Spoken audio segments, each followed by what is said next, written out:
终于到了烟火节，也就是秦君夜生辰日。约好了时间地点后，二人分别去往相约地点再见面。到了夜幕初降，秦君夜在路上遇到了点状况，稍稍迟了些，才到二人约好的拱桥边。结果一下马车，就看到江宁儿正被几个公子哥围着。姑娘看着好眼生啊，不是江南人吗？姑娘一个人吗？还是跟我可以带姑娘去划船。哎，大晚上划什么船呢？同我一起吧，我带姑娘去品茶吃糕点。我奉劝几位公子，还是离我远些的好。我是约了人的，我不是一个人。要是等我男伴来了看到你们可就惨了。什么男人，居然还让你一个姑娘家等他？我看这种男人，姑娘还是早些甩了的好。姑娘这般娇滴滴的人，一个人待着多危险啊！我看姑娘不如跟我吧，我定能保护姑娘你的安全。说着就开始上手想要拉她，就被另一只大手直接将手腕握住。你是什么人，在这儿插什么手？哎，你别动手呀！你不是问我是什么人吗？江宁儿心里咯噔一下，她不会气到要自曝身份吧？结果秦君夜竟是当着几个搭讪男子的面直接吻上了她的唇。现在懂了。看到他这般宣示主权又一身气魄的样子，哪还有不懂的？几个人连连点头道歉。滚！几人便吓得屁滚尿流的赶紧逃走。你犯规，说好了我们要装作第一次见面，看对眼再邀约一起游灯会的，哪有男子第一次见面就亲人姑娘的？你这会被人姑娘说是耍流氓的。我还认识第一次见面就把人男子给睡了的呢。江姑娘可熟悉此人？你不好玩，你一点都不配合。不好玩我们就不玩，干嘛非要装作不认识？我们明明就很熟。他想伸手拉她，被他甩开。刚才干嘛不动手？以你的性子，面对这些登徒子，你早该上脚踹了。他们也算不上登徒子，只是搭个讪而已，而且我也没怎么理他们啊，总不至于别人找我说几句话我就对人动手吧？而且你要我穿成这样跟人打架呀？你今日为何穿成这样啊？不好看吗？不好看，以后别这么打扮了。你，哎呀，算了。谁让今天是他生日，寿星最大，就当是死直男，没有审美好了。那么这位姑娘可否愿意与在下一起游灯会？看公子你长得这么帅的份上，本姑娘就答应你吧。二人牵着窜进人海中后，很快就忘记了刚才那点不愉快。累了，二人找了处位置坐下。秦君夜眼瞧着他嘴边沾着刚才吃桂花糕时蹭到的糖粉，便下意识要去给他擦。你该先告诉我脸上有脏东西，我再自己擦。为何要这么麻烦？我不能替你擦吗？男女授受不亲，以我们现在的关系，我怎么能让你来呢？我得坚持。就算我们真是第一次见，这也不是你的性格呀。哎呀，我今天难得打扮的这么娘了，你让我做作一下不行啊？姑娘，你嘴角沾上糖粉了啊？真的呀？他正想拿出帕子，结果秦君夜直接撩起了他的下巴，将他嘴角的糖粉给舔了去。舔，你可以娇柔你的，但我可不是什么君子。江宁儿无语了，这个秦老六真是太难控制了，但他觉得自己也要求不了那么多了，于是全当一切都没发生，还是拿出了帕子，装模作样的擦了擦嘴角，然后把帕子递给他。多谢公子提醒，这个帕子就当做谢礼送给你吧。秦君夜没有多想，顺着他把帕子接过，可帕子到手心儿，他才发现里边包着些什么东西。他翻掌一看，竟是2枚戒指。这是多谢公子提醒我的礼物。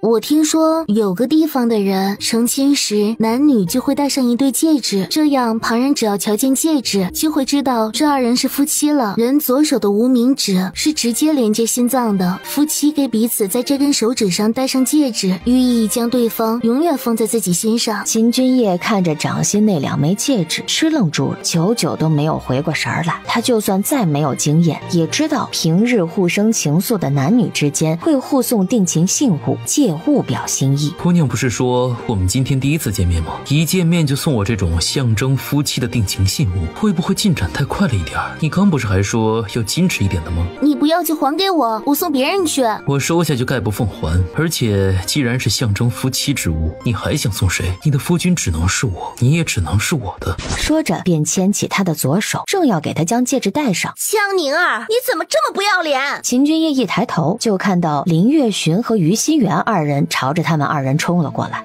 林姑娘，你怎么也在江南？过来看肛肠科吗？你住嘴！什么肛肠科？我今日是来捉你奸的。捉他的奸？江宁儿疑惑地看了秦君夜一眼，这才意识到他如今没有戴面具，而京中都传他面带黑斑，丑陋无比，所以林月寻其实根本就没认出靖王来。六爷，恭喜你终于如愿成为我奸夫了，开不开心啊？那是他蠢。江宁儿，你这次被我抓了个正着，我看你还怎么抵赖？我没有要抵赖呀，你说的没错，我就是跟他有奸情，你又能把我怎么样？有本事你去跟晋王说呀，要他来看呀。上次我们家王爷能够削你头发，这次他就能砍你脑袋。林姑娘不信，大可以试试。表姐别急，我让人去通知我爹爹了。我们现在先稳住他们二人，别让他们跑了才是。林月寻深吸一口气，觉得没错，得先拖住他们才行。这位公子，你怕是不知道这个女人的真实身份，才会与她一处的吧？她可不是什么未出阁的少女，她是晋王的王妃，是有夫之妇。我劝公子及时悬崖勒马，同我一起指证她。到时候在晋王面前，我还能替公子你美言几句。哎呀，公子，你听到了？我可是有夫君的人呢，你会不会不要我呀？本公子就是喜欢跟人气偷情，不是有夫之妇，我还不要呢。你可知晋王是什么人？你敢跟晋王的女人私通，你不要命了？晋王又算哪根葱？有本事你叫他来打我呀！懒得跟林月寻掰扯，就想换个清静的地方，好继续跟他卿卿我我。你们这对狗男女，别想走！我一定要把你们两个抓去进猪笼，我要你们身败名裂！就被秦君夜一脚给踹了出去，滑跪在了地上。表姐，于心园愣了一下，连忙去扶他。你是个男人，怎么能打女人呢？你太不像话了！怎么你也想被打？秦君夜懒得理这俩人，身形一跃，便抱着江宁儿消失在了此处。水，我们朝他们走的方向追。二人跟着来到一处拱桥上，林月寻左右张望，终于又看到二人身影。正要上前时，突然整个人从拱桥上翻了下去。千明站在桥边看着湖中挣扎的人，让你打扰我们家王爷，活该。说完便又深藏功与名的引入黑暗。而此时另一条暗巷里，数十个巡抚府的侍卫已经被尽数放倒。明昭扭了扭脖子，照着最后一个倒下的那人屁股上踹了一脚，敢惊扰我们家诡异大人，找死！河岸的这一边，江宁儿将秦君夜拉着来到此处后，就说要先上茅房离开了一下，去暗巷从明昭手里接过花灯之后，又快步走了回去。锵锵，这是你自己做的？你敢嫌弃，打爆你狗头哦！不敢不敢。秦君夜笑着，连忙将花灯接了过来。只是奇怪，你什么时候做的？就是你睡书房的时候呀。所以你这些日子折腾我，不会就是为了让我睡书房，好有时间做这个吧？江宁儿心虚的笑一笑，连忙拉着他到河边开始放花灯。依着江南的习俗，男女双方会各自写上对彼此想说的话，放入花灯中，再在水上放行。江宁儿怕他计较自己这几天招惹他的事情，连忙将纸笔塞进他怀里之后，就自顾自地躲到一旁写了起来。你写了什么？才不告诉你，写你的卷。而秦君夜也低头开始书写自己的。二人携手将花灯送出湖面，看着他摇摇晃晃的与一众星光前行。江宁儿攀着他的肩，踮起脚，在他脸颊上轻轻一吻。王爷生辰快乐。我自出生到现在，从未有人为我这么尽心准备生辰。宁儿，我真的很谢谢你，谢谢你来到我生命里。嘿嘿，既然王爷高兴，那能不能就不要计较我前几日整你的事情了？我也给你准备了一份礼物。给我？秦君夜看到不远处千明冲他做了一个手势，知道一切都准备好了，于是拉起江宁儿的手就要走。烟火还没看呢。无碍，回去我们那儿也能看到。转眼间，秦君夜就已经带着江宁儿重新回到了他们的别院，且还未进大门，他人竟就消失了。王爷，江宁儿还愕然地转身找他，就看到千明带着几个婆子笑眯眯地将他围了起来。他们是谁？王妃放心，他们是伺候王妃梳妆的。大晚上的为什么还要梳妆呀？这是王爷筹备了好些日子，就等着今日给王妃一个惊喜。王妃且跟他们去，晚一些你就知道。江宁儿虽然不明白秦君夜要做什么，但还是顺着他们的意思，任他们将自己的眼睛用布蒙上，跟着几个婆子离开。他只感觉到全身都被人翻来覆去的捯饬了一顿，等到黑布摘下的那一刹那，取而代之的便是一张红盖头罩在了他的脸上。两个婆子将房门再次推开，他看清别院里此时的景象后，惊得微张着嘴，半天说不出话来。秦君夜一身红衣华服，以红色绸缎衣束发负手站立在中间，正嘴角含笑与他遥遥相望。新娘子快去吧，别让新郎官等太久了啊！新娘子，他轻讶了一声，就被一个婆子搀扶着他走了过去。盖头是我来掀的，哪有你这么心急的新娘子？这些事，我们成亲那夜实在匆忙又混乱，那日我表现也不好，之前还不以为然，可时间长了，愈发觉得对你有亏欠。说来，我们甚至都没有真正拜过堂，所以宁儿再嫁我一次，好不好？说话间，秦君夜拿出了刚才没能给他戴上的戒指，牵起他的左手，小心翼翼地戴到了他的无名指上。紧接着，二人便在满院人的欢呼簇拥下共拜天地。在秦君夜揭下盖头的当下，天空炸开一朵紫色的烟花。是烟火开始了。紧接着，漫天遍野的紫光映照的人目不暇接。厨房一道道的上着美味佳肴，所有人无论平日是什么职位，都围坐在了一起，放下一切的包袱和烦心事儿，在杏花纷飞的江南小院里，欢声笑语中共赏漫天繁华。酒过三巡，新人被送入了洞房，开始了属于他们两个专属的仪式。交杯酒饮下后，二人一起坐到了床上。知道接下来到哪个环节了吗？这个环节我们能不能？不能。人就已经被他推至躺了下来。哎，等一下，顺势一翻，变成了他压在他身上。我是要跟你说，这个环节能不能我来主导？好啊。小美男，今夜你叫破喉咙也不会有人来救你的。那我需要配合你喊几声救命吗？我这么一个大美女睡你，怎么会是喊救命呢？那我应该如何？你应该喊宝贝，那还等什么？江宁儿，你都是哪来的这些花招？那王爷喜欢吗？特别喜欢。说是江宁儿主导，可到底体力败下风，威武了没一下就被人反推了。而江宁儿也有这个心理准备，加之昨夜氛围那么好，他又忍了多日，于是便任他所求，而他也沉溺其中。但这个放纵的结果就是，第二天到了晌午，他都还起不来床。你去哪呀？给你去小厨房拿点吃的来。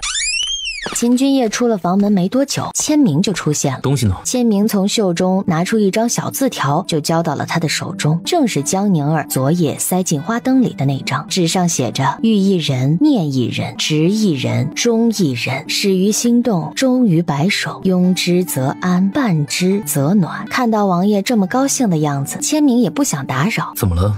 王爷，那属下今日可以休憩了吗？休憩？王爷，您该不会是忘了吧？您昨夜晚上说今日大家都可以休憩一日的，属下是等着把纸条给您才没有走的，其他人可都跑着出去游玩了。而秦君夜刚走没多久，房间的窗台上传来一阵喵的声音，江宁儿也连忙推开窗户，就看到一张字条放在那儿。这件事儿，夫妻俩倒是想到一处去了。事不遇你，无人可欺，所见皆是你，来日方可期。秦君夜的字迹，他描摹多日，已经十分熟悉，也很喜欢。但此句是完全为他江宁儿所写，便觉得越发好看了。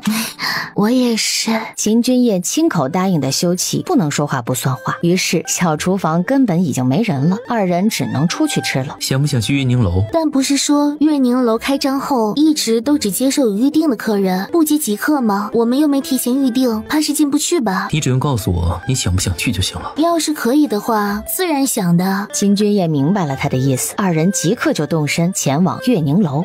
你看吧，我就说要预约的，我们还是去别家吧。现在改路去别家，我怕你肚子要等不及了。放心，既然你想吃，为夫定会让你得偿所愿。江宁儿被他牵着向前走，竟不是将他往人多的大门去，而是牵着他进了一条背街小巷，走进一家窄小的书斋。书斋没有客人，只有一个店员。店员看到秦君夜后，只是微微一愣，就连忙把他们往后院引。再推开门，二人就已经进到了富丽堂皇的月宁楼内。王爷，月宁楼该不会是你开的吧？听名字没发现吗？名字月宁，莫非是取月宁儿的意思？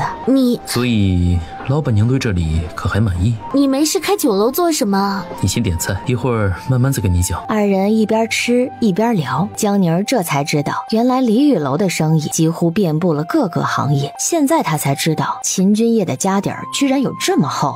你们这里都是包间，私密性这么强，你们怎么得到情报？私密性只是假象，你试试转动墙上的那个瓷瓶。江宁儿顿而来了兴趣，他照秦君夜所说的，轻轻转动了一下那个青花瓷瓶。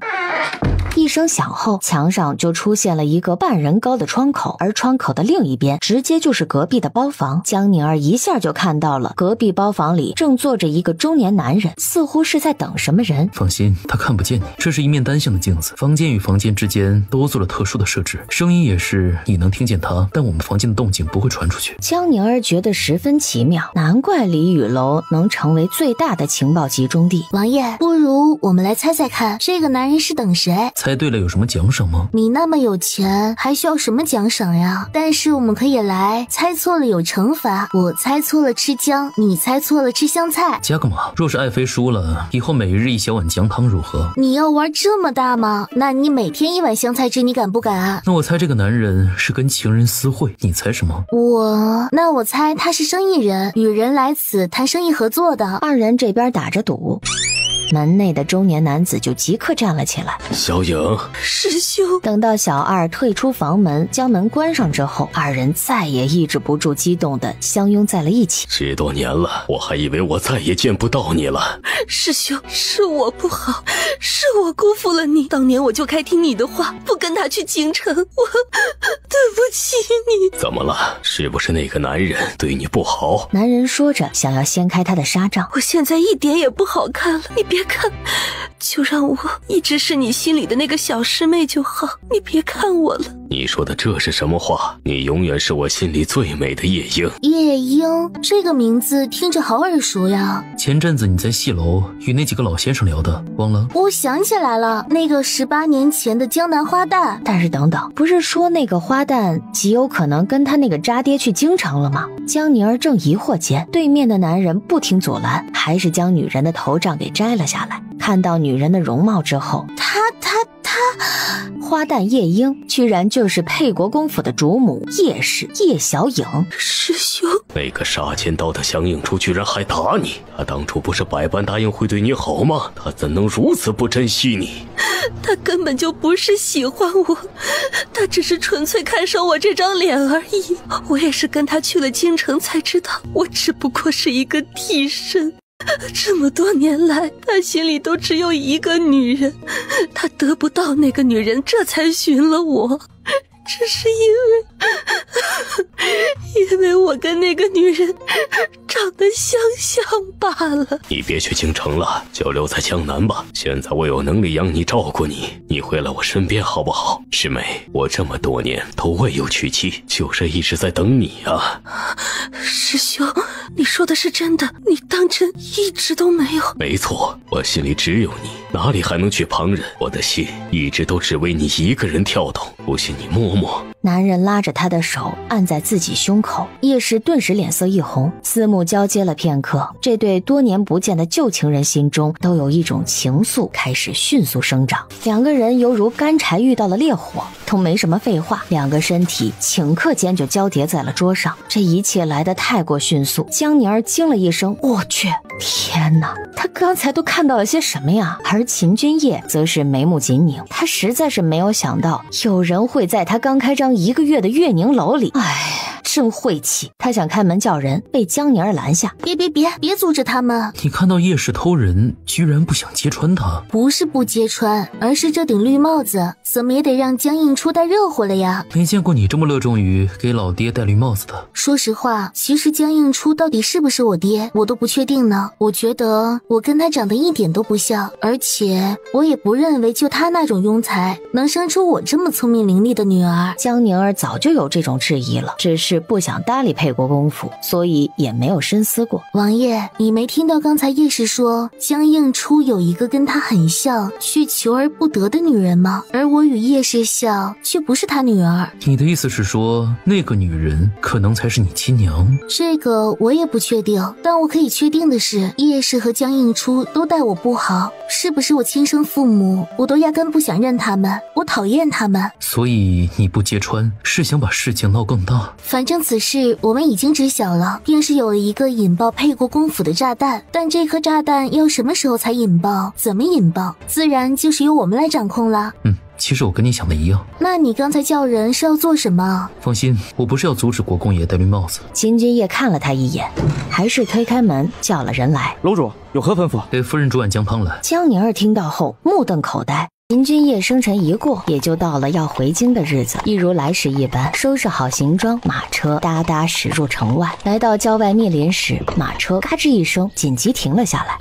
怎么了？王妃，我们的马车被人拦下了。郡王妃，爱卿下车。江宁儿，别以为你躲得掉，花灯节那晚上让你跑了，今日我还抓不到你。江宁儿在马车里与秦君夜面面相觑，一下就听出是林月寻。林姑娘，我们家王妃的名讳岂是你能直呼的？王妃？哼，等他偷人的事情传回京城去，我看他还是哪门子的王妃。林姑娘，你可知道你在说些什么？污蔑王妃可是重罪。我看有罪的是你才对。花灯节那日，我可是亲眼看到他跟那个小白脸亲亲抱抱，不要脸的很。我不信你们这些下人跟着他到江南，不知道他是来跟那个野男人行苟且之事的，你也有包庇之罪。千明眉头紧拧，这个林月寻是不是那天被他推下去之后脑子进水了？江宁儿，别以为躲在里面不出声就有用，你给我出来！林月寻兴奋极了，他撸着袖子就要冲上马车，把藏在里边的江宁儿给拽出来。看本姑娘今日不把你，就被千明直接一脚踹飞了出去。你是个什么东西，居然敢打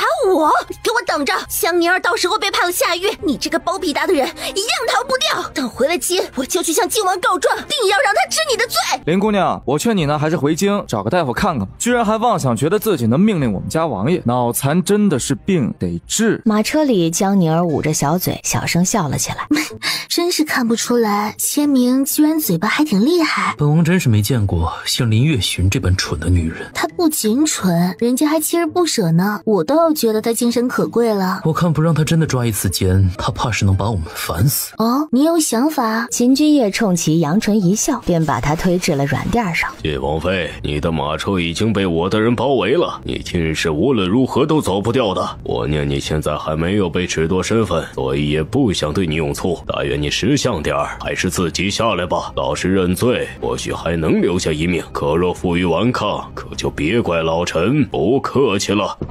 雨落，马车随之晃动了一下。余胜嘴角轻勾，想着他这是要出来了吧？可没想到，等了一会儿，人没出来不说，马车也不止晃动了一下，而是不断的轻摇了起来。不仅如此，里面还传出男女暧昧的调笑声。马车外的众人都震惊了，就连千明都倒吸一口凉气。两位主子也太会玩了。世逢日下，简直是世逢日下呀！舅舅，他们两个就在马车上，快让人抓呀！这不就抓到现行了？对，晋王妃不守妇道，荒淫无道。本大人今日是替天楚皇室出头，替晋王爷捉拿此妇。都给我上去，把马车里的奸妇淫妇给我按下！巡抚府的侍卫得令，蜂拥而上。4个冲在最前头的侍卫带头将车门砰的一声猛地推开，但还未看清其中景象，4个人就被一阵劈面而来的强劲掌风跌落到了马车之外。晋王妃，你好大的胆子！你做出此等丑事，居然还敢拒不受捕！本王看大胆的是你吧，于大人。江宁儿是被人压在身下没错，但是她是衣衫完整的趴在软垫之上的，而压着她的男人一身华贵的紫金长袍，面上半副银龙面具，看向马车外的众人，眸光寒凉如尖刀。余胜听到他自称本王，又如此一副威压之势，此时已经将男子的身份猜了个七七八八。怎么会呢？怎么可能？靖王，你不是在感恩寺祈福吗？你怎么可能在江南？怎么，本王在哪儿还需要跟林姑娘你通报吗？老臣江南巡抚于尚见过晋王殿下，是老臣鲁莽，竟不知晋王殿下在马车里，冲撞了殿下，还望恕罪。但本王刚才听来，于大人就算不知本王在，却是知道本王王妃在的。怎么，本王的王妃就是你可以冲撞的了？晋王殿下，老臣也是听闻前阵子花灯节，有人说看到晋王妃与人私通，老臣也是为了皇家颜面才。私通可是大罪，于大人亲眼所见吗？靖王殿下，我跟我表妹都是亲眼所见。林姑娘，你说你花灯节那日看到我了，但我怎么一点印象都没有呢？我那日明明就觉得街上吵闹，便在别院里窝了1天都没出门呢。这怎么可能？你骗人！上次王爷就教训过你，结果你这次还在我夫君面前讲这种话，你也太恶毒了一些。幸好是那天王爷一整日都陪着我俩恩恩爱爱，寸步未离，否则你这一盆子脏水泼下来，我还真是跳进黄河都洗不清了。爱妃放心，就算那日本王不在你身边，也定不会听信他的这些鬼话。我就知道王爷对我最好了。要不要本王再替你按按？你肩膀紧得很。哎呀，不按了，你刚才按的人家痛死了，也不知道下手轻一点。本王刚才还不够轻，分明是你娇气。原来刚才两个人竟是在按摩。余胜明白后，紧接着就是一股后怕从胸口里猛然漫开。该不会是……香妮儿，你这个贱人，你到底是使了什么手段，让男人都对你言听计从？靖王，你也是够蠢的！我真的是亲眼看到他跟一个小白脸卿卿我我，还不止一次，你怎么就是不信呢？来人！紧接着，四面八方隐在暗处的暗影就纷纷现了身。上次本王已经给过你一次机会了，可你不珍惜。林月寻三番两次污蔑王妃清誉，以下犯上，罚杖责30。林月寻还想说什么，紧接着就被晋王的人按在了地上。王爷，是误会，定是月寻看错了。还请王爷看在林家功绩累累的份上，看在月寻还小，看在于贵妃和三皇子的面子上，网开一面呀！为什么打我？不是误会，我没有看错，我是真的看到了。靖王，你去找，内野街上定还有不少的人看到了，香妮儿偷人，她真的偷人了。余胜是真的对这个侄女无语了。于大人听见了，他自己都说不是误会了。既然如此，签名再加10棍。王爷，怎么你也想被打？林月寻听到这话愣了一下，这句话内夜的男人也说过。晋王说这句话时的语气跟内夜听到那个男人所说时的十分相似，如此便终于不敢再嚷嚷了，只能哇哇哇的喊着疼。20棍时，林月寻就已经疼得喊不出来了。这时晋王留了几个人下来，接着行剩下的20棍，他们的马车便先行离开。老爷，晋王要走了，咱们要不要赶紧再劝劝呢？劝个屁！这个侄女简直是蠢死了，幸好是没有跟晋王爷的人马真的动上手，否则连你老爷我都要被他害得扣上污蔑皇室的罪责，跟他一起挨打。打完叫人把这蠢丫头送回府就是。然后忍不住瞧了眼那辆渐渐走远的马车，这两口子真是玩得花呀！王爷，你今日这样，不怕这个于大人猜出你其实脸上并没有毁容？如果这都猜不出来的话，余胜这个江南巡抚也不必当了。那这样没关系吗？无碍，我本也没打算将面具戴一辈子。唉，欢乐的时光总是特别短暂，回了京城，想必又一堆幺蛾子事。放心，本王不会叫人欺负你。我相信王爷。胜回了府，就立马书信一封，将晋王可能容貌恢复的事情加急送往京城三皇子处。但在三皇子收到消息前，更早收到书信的却是江一雪。叶氏一回府，江一雪就迫不及待地拉着他分享这个消息。娘，你也刚从江南回来，可有恰巧撞见此事？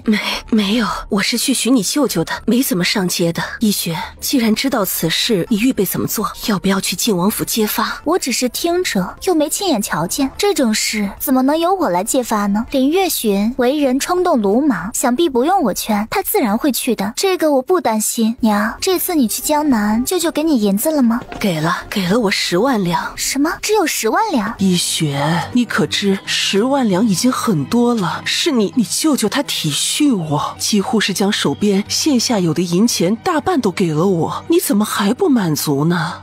娘，你误会我了，我怎会是不满足呢？我也知舅舅做生意不容易，但你想啊，只要我成了将来的太子妃，别说10万两了，100万两我都能还给舅舅。你看能不能给舅舅写信再说说？他是生意人，定有很多生意人的朋友，怎么也凑足20万两才好啊。前阵子宫中来了消息，皇后有意要给二皇子选妃了，你也知二皇子府先前遭遇了变故，这时候我若能给出20万两，解了二皇子的燃眉之急，再加上大哥的注意，这个正妃之位还不是非我莫属。好吧，我会去给他写信，让他再想想办法。说来，其实我是给你准备了20万两的嫁妆的，都是那个江宁啊，如果不是他，我早就拿出银子给你了。这个小贱人，他娘因着与母亲你长得像而受到爹爹青睐，他又因为仗着跟我长得像，新婚夜居然还勾搭二皇子，他们母女两个还真是一样的卑鄙无耻。有机会我定要撕了他那张脸才好。江一雪发着狠，心里畅想着自己成为太子妃，甚至是将来的皇后，把江宁儿踩在脚底下，折磨得她生不如死的画面。叶氏本也想顺着她的话骂江宁儿几句，可抬头看到江一雪此时的脸后，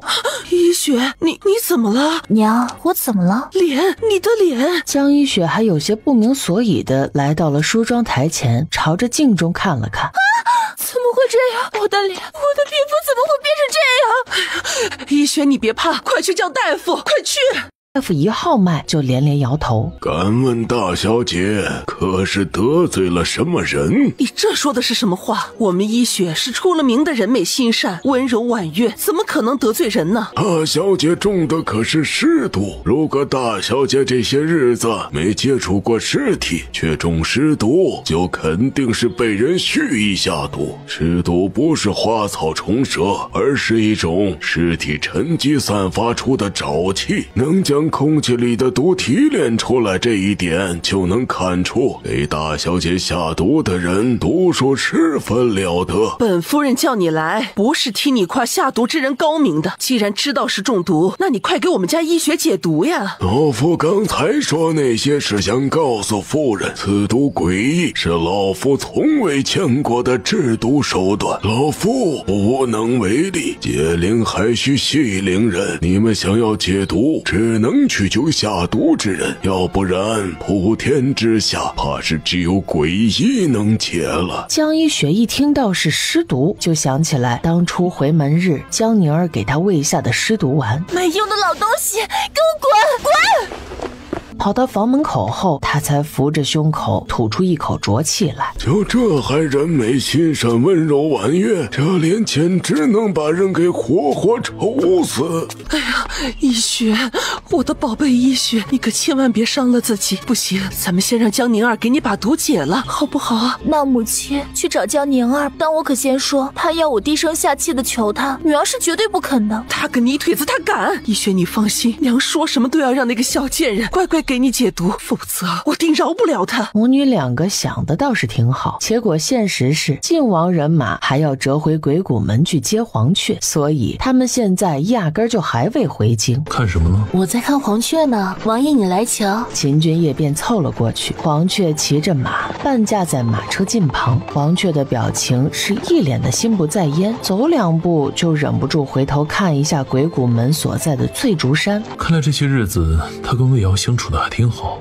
你是没看到，刚才我们要走的时候，瑶瑶哭的眼睛都红了。这些年我每次离开鬼谷门都没见瑶瑶哭过，我想她肯定不是为我哭的。那不是很好吗？你之前还担心他们这阵子相处后会不成，哪里好了？要我说，王爷你造孽才是，拆散人小鸳鸯关我什么事？不是。本期视频由得物独家冠名播出。最近剪视频这么顺畅，多亏我在得物换的新电脑，关键是没花1分钱，因为抽中了得物2888元购物金，好多人都晒出了中奖记录，抽中了直接到账，快点评论区链接参与。是你不放人吗？黄雀自幼跟在我身边，你把魏瑶当妹妹，我亦把黄雀当半个弟弟看待，他自己不与我提，想要从此就留在鬼谷门，你难道要我主动跟他要求？唉，这阵子下来，老堂主可是对他赞不绝口，说他英雄出少年，人品端正，对瑶瑶更是贴心的没话说。我走时，老堂主还找我要了黄雀的八字，感觉是认定他这个孙女婿了。只要黄雀提亲，老堂主一定立马就答应。但黄雀走的时候却态度十分的坚决。你说这臭小子是不是觉得还想再看看，不想就这么轻易定下来？黄雀应该不会是这般见异思迁之人。那他是在想什么？以我对他的了解，他虽年纪不大，却一向是个很有担当的人，只是他的性子怕不是会愿意去做你们鬼谷门上门女婿的人。我猜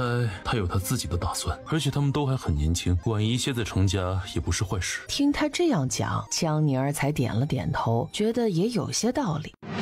而另一边，等了几日后，江一雪的脸开始越发的严重了起来。神呢？他回来没？还是没有。晋王呢？也没有吗？还有，他们府里不是还有说是北门一宗的温大夫，也没回吗？小姐，晋王府里几乎就没什么人，二小姐和晋王爷都不在。江宁儿这个人尽可夫的臭婊子，他偷男人偷得不亦乐乎了是吧？居然还不回来。二皇子呢？本小姐称病不出门这么多日，他有没有派人来个消息，说想来看看我？奴婢按小姐的吩咐给二皇子说了小姐生病的事情，可二皇子府的人根本不太搭理奴婢了。江一雪自然是不会让现在这个样子给秦君琪看到，想着他来了，自己借着病气不见就是了。但没想到他居然一点要来看望，甚至是让人问候一声的意思都没有，气得将手中的茶杯往婢女身上猛地砸了去，婢女被烫得抖了一下。你躲什么？本小姐让你躲了吗？小姐，我错了，奴婢不是故意的。来人，给我把这个贱婢抓住！婢女吓得想跑，却被几个嬷嬷及时按住。江一雪冲上去，先是给婢女几个巴掌，然后就用小刀在婢女的脸上一刀刀的割着。让你笑话我，贱人！连你们这些下贱胚子，现在也敢看不起我了？你们是些什么东西？你以为自己长得很漂亮吗？居然敢在我面前显摆！婢女惨叫着，可仍旧逃不过被江一雪红着眼将脸割烂，把舌头弯曲的下场。还不把这个臭丫头给拖下去杀了？哪来的胆子，居然敢惹我们一雪生气！晋王一行终于缓缓而归，清玄老早就准备好了一切，就在门前等着他们回来。王爷，你们可会？秦君夜冲他做了个噤声的动作。马车里，王妃正窝在王爷的怀里睡得香甜呢，所以他也半点都不想叫醒他，于是把他小心抱起，又脚步轻巧地下了马车，直接将他抱回房中，让他接着睡。清玄拉住准备跟上去的黄雀，这次江南行，王爷王妃住得可好啊？翔哥，你看不出来吗？简直不能更好了呀！王爷我瞧的是挺高兴的，但王妃怎么看起来有气无力的样子？是不是路上病了？要不要我去找个大夫来瞧瞧？王妃没病，这次江南行，王妃大半时间都是这个状态。大半都是？这是为何？这你都不懂，自然是那个原因了啊！你们这次出行到底都经历了些什么呀？黄雀眼珠子左右转了转，脸上也闪过一丝皎洁，一言不发的就赶紧小跑走了。奇怪了，这臭小子以前什么都跟我讲，怎么去了一趟江南也开始有心事了？清玄摇摇头，也跟着进府去，赶紧打理府内事宜。这时沛国公府也听闻了江宁儿回府的消息，派了小春来。姑娘可有拜帖？你们瞎了吗？我可是沛国公府的人，我要见你们王妃。没有拜帖你就请回吧，我们家王妃可不是谁想见就能见的。千明闻声上前，发生什么事了？我是江大小姐的贴身婢女，我奉国公夫人之命来请晋王妃回一趟府。王妃在睡觉，现在不见客。夫人有急事，必须她现在就赶紧跟我回去，还请让人去叫醒她。叫醒她？你以为你是个什么东西，也敢打扰我们家王妃休息？是夫人要见她，夫人可是她母亲，母亲话自然是要耳提面命的听从。她别说只是在睡觉了，就是现在她断了手脚，也得给我爬回去向夫人请安。国公夫人论品级在我们王妃之下，你们夫人如果真要见，就自己来我们王府门前三跪九叩的请。江宁儿，你给我出来！千明立马就踹在了小春的嘴上。你好大的胆子！我可是沛国公府的人，你敢打我，就是不把国公府放在眼里了。沛国公府是眼屎吗？我为什么要放在眼里？谁敢再来打扰王妃，全部打出去！怎么回事？是沛国公府的人又来找王妃了，被千明给打出去了。哟，怎么他们来找很多次了吗？是啊，这几日沛国公府每日都派人过来问王妃回来了没有，似乎是有什么急事。江家找宁儿定没什么好事，叫人防着，别让沛国公府的人惊扰了他。是，属下一会儿就去交代。刚才说到哪儿了？你说那个李煜死了啊？没错，前阵子去了鬼谷门的那个李煜，在回清河府的路上面突发鼠疫死掉，而死的位置正好是在永安县，因为三皇子派去的人也都死在了鬼谷门，没有任何人传递回去鬼谷门的情况到底如何。而永安县又是皇后的老家，也就是二皇子的地盘，而李煜的尸体看得出双手明显是被人砍断的，所以三皇子就猜想是二皇子从中作梗，坏了他想拉拢鬼谷门的计划。二皇子那边又以为20万两黄金的事情是三皇子干的。这个月二人掐架的相当厉害，连带着宫里的皇后和于贵妃也有些不可开交。前阵子两个娘娘甚至直接在宫里面动手打起来了，听说皇后还抓花了于贵妃的脸，皇后则是被于贵妃推倒在地，手都摔断了。虽说是我们在中间撺掇，但没想到会这么精彩。不过虽是两封成功的厮打了起来，可是目前来看仍旧是皇后和二皇子这边占了上风。哦，怎么说？前几日老丞相病重，皇上为表体恤，亲临丞相府看望，结果在回宫的路上突遇一群暴徒来袭，但被二皇子及时带兵全部绞杀。京中怎会有暴徒？而二皇子为何会这么巧正好带了兵？属下也觉得奇怪，派人去查过，但那些人都是被二皇子的人手起刀落，一点活口都没有留下，所以属下也没有查出个来由。但是二皇子此次也算是救驾有功，皇上随后就将这次的百花大典的打理之权交给二皇子负责了。往年都是老三打理百花大典，可此次突然交给二皇子，怕不是救驾有功这么简单。多少还是因为皇后吧。王爷说的没错，本来皇上是对两边都不满意，各打50大板的态度。这阵子更是烦得连后宫都不去了，在养心殿住了大半个月。可皇后到底还是皇后，于贵妃再怎么得宠，可跟皇后动手怎么都是说不过去的。皇后找了几个亲信大臣在上朝时说起此事，皇上为了稳定朝臣言论，罚了于贵妃，并将掌管6宫之责还给了皇后以示安慰。之后便是把本是给3皇子的打理之权也给了2皇子。那老三什么反应？说起这个可就很有意思了。按道理3皇子以往的性子该趁此多做形象，既然失了权，便去笼络人心，设棚施粥，继续走他的贤王人设。但此次3皇子也很奇怪，虽说是施粥了，却没有跟往常一样的亲力亲为，而只是派下面的人去，他则窝在府中日日招妓。什么？老三在府里招妓？3皇子近日像转了性子一样，让他的人去各地招募花魁到他的府上过夜，不过自然是偷偷找的，但是花魁也都留不久，就1夜，第2夜就都回去了。哼，有意思。莫非真是上次3个老婆子把他给弄出什么心理疾病来了？老婆子？什么老婆子？没什么，你继续盯着，我想老三定还有动作的。怎么一回来就议事？王爷你都不累的吗？秦君夜朝他伸手，他便揉着迷糊的眼朝他走来，然后一整个挂在他身上，继而被他搂着抱在了腿上，清玄十分识相的准备退身离开。哎，你别走，王妃有事吩咐。去厨房拿口大铁锅放马车上去，我一会儿跟王爷出去外面吃饭。出去吃饭为什么还要自己带锅呀？王爷跟我去了就知道了。本期视频由得物独家冠名播出。最近剪视频这么顺畅，多亏我在得物换的新电脑，关键是没花1分钱，因为抽中了得物2888元购物金，好多人都晒出了中奖记录，抽中了直接到账，快点评论区链接参与。秦天玉一回到王府，就闻到了院子里传出了阵阵香气，好香啊！你回来的刚好，正好去你园子里摘了点新鲜蔬菜，可以开始吃了。哎，你俩度蜜月回来了？江宁儿把菜篮放在了一旁的石墩上，拉着秦君夜并排坐下。我们刚回，还给你和小小带了伴手礼。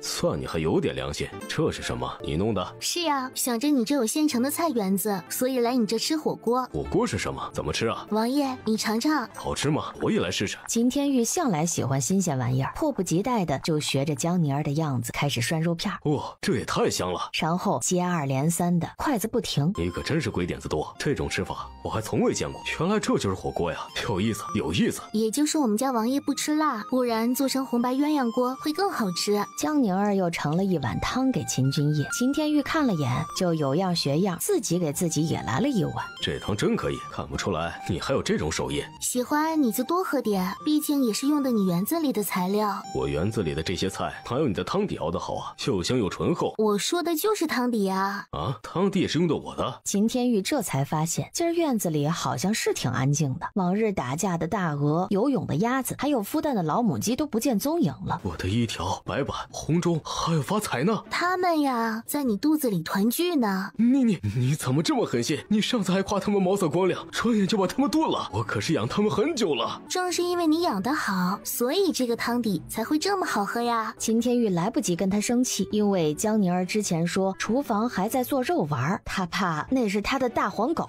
东风，我的东风！秦天玉就喊着大黄狗的名字朝厨房冲去。这就是你要来玉亲王府的原因？当然，他骗你种竹子，我不得反击一下呀。我知道他是你王叔，你不好对他如何，那就我来。但你不怕玉王叔打击报复吗？他不敢，他还等着我教他御风术呢。你俩到底谁是谁弟子？江宁儿晃了晃脑袋，也说不上来。秦天玉找到他那些家禽的时候，就已经明白江宁儿是在报他让秦君夜种竹子的仇了。一回来，正好看到小两口浓情蜜意的互相喂着菜。秦君夜，你没手吗？多大的人了，吃个饭还要人喂？这是夫妻间的情趣，王叔没有娶妻是不会懂的。秦天玉本还想还击几句，冯府里的管事急急跑来。王爷，王爷，怎么了？这么大惊小怪的？宫里出事了，皇上突然晕倒了。什么？天启帝是在跟大臣议事时突然晕倒的。等3人来到宫里时，天启帝的病床边，皇后正伺候着。皇兄可好些了？太医说只是劳累过度，在家救急才会如此，本就不是什么大碍，是他们这些人紧张过头了而已。皇兄近日太过操劳了，也该注意身体才是。难得老六你今日竟然来得最早。儿臣陪王妃去了玉亲王府，下人来通报王叔时，儿臣正好也在，便一起来了。说话间，屋外来报3皇子来来了。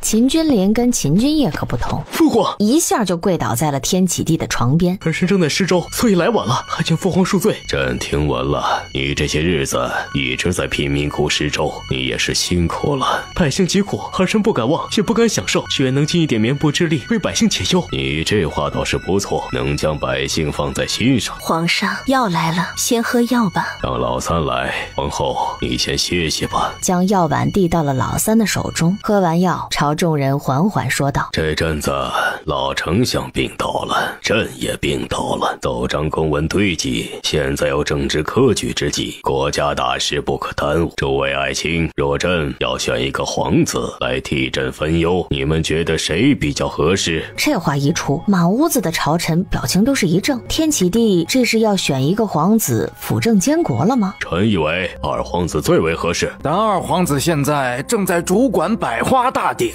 若二皇子来监国，百花大典又由何人来负责呀？没错，百花大典也很重要，老二不能分心，所以还是换个人好。不如三皇子吧。是啊，臣也推荐三皇子。三皇子为人稳重谦和，学识渊博，又乐善好施，定能担好此责。秦君临也知道，老二不行的话，大概率这活会落到自己身上。各位谬论了，本皇子哪有那般出色？但三皇子不是还要日日去施粥，体恤贫苦百姓的吗？此事也不一定要我亲自出马，可以交由下面人去做。父皇若有要求，儿臣就算辛苦，也一定不懈努力。几个朝臣几番议论，各有各的说辞，几乎说的就是要定下由三皇子监国一样。老六，你觉得呢？儿臣也相信三哥可以胜任。你呀，就是想偷懒。你醒了也快小半年了，先父家中这么久也不上朝，朕是不会再让你懒下去了。这样吧，你跟老三一起分担。皇后和三皇子眼眸都是顿时一眯。罢了，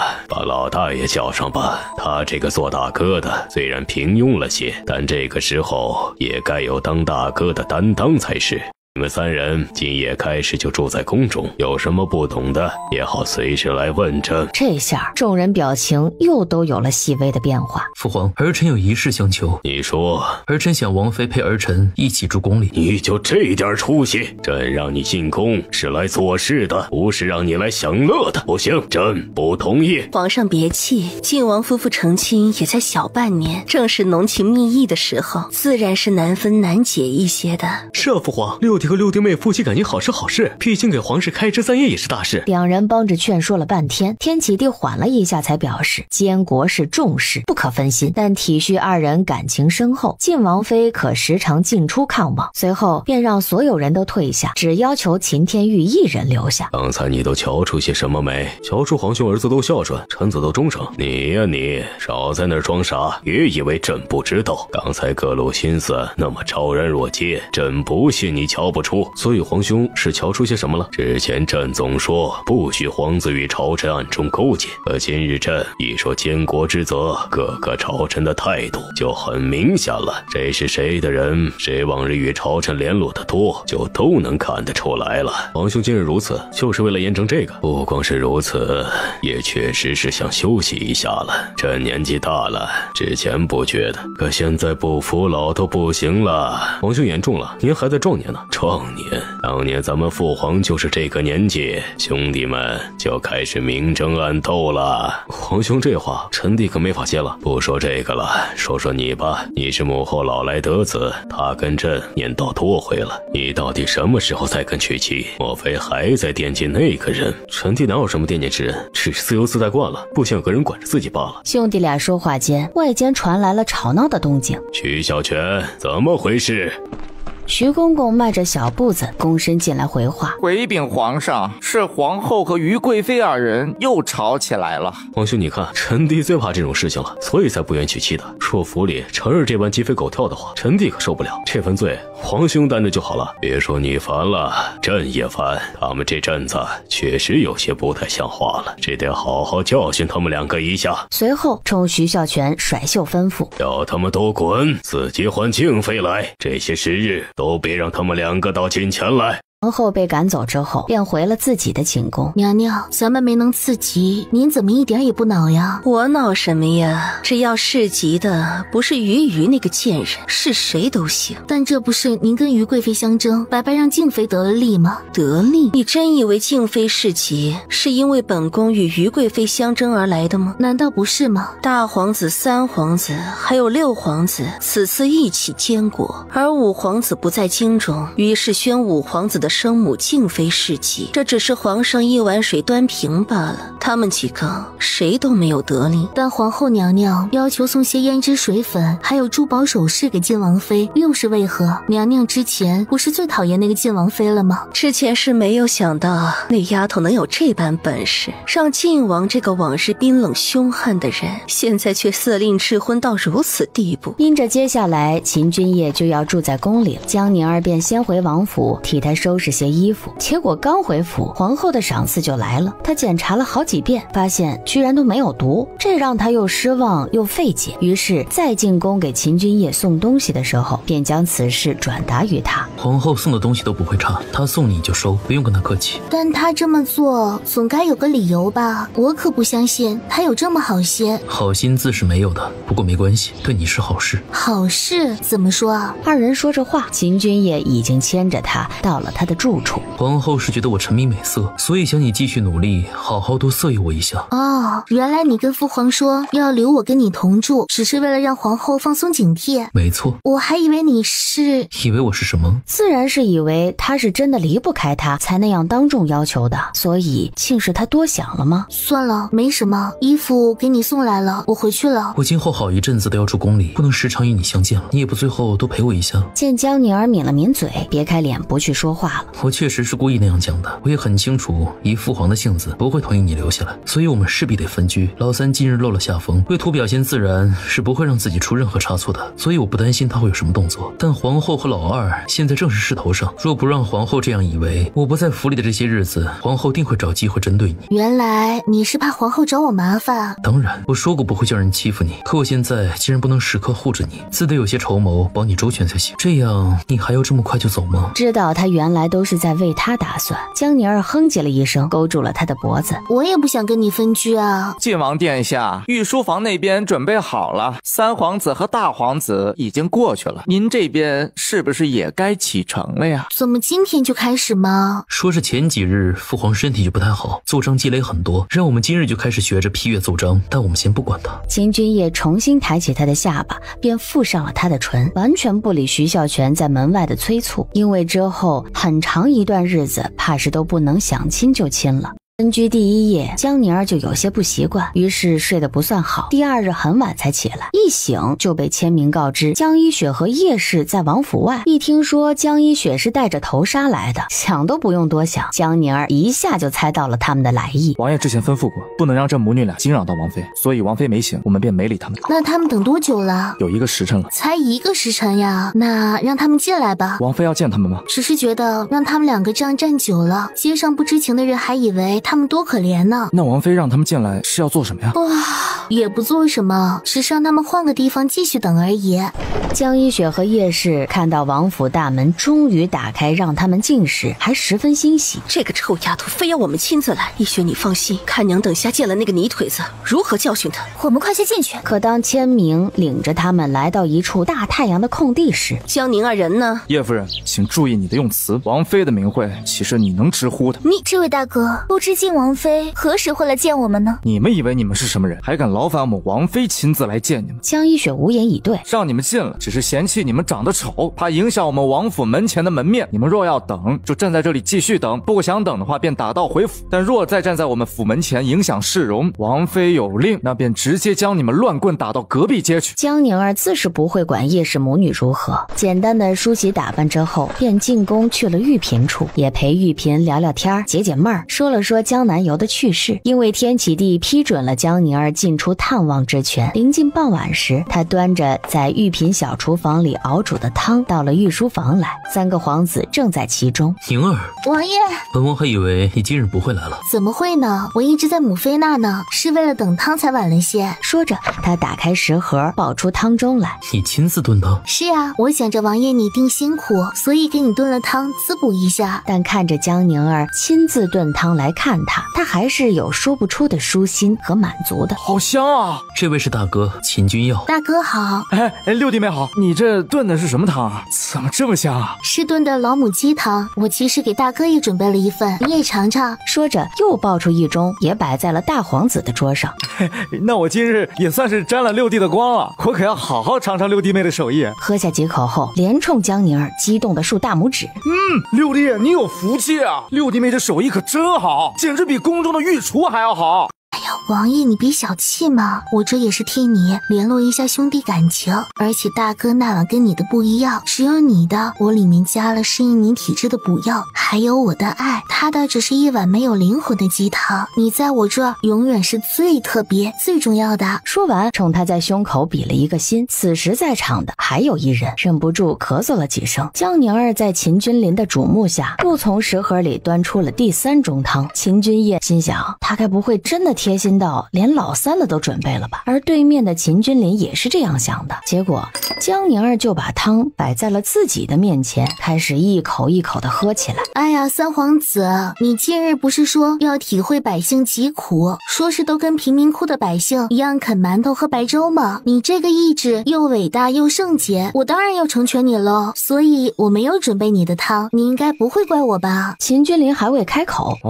原来三弟今日啃馒头是为了这个呀，我还以为你是要减肥呢。那三弟你可真是伟大。这时正好小太监来问膳，看几个皇子想吃些什么，要开始吩咐御膳房准备了。要问到秦君临时，我猜三皇子晚餐应该还是想啃馒头吧？我也觉得是。那馒头啊，六弟妹你是没有瞧见，我看着我都下不去嘴，他吃着可香了。馒头虽然看似寡淡，实则细品也是香甜的。贫民窟的百姓能吃到一颗馒头都已经很满足了，我吃的还是精面馒头，已经比他们好很多了。而且每一份粮食都是我们农户辛苦种植出来的，这种蕴含劳动人民汗水的食物是最大的美味，我怎会不喜欢？哇，三皇子真是高尚的不行了，让我等望尘莫及。然后他冲传菜的小太监说，你也听到了，你们可一定要成全一下三皇子的良苦用心，快让人去准备馒头，以后也不用问他吃什么了。想来三皇子此等决心，定是要吃上好一阵子馒头的。三弟说的对，我也要效仿三弟。你们也给我来点馒头吧，我也要体会一下劳动人民汗水的味道。江宁儿本还奇怪地瞧了大皇子一眼，想说他也要演这种戏码吗？我红烧肉还是要上呢，馒头只是我的加餐，我就是尝尝味儿，看是不是像三弟说的那么好吃。江宁儿扑哧一小声，差点没笑出来。王爷，你干嘛这样看我呀？我脸上有脏东西吗？没有，就是觉得只要看到你，心情就很好。那我这些日子争取每日都给你送补汤来，让你每日都能瞧见我。好。江宁儿也只能跟秦君夜待到这个时候，就得离宫回府了。但他没想到的是，他回府时已经夜明星稀，叶氏母女居然还在等他。那叫他们到花厅来吧。等看到叶氏母女互相搀扶着进屋时，呀，他们这是怎么了？千明，看不出来你已经会根据我的指令开始自由发挥了呀。我也是想给王妃出口气而已。放心，我不是要追究你，我是觉得你干得漂亮。他这话一点都不避讳叶氏母女。小贱人，你这样对待自己的长姐和母亲，如此不孝，定会天打雷劈，不得好死。雷会不会劈我不知道，但我知道辱骂王妃，想死的是你才是。千明，张嘴！我可是国公府夫人，你敢？千明立刻就挽着袖子上前，给了叶氏结实的一巴掌，将他打翻在地。叶氏万万没想到，一个侍卫居然敢对他动手，他还想还嘴。够了，你住嘴吧！江一雪咬着牙，虽也满心不愿，但还是冲着江宁儿第一次跪下。见过晋王妃，母亲她对晋王妃无礼的地方，还望王妃恕罪。还是长姐能屈能伸。行了，我这人对待讲礼貌的人也是以礼相待的。你们坐吧。谢晋王妃赐座。说吧，来找我做什么？我是来找晋王妃解毒的。解毒？长姐弄错错了吧？解毒找大夫呀，找我做什么？江一雪拿出一封信函，推至他面前。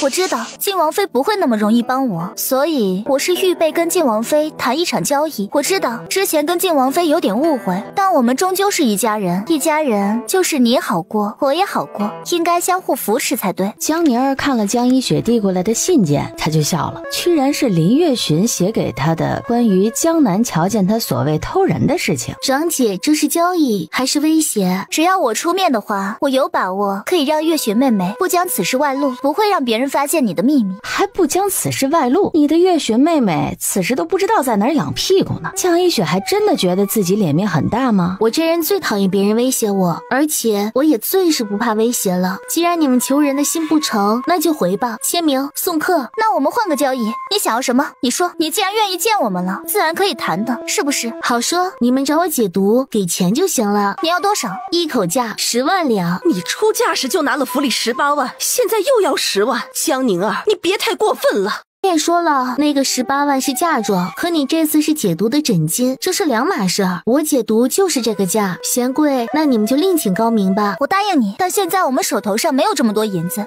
府里钟馗已经不在我娘手上了。沛国公府的钟馗换人了，这还真是新鲜消息啊！那你们先给5000两，然后打个欠条放我这儿，等日后我再向你们讨要。江一雪当即就答应，并写了一张欠条，然后跟叶氏二人摸出了身上的全部银子，刚好够5000，都给了他。江宁儿收了钱和欠条，让他把脸露出来先看看。江一雪撩开纱帐，取下面纱后，我去，真没见过这么丑的女。你这个侍卫怎么说话的？怎么了？说实话也有错吗？晋王妃能解对吧？你给了钱，自然就能。江宁儿拿出一个药瓶给他，不过我丑话说在前头，解毒的方法有些特殊，若你不照做，毒无法解尽，可就怪不得我了。你说，我都一定照做。药呢，要按时吃，1天10颗。同时你还得在乱葬岗里待一夜，找个尸体堆多的地方，就是那种又脏又臭，尸体都开始满是蛆虫乱爬的最好。从子时待到第2天早上太阳升起才可离开。你这是什么解法？方法我告诉你了，药也给你了，信不信是你自己的事情。叶氏母女一走，千明就上前问：王妃，你完全不用给他解毒啊，这样就便宜他了。便宜他？你觉得我会吗？你以为我给他的那瓶真的是药？难道不是吗？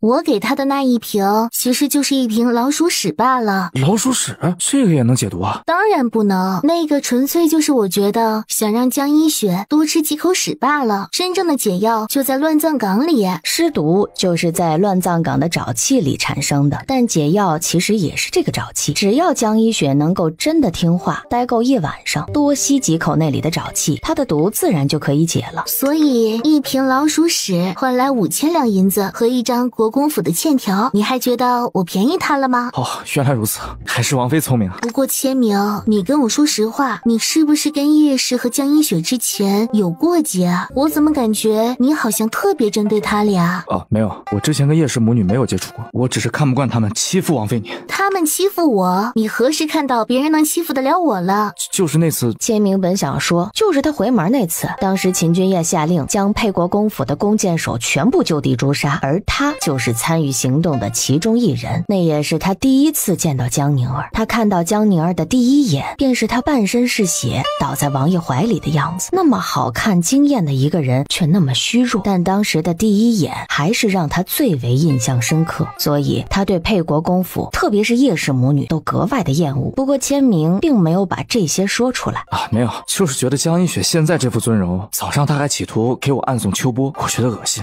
放心，既然你讨厌他，下次我再整他，一定把你叫上，让你看个乐呵。没什么事的话，属下就先退下了。行，你回去休息吧，我也要回房歇息了。千明一走出花厅，便引到了暗处，一路看着他打着哈欠进了王爷的院子才止步，没有再跟了。想什么呢？那是主子。什么乱葬岗？他分明就是故意整你，哪有这种解毒法子的？娘，你当真觉得江宁儿那个丫头有本事制毒解毒？她在给我替嫁前连学都不曾上过1天，就这种废物，怎么可能做出这么厉害的毒来？依雪，你的意思是？你忘了我之前跟你说过的，她不知为何与鬼医十分交好。我想这个尸毒丸定是鬼医给她的，而鬼医的性子就如这个名字，诡谲异常。若这个毒是鬼医所制，有这种奇特的解毒法子也并不奇怪。我决定还还是去试一试。但你可是沛国公府的嫡小姐，那么脏的地方，你怎么能在那儿过夜呢？为了我的脸，现在顾不上那么多了。江一雪说的坚定无比，可真是深夜到了乱葬岗之后，还是不免有些发怵。她因为害怕，于是把小春也拖着一起来了乱葬岗。每走一步，江一雪都在心里把江宁儿翻来覆去的骂上了100次。子时一到，空气中升腾起了十分腥臭难闻的沼气，恶心的人不行。二人蹲在一个有半人高的石墩旁，互相依偎着。小姐，咱们真的要待一晚上吗？那个江宁儿会不会是在耍你啊？其实江一雪也很怀疑这件事儿，但是来都来了，怎么着也要试试才知道。待了一会儿，除了夜风呼啸的有些吓人以外，还算是相安无事。她感觉到身后有异样。你怕就怕，不要扯我头发。小姐，你在说什么呢？我2只手不是被你抓着吗？我哪还有手扯你头发呀？应该是风吹的，是我弄错了。可很快，他的目光愣怔地看向江一雪的身后，然后就发出一声凄厉的尖叫，晕倒了过去。小姐，小姐，你怎么来了？你是来跟我们一起下地狱的吗？江一雪猛地回头，小姐，我死得好惨，我好疼啊！你来陪我吧，陪我吧。对啊！也顾不上什么蹲守一夜的要求，拔腿就跑。跑的过程中，他被地上一具腐尸的手臂扳倒，狠狠地撞到了地上。江一雪痛得不行，也完全不顾。你别过来！你别过来！然后手脚并用的连滚带爬的惊叫着赶紧离开了乱葬岗。好在那个柔儿似乎也不出乱葬岗，瞧见江一雪仓皇逃后，又飘回到了倒地的小春旁边，踹了小春2脚。见他彻底醒不过来了，柔儿才一把摘下了易容，恢复成了本来的面貌，露出了一双蓝色的眸子来。明昭蹲下后，用力拍了拍小春的脸，看小爷整不死你们。江一雪回府之后，吓得一直哭，抑制不住的嚎啕大哭。老爷，你怎么来了？哭，就知道哭！大晚上的在这鬼哭狼嚎个什么劲儿？江映初一把掀开了床幔，瞧见了床上的人，一屁股就跌到地上。鬼，厉鬼呀！爹爹，我不是鬼，我是你女儿啊！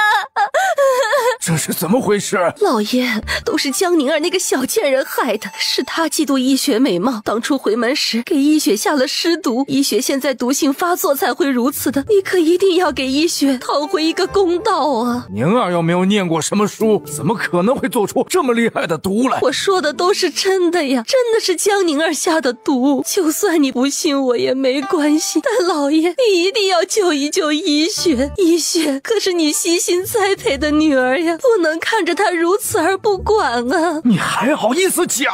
当初是你信誓旦旦的跟我说，定会让她成为未来的太子妃，替我国公府拉上靠山，保我们万代千秋。如此，我才倾尽全府之力栽培她，把她打造成了京城第一才女。可现在呢，她连容貌都没了，你们母女将我这些年的心力财力都付诸东流了。本老爷真是后悔当初没有听她的话，鬼迷心窍的立了你当正妻。江映初，你真可悲，你到现在满脑子都还是那个女人，但可惜那个女人可从未正眼瞧过你。叶小影，你说什么？我说什么？我说你无能，我说你是个垃圾，我说你一辈子都比不上你大哥，你一直眼红你大哥，你嫉妒他，嫉妒的发疯，甚至不知廉耻，没有道德的还觊觎他的女人。可你就算费尽心机弄死了他又如何？国公府到了你手上又如何？往年的风光还不是瞬间就都败在了你手上？而且就算你大哥死了，那个女人也不愿看你一眼。你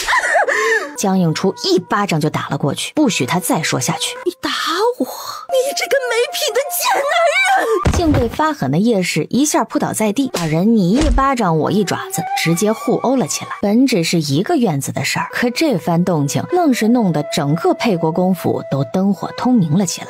父亲，消消气。疯婆子，她就是个疯婆子。娘，你这是何必呢？贱男人，你爹就是个贱男人。到底是发生何事了？我也不清楚。那有劳姨娘，先送我爹回房休息，有什么事等明日休息好了再说吧。那其他的事情就有劳大公子了。叶氏母女相拥着哭了整整一晚上，二人到底什么时候睡着的都不知道。第二天一早上，还是被一阵房里的乒铃乓啷的声音给吵醒的。他起身身后，也给自己戴了一块面纱，疾步而出。结果就看到一群下人正在搬他房间里的东西。谁许你们进来搬东西的？都给我出去！回夫人，是老爷让我们过来搬的。老爷说很多东西夫人也会用不上了，所以让我们都搬去田姨娘的屋子中。不过夫人放心，会给夫人您置换的。叶氏看着这些，气得浑身发抖，将惊鸿搬来的东西一顿砸。惊鸿也完全不拦着。夫人，可别怪我没提醒你，府里钟馗紧张，你砸了，可能几个月都不能再给你置办一套了。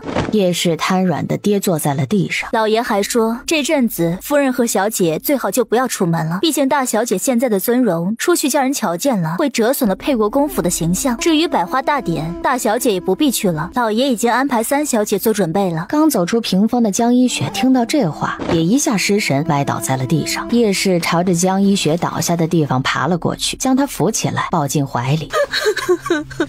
一雪，我可怜的一雪，是我害了你，都是娘不好。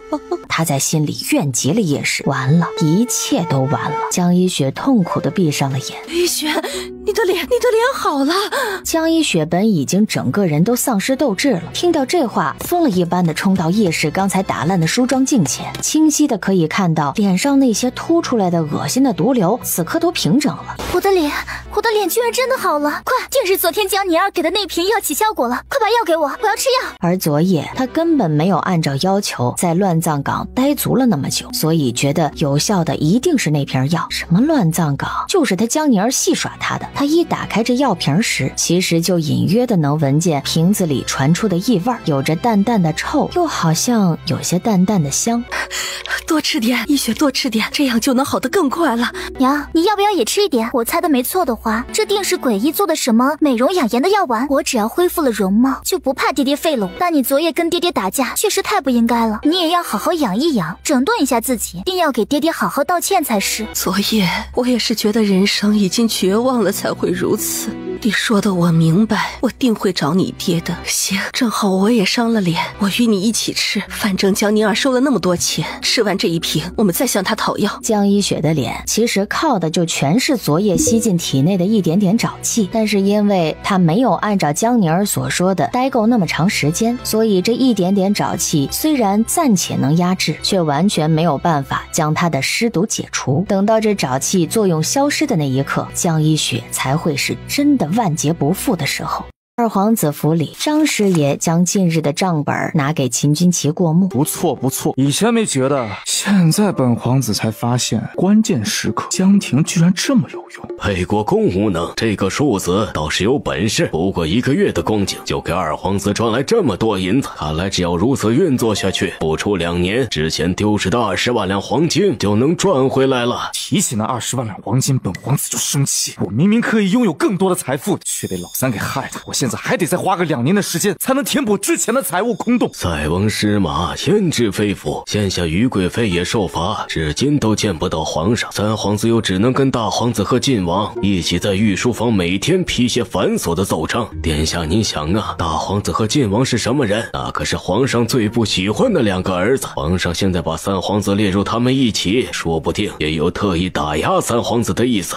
好，他的贤王人设终于是失灵了。现下很明显，皇上最看重的还是殿下您呐。上次那些报名的事处理的如何了？殿下放心，尽数剿灭了。切记，西北的任何风吹草动都绝不可让父皇知道，也绝不可让这群刁民再出现在父皇的面前。属下会处理妥当的。江一雪这几日可还有来地拜帖？殿下莫非还愿意见他？不是我想见他，而是本皇子现在非常需要江婷的帮助。以前我觉得沛国公府无用，也想着踹开，可现在觉得江家现在还是能给我带来好处的，我还是需要安抚一下江一雪的。听到二皇子居然派人来请他，江一雪高兴的不行。此时他已经彻底恢复了容貌，甚至觉得自己比以前还更美了几分。一番精心打扮，就来到了二皇子府来。秦军旗一见他，就将他搂进了怀里。哎呀，一雪，你可让我想死了！来，快让我亲亲。殿下，你骗人！你说你想我，前阵子我生病，你都没来瞧我。你生病了，我怎么都不知道这个事呢？哎呀，定是我忙百花大典去了，下面人疏忽了。晚些我就叫人去教训他们。哎呀，我的宝贝一雪病了，我怎么会不来看你呢？当真是因为太忙了吗？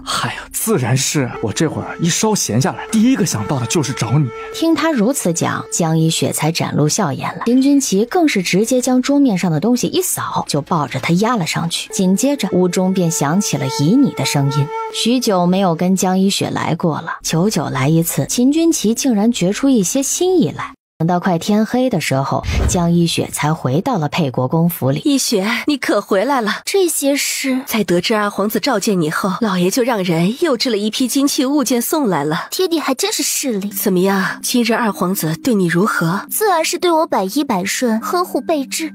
还是我们一雪有本事。那个信呢？可有让二皇子瞧见？自然是瞧见了。不仅如此，二皇子还气得浑身发抖呢。这个臭丫头骗你去乱葬岗，还给你下毒，险让我们母女二人被老爷遗弃，就该让他千刀万剐才好。之前林月寻去晋王面前告发没用，我就想着晋王定是碍着面子，所以纵容他。但二皇子可不会纵容他。二皇子一直不喜晋王，不管是他想要针对晋王，还是想要把此事拿去做文章，江宁儿都逃不过要遭罪。还是我们一雪聪明，江宁儿想跟你斗，简直不自量力。母女两个近日实在是太过糟心。如今江一雪的脸好了，二皇子重新宠爱她，又顺便陷害了一把江宁儿。两个人觉得这是阴霾过去，一切都顺利起来，未来一定会越来越顺。六弟妹请留步。回头看去，是大皇子的皇妃徐氏。大皇嫂有事。六弟妹是去御书房看六弟吧？我也准备去看看我家那口子，我们不如一起吧？也好，咱们一起。晋王爷，茶凉了，奴婢给您换一杯吧。秦君夜专注手中的奏章，眉眼不抬地轻嗯了一声，春桃便故意将茶杯整个一歪。秦君夜眼疾手快，迅速将桌上的奏章护住，结果这个动作使得茶水尽数泼到了他的身上。奴婢有罪，奴婢来给您擦。不用。然而这春桃还想继续上手，就在他要碰到秦君夜胸口的时候，秦君夜便一把牵住了他的手腕。本王说了不用，你是听不懂人话吗？春桃只觉得手骨都要折断了一般的疼，可想到其他宫女说的，一开始那些大臣也先是斥责，只要再娇声讨好，很快就会变成是拉着他们入怀了。王爷，您别抓着我抓得这么紧啊，您都弄疼奴婢了。王爷，你想要什么直说就好了，奴婢真的好疼啊。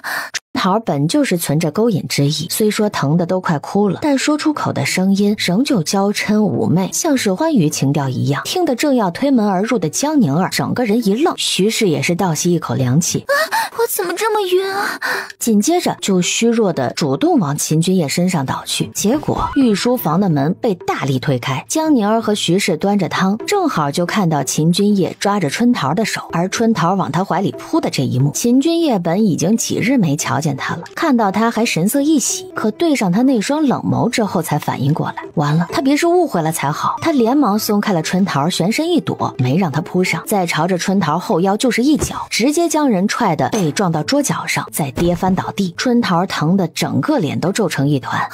是奴婢昨晚忙到太晚了都没怎么睡，刚才头晕手软，才会不小心把茶水泼到王爷身上的，还请王爷恕罪。闭嘴！本王最烦柔弱的女人，若不是御书房不方便见血，本王早就把你杀了。不是说男人都喜欢这种的吗？难道说晋王是个例外？江宁儿也察觉到了他怨愤的目光，端着汤盅朝地上一摔，瓷片碎裂一地。六弟妹你别气，说不定是误会。宁儿我没有。结果江宁儿并不是想要发脾气，而是捂着额头学着春桃刚才的语气。我也好晕啊，手都拿不稳了。哎呀，不行了，我要倒了。秦君夜愣了一下，然后立马两步并成一步，就连忙冲了过去，在他倒地之前将他抱住了。怎么了？手没有伤到，给我看看。我怎么这么晕呀？哎，一定是昨天夜里想王爷想的都没睡着才会这样。那我先送你回屋休息一下。说完，秦君夜便把他打横抱了起来。春桃看这一幕简直是气得不行，这个晋王妃是学人精吗？连晕的理由都抄他的。而且晋王不是刚说他最烦柔弱的女人吗？这个晋王妃倒的比他假多了，晋王难道看不出来？区别对待是不是也太明显了一些？但秦君夜就是一个眼尾都不给春桃，径直抱着江宁儿回房。你不晕了？你少来，我不信你不知道我是装的。怎么了？你的手碰过别的女人了，我嫌弃。我碰。秦君夜回想了一下，他也就拦着春桃给自己擦身子时抓了一下她的手腕而已。江宁儿拽着她的袖子，将她拉到了水盆前，示意让她把手洗干净。秦君夜也有些哭笑不得，但也听话的将右手放进了水盆中。但见他只是放着，你就这么敷衍我呀？秦君夜放在盆中的右手不动，左手将她纤腰一搂。这只手没碰过别人，可以抱你吧？但抱了你，我就没办法洗另外一只手了。所以你说怎么办？什么怎么办？那你放开我呀！好不容易再见你一面，说什么都不会放的。你帮我洗吧。非要我帮你洗是吧？可别后悔。他拿起一条毛巾架上最粗的毛巾，就开始跟他搓起手来，力道之大，疼得秦君夜当即就呲起牙来。这个女人是真的肯下手啊！可是疼过之后，他又忍不住轻笑了起来。你笑什么？我在笑宁儿是不是吃醋了？哼，我才没有吃醋，你当我傻吗？但凡有一点脑子的皇子都会知道不要混乱宫闱。宫中所有的女人名义上都是皇帝的，宫女虽低微，但只要碰了，那都是对天启地大不敬的事情。就算是秦君奇那种脑子长在裤裆里的家伙，遇到今日的情况都不会动那个宫女半分的。你总不至于比秦君奇还混蛋吧？但听到江宁儿居然拿自己跟秦君奇比谁更混蛋，这就让他高兴不起来了。他有那么糟吗？但我怎么好像都闻到酸味了？没有，那是你的错觉。当真没有？如果真没吃醋的话，那让我亲一下。掰过他的脸，朝他唇的地方低凑了过去，结果被他一巴掌将脸推开。我有话问你。江宁儿试图岔开这个话题，结果被秦君夜再次一把抱了起来。有什么话我们坐下来再说。而秦君夜所坐下来的地方自然是在床上。江宁儿确实是有话要问，就先不管坐哪儿了，反正床上也舒服。正要问话，就看到秦君夜开始脱衣服。你脱衣服干嘛？我说了有话要问你的，你别满脑子就想着那档子事儿。秦君夜自是觉得好不容易才见一次面，而且难得有这个机会，一时半会儿不会有人来打扰，他当然不可能放过。我衣服都被泼湿了，当然是要脱掉的。你要我一直穿着湿衣服吗？我知道你在动什么心思，但你没有好好回答我问题前，你想都别想。爸，你到底要问什么？你们皇子是不是成年后宫里都会安排个教习宫女？那你应该也有吧？那他人呢？一夜夫妻百日恩，你怎么没给别人一个名分？什么一夜夫妻百日恩？什么给名分？他在说什么呀？怎么这个事情很难回答吗？还是说不能告诉我？不是不能跟你讲，只是你怎么突然问起这个？王爷以前的事情我知道的不多，所以想要了解一下你的过去。但现在我府里就你一个，还讲这个有什么意义？没事，你讲，我只是想更加了解王爷。您放心讲，我不会生气的。当真不会生气？当真，比珍珠还真。确实，我跟其他皇子一样，16岁的时候，宫里有指派一个专门教我房事的教习宫女到我府上。那个宫女长得什么样？叫什么？那个宫女吧，长得还不错，身材也挺好，我记得是姓姚。那既然她那么好，你怎么没把人留下？你这点权利还是有的吧？这个权利自然是有的，而且我也留过她一阵子。但你也知道，后来我中毒昏迷了一阵子，清玄就给了她一笔银子，将她遣散了。你醒后没生气？当然生气，我醒后还打了清玄一顿，说她自作主张。那后来发现她走了之后，你没找她，以你李雨楼的力量，要找她不难吧？李雨楼也不是万能的，我是找过她多年，但是可惜没有下落，也许是故意躲着我吧。那你如实告诉我，我入府后，你还有在找她吗？秦君夜若有所思地看了他一眼，然后迟迟没有答复。秦君夜，你回答我呀！秦老六，你以后都不许碰我！说完就要下床离开，秦君夜惊了，就要去拉他，结果刚碰到他，江宁儿反手一针就扎在了他手臂的麻筋上。宁儿，秦君夜咬着牙，忍着手臂的酸麻，强行将他从后面环住。你放开！我为什么要放？刚刚还信誓旦旦说绝对不会生气，你这是没生气的样子吗？而且以后都不许碰你是几个意思？我不碰你，我还能碰谁？今天不就还有人对你投怀送抱吗？你能碰的人多了，说不定你碰过的人也多了。他是想看他吃醋来着，但他确实没有料想到他吃起醋来会这么狠。你先听我解释好不好？你都说的那么清楚了，还有什么好解释的？你当初还跟我说你第一次是跟我当时还感叹你这人还挺纯情，结果现在才知道你根本就是骗我的，原来你早就是经验丰富了。我怎么就成经验丰富了？你自己冷静下来想想，我们第一次见面的那次，难道我看起来像很熟悉的样子？那是因为你那个时候看不见。那你现在把我眼睛蒙上，我让你看看真正的老手是什么样的。我都这样生气了，你还有心情跟我耍流氓？秦君夜，你过分！秦君夜按着他的肩膀，将他转了过来。你听我说，我是骗了你，但只是刚才骗了你而已。我当初是有一个教习宫女，但你稍微打听一下就该知道，教习宫女从不可能有好看的。而皇后为了恶心我，给我拍了个又老又丑的。那个时候，我光是看到她的脸，我就完全不行。所以你要问有没有，我可以告诉你，确实有这么个事情。但当时她来给我宽衣时，我就没忍住，把她给打出了房间。我知道皇后再换也会换个如她一般的，于是就跟父皇请命说，我不需要这种宫女。江宁儿趴在他胸口，附耳仔细听着他的心跳，发现他心跳沉稳，确实是不像在说假话。当真？当年我将那教习宫女打出去后，她还专门到宫里来告我的状，说我打她。为此我还叫宫里人一阵笑话。此事你不信，可以去宫里随意打听，随便一问就能知道。你觉得耍我很好玩是不是？是我不好，我其实就是想看你吃醋，逗一逗你。但我也没想到，你一贯聪明机警的人，今日竟会这么容易信以为真。我本以为3两句你就应该能听出不对劲的，谁想你竟一直没听出来。后来我都实在编不下去了，才没说话的。我的所有经验都来自于你，我只有过你一个女人，除你以外什么都没了。你惯会欺负我。你今日是不是听到些什么？不然你怎么会突然问我这个？是今日大皇嫂问起我那侧妃的事情。侧妃？江宁儿将一切的缘由与他细细说了一下。秦君夜隐隐明白他在想什么了。实话讲，其实你不是我第一个赐婚的对象。美人计这一招，皇后以前也都有使过，想过给我府里塞人，只是都被我避开了而已。那你怎么避开的？其实也不难，以前他们对我百般刁难，我自顾都不暇。一个人在生存都有问题的时候，所以根本不可能有那个心思去想男女之事。且我知他们这份心思，自然对突然接近自己的所有人都保持着警惕。几个皇后有意赐婚的对象，我能拒绝的便会直接拒绝，拒绝不掉的就会想办法除掉。久而久之，暴力之名传出去了，都知道谁嫁我谁倒霉，便谁家都不愿意把女儿许配给我了。那当初赐婚你跟江阴雪的时候，你怎么没有拒绝？你是不是吃醋吃傻了？那个时候外界都以为我在昏迷，我怎么跳起来拒绝？所以那夜的弓箭手果然是准备杀入府的新娘子吧？其实不是入府的新娘子，而是为了杀你。我从一开始就知道沛国公府换了你替嫁，我一直都知道我要娶的是你。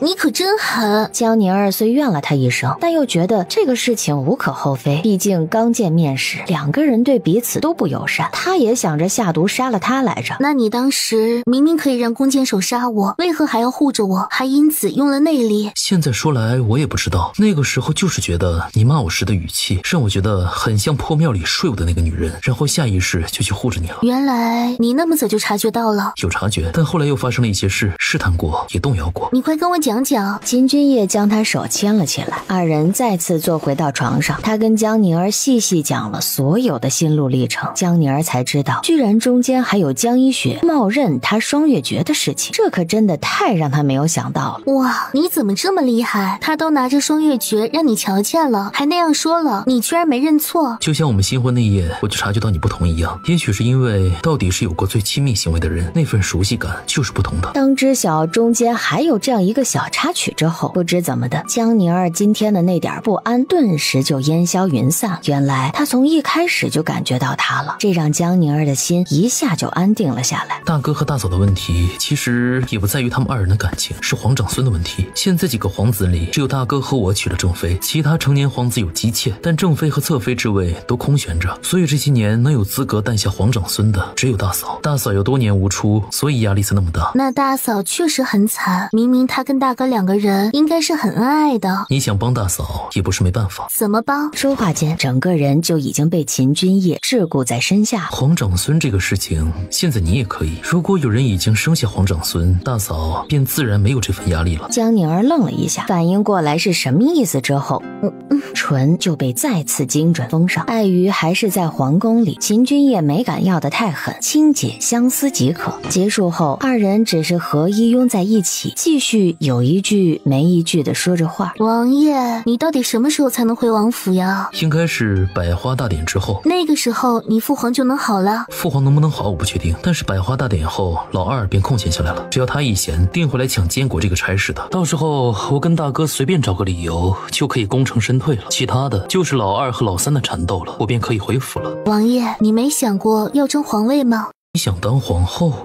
可饶了我吧！我这些日子被皇后喊着，听她叮咛教导，可把我给折磨死了。皇位于我而言，远不及所珍视之人周全安康重要。一个有能力的皇子说自己对皇位不感兴趣的话，就太假了。但王爷，你也没说不想，所以我是不是可以理解为，其实你有想法？真话就是，曾经确实想过，但是现在不想。这是为何？我曾想过要争太子位，但确实是没想过要当皇帝。我自幼不受宠，小时候我便以为是不是当了太子，便是父皇最珍视的那个孩子，父皇便能多看我一眼，而不是不管发生什么事都偏宠二哥。是不是我足够优秀的话，母妃就可以在宫里好过些？所以我也曾锋芒毕露，万事争强好胜，想要拔得头筹。而这样做的结果是，父皇不仅没有多看我一些，母妃也在宫中备受欺辱。3年前那场秋猎，我身中噬魂毒，小七也被我连累的伤了腿。什么叫连累？分明是那些家伙眼红你，是他们居心叵测，是他们自己比不过你，就用这种阴招。王爷，你不要把这种罪责背在自己的身上。做人最重要的就是要放过自己，然后辱骂他人。我不想再听到你这样说你自己了，你这样讲我会心疼的。所以你问我现在想不想当皇帝，我确实是不想。我已经过了渴求父皇关注的年纪了，也认识到了父皇的偏宠与我能力够不够强无关。3年前的变故让我意识到了，我最想要的其实就是母妃喜乐，军行安康。现在还多了一个想要的，就是想要你永远在我身边。你既然不想当皇后，那皇位于我便没有多少意义，除非你告诉我说你想当皇后，那我为了你还会去拼一拼。江宁儿静静望着他望了好一会儿，先是疼惜他年少时的过往，最后这句话则是让他感动的哼唧了一声。我才不要你为我去拼这种事情呢！你放心，你以后有我爱你，你曾经得不到的父爱都会在我这补偿回来的。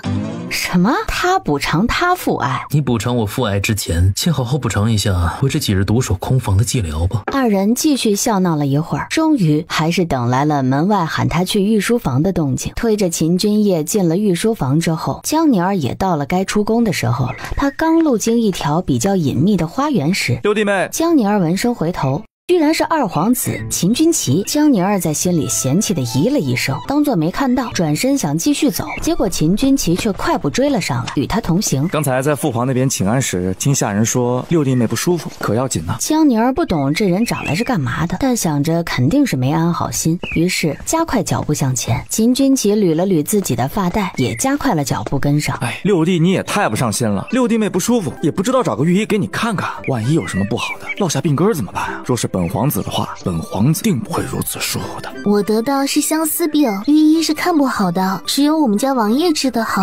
我的身体如何，还轮不到二皇子来操心。相思病，六弟妹，你确定你是对六弟相思吗？我不对王爷相思，难道对二皇子你相思吗？哎，六弟妹，我们聊聊吧。我知六弟性子不好，长得也不好，你这种花容月貌的委身在他身边，确实是有些委屈了。你若有别的心思，我也十分理解，对你的处境也十分怜惜，但你大可不必舍近求远啊！而我知道之前的事情让你对我有些误会，但我这个人你是不了解的呀。我其实文韬武略，才貌双全，一拳头就直接朝他脸上招呼了过去。真是不好意思，我这个人就是防御意识太强了，看到前面突然有人，拳头就不受控制的挥过去了呢。不过这件事，想必二皇子在我新婚那夜已经是了解过的，对吧？我奉劝二皇子一句，下次可别再突然出现在我面前喽，不然我又伤了二皇子，可就不好了呢。无妨，六弟妹劲儿小，我不等。不仅不对他发脾气，还冲他笑，这点儿就有点超出江宁儿的料想了。本皇子有一物要送给六弟妹，请六弟妹别与六弟讲，这是我们2个人之间的秘密。江宁儿才不想跟他有什么2个人之间的秘密呢，但秦君奇根本就不给他拒绝的机会，就塞了条汗巾在他手里，然后冲他挤眉弄眼之后大步离开了。江宁儿一个人站在原地，一脑子的问号，一直到出宫门，他一路都在琢磨这件事儿。千明大老远瞧见他，就从马车车夫的位置一跃而下，赶紧来迎接他。王妃今日怎么这么晚才出来？属下还以为王妃又出什么事情了。我有一个东西送给你，但这个事情你千万别跟王爷讲，这是我们2个人之间的秘密哦。说着，他就把刚才秦君奇给他的那条汗巾塞到了千明手里。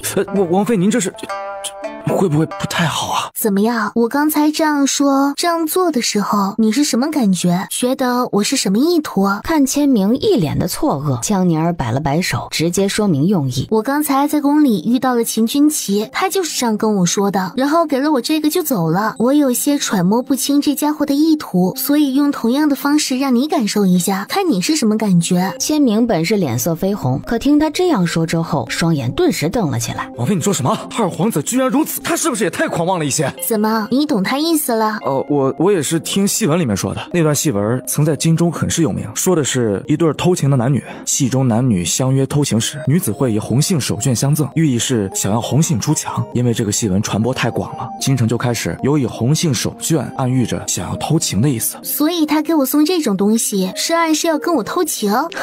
这个猪头还真是小脑发育不完全，大脑完全不发育呀！他都在我手上吃过多少次亏了？上次大理寺是被打得不够惨吗？怎么就是不知道长一点记性呢？王妃，上次大理寺的事情，二皇子可不知道是你弄的。也是哦，但不对啊，他怎么就觉得我会愿意同意，不会泄露给别人知道呢？他把我当成什么人了？江宁儿琢磨了一下，突然想起他的那句：你若有别的心思，我也十分理解，对你的处境我也十分怜惜，但你大可不必舍近求远。舍近求远？江宁儿眉眼一亮，想起了那日江一雪拿来要挟自己的信，好像就都明白了过来。我懂了，既然他有这份心思，那本姑娘就陪他玩玩。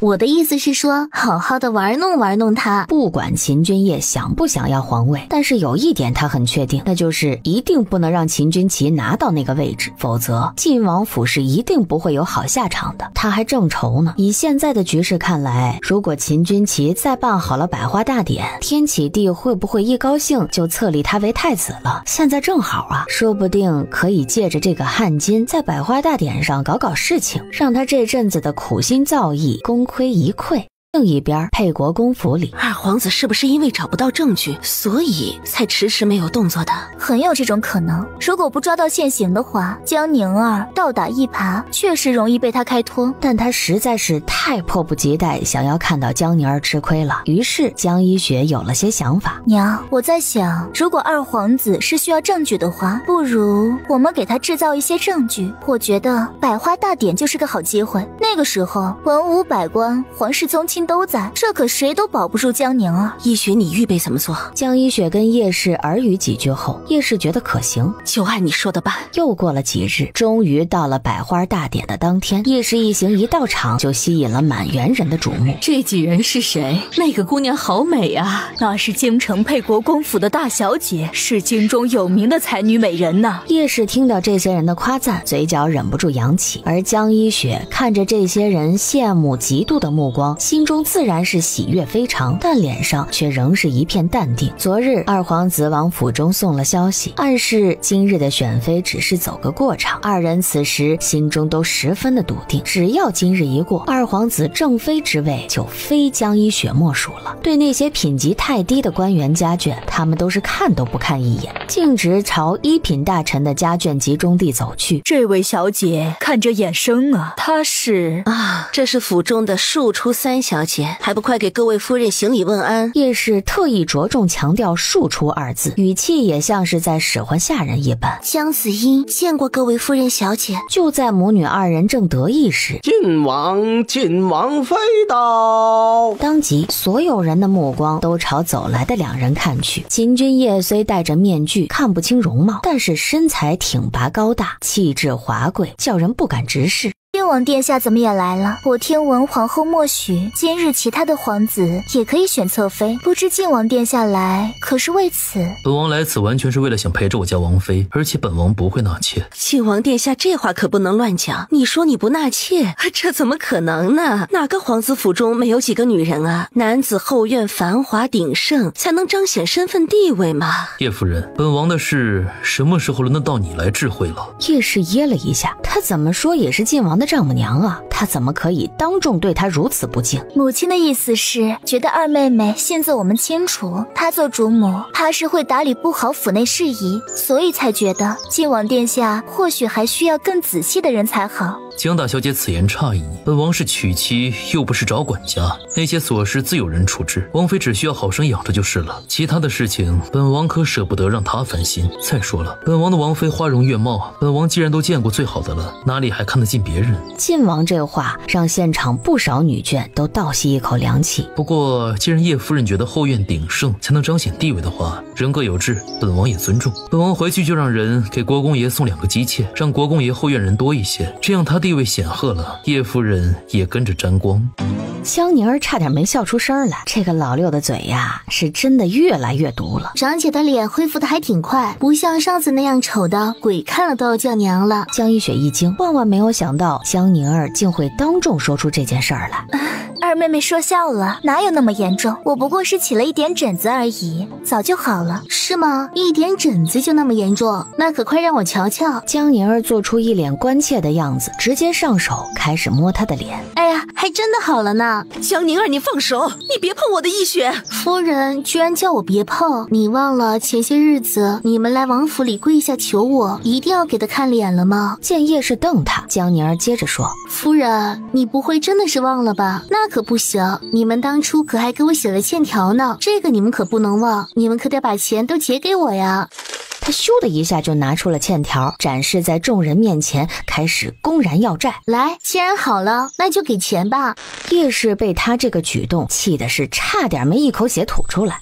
你就是三妹妹吧？子英见过二姐，不是，是王妃娘娘。起来吧，你就是田姨娘的女儿吧？正是。那还劳烦你把夫人和长姐欠我进王府9万5千两的事情告知田姨娘。想必我要拿回这钱，现在只有田姨娘能做主了。9万5千两。江子英震惊，乖乖，叶氏母女是搞了什么呀？欠这么多钱？不过她自不敢多问，都先应下。子英回去定会跟我娘转达此事。三小姐，快别行礼了！你没听到晋王妃都让你起来了吗？将秦君夜胳膊一挽，二人朝着皇室中人的高位坐席而去。刚坐下，皇后也带着一众妃嫔来了，这是个信号，意味着二皇子的选妃仪式终于是要开始了。真是没想到，想嫁秦君齐的人居然有这么多。王爷，你说最后谁会赢？应该是于丞相的孙女。哦，于丞相。刚才我教训叶氏，你看得那么开心，今晚可有奖励？王爷，我3日前来月事了，所以不行哦，你再忍忍。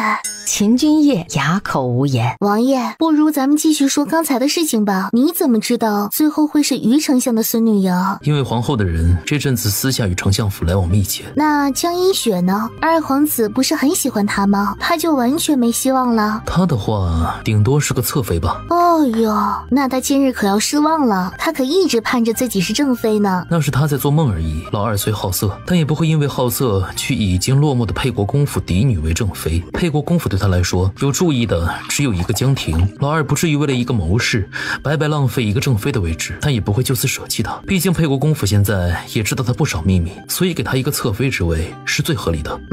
他不能当正妃还真是可惜。不过不管怎么说，秦君齐跟江一雪这个贱男配渣女的组合能成就行。你居然会希望江一雪如愿？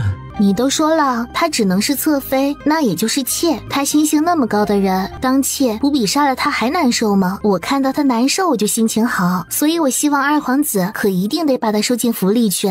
不过丞相之女居然要嫁给秦君齐这种贱渣男人，也是够惨的。这种婚姻都是事先达成好的协议，他不同意，皇后也没法子。所以这种女人你不必可怜她，她看中的只是利益而已，又不是真心。只能说秦君齐是丞相府自己选的。这时有天启帝身边的太监来宣秦君夜，说是谈到岭南治水事宜，那个奏章正是他负责批阅的，所以把他喊去一起商议。他一走，他也有些坐不住了，便便准备去找秦天玉那个老小子玩会儿，反正他这个逍遥王用不用搭理朝政，闲得很。走到人少的地方，有个小丫鬟快步而来。靖王妃，大小姐想请你一步，她有话想跟你聊一聊。她请我就要去，那我多没面子啊！翠萍似乎早就料到他会这么说，拿出了1张5000两的银票。自然不会让靖王妃白去，大小姐就是想把这个欠账跟靖王妃还清，只是这里不太方便。嚯，有出场费啊？那你早说嘛！顿儿乐滋滋的把银票塞进怀里。那行，你带路吧。靖王妃，请跟我来。翠萍躬身堆着笑，可一转身后就变成了嫌弃的臭脸。还是大小姐说的对，这个江宁儿没见过世面又贪婪，用5000两银子定能把她骗去。翠萍推门，江一雪果然坐在其中。二妹妹，你可终于来了，我还怕你生我的气，不肯来见我了呢。这里就我们2人，你就不必给我演姐妹情深的戏码了，直接说吧，想聊什么？那行，既然二妹妹爽快，我也不跟你拐弯抹角，叫你来是因为今日一过，我们不光是亲姐妹，更是妯娌了。我觉得我们到底是一家人，以后同在皇室之中，不应该这样针锋相对。你也知道，现在二皇子的势头，皇上封他做太子是早晚的事情，而将来太子妃之位，就自然非你姐姐我莫属。今日我喊妹妹来，就是想要你去劝劝靖王殿下，不如你跟靖王选择现在投靠二皇子，做姐姐的还能在二皇子面前替你美言几句，之后封侯拜相，少不了靖王和妹妹你一份。长姐怎么就这么自信？你能嫁二皇子为妃？这是二皇子亲口向我允诺的。今日的选妃不过是走个过场，这些女子也都只当做我的陪衬罢了。你这么说，我还真是需要好好想想。我跟王爷确实也得找条出路才行。江一雪还以为是把他说动了，连忙给他倒了杯茶。二妹妹想通了就好，你可以回去跟靖王爷好好商量一下。不过说真的，以后我们姐妹2个真的不能再像今日这般了。我跟母亲好，对妹妹你也好不是？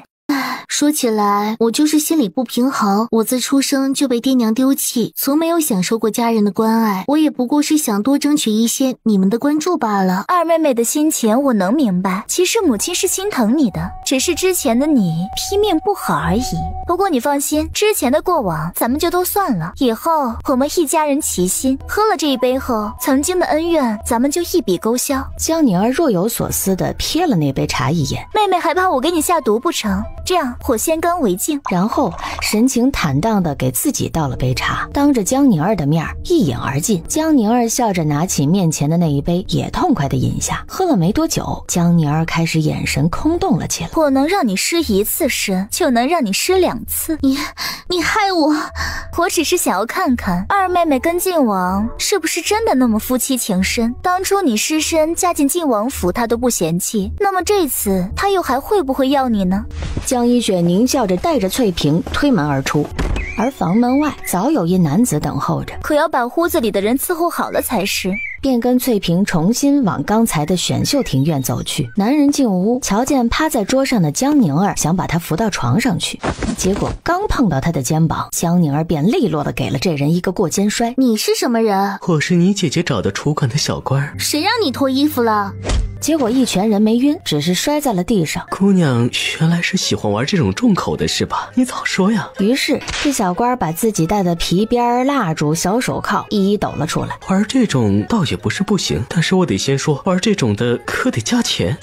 我玩你大爷！其实千明一直都在暗中跟着，确定江一雪走远之后，立即就破门而入。王妃，你没事吧？我没事，不过既然我没事，接下来就有人要有事了。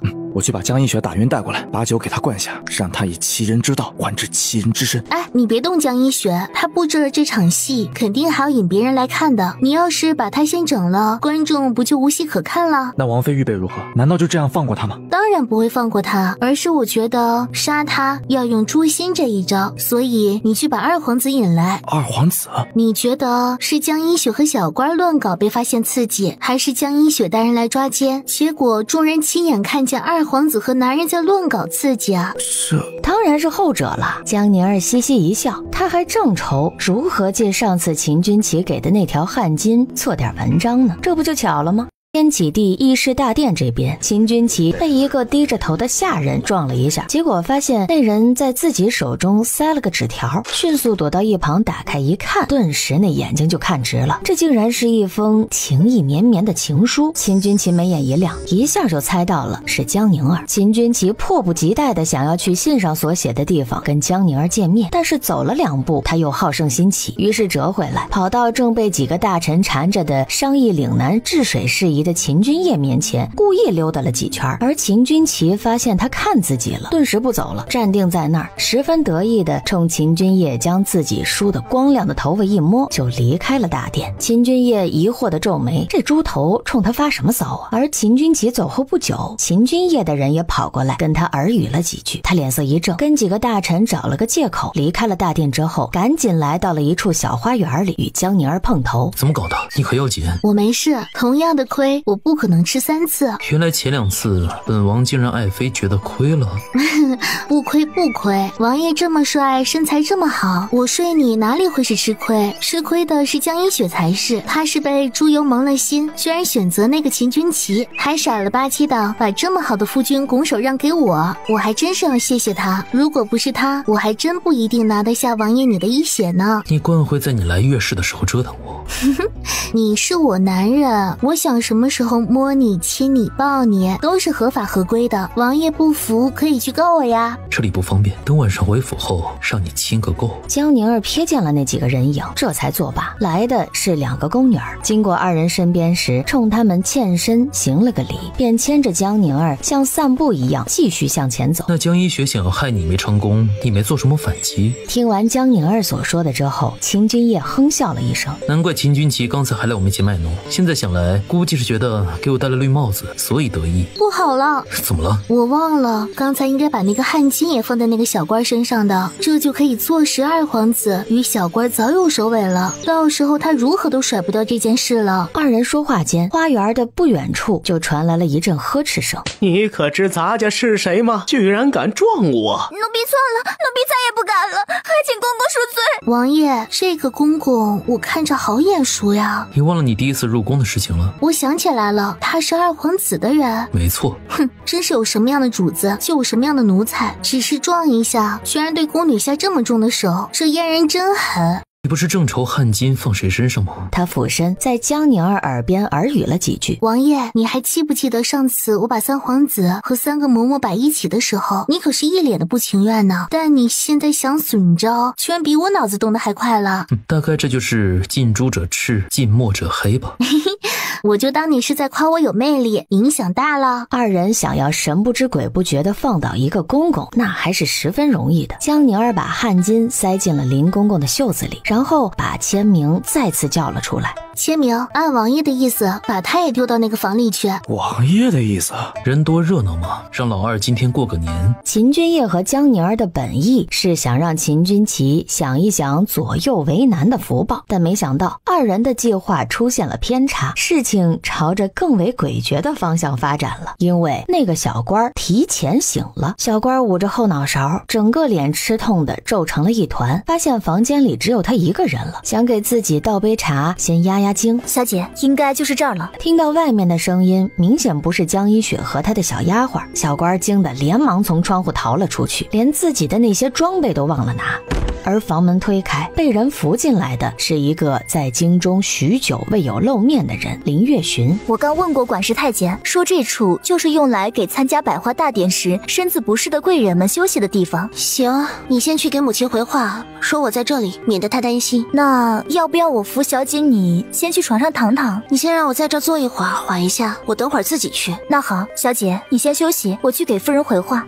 江宁儿这个小贱人，等本小姐好了，定不会放过她。直接拿起桌上的茶水，咕咚咕咚地喝了下去，然后脚软着朝床上走去。秦军旗叫自己的人都不用跟着，一个人朝着信上约的地方而去。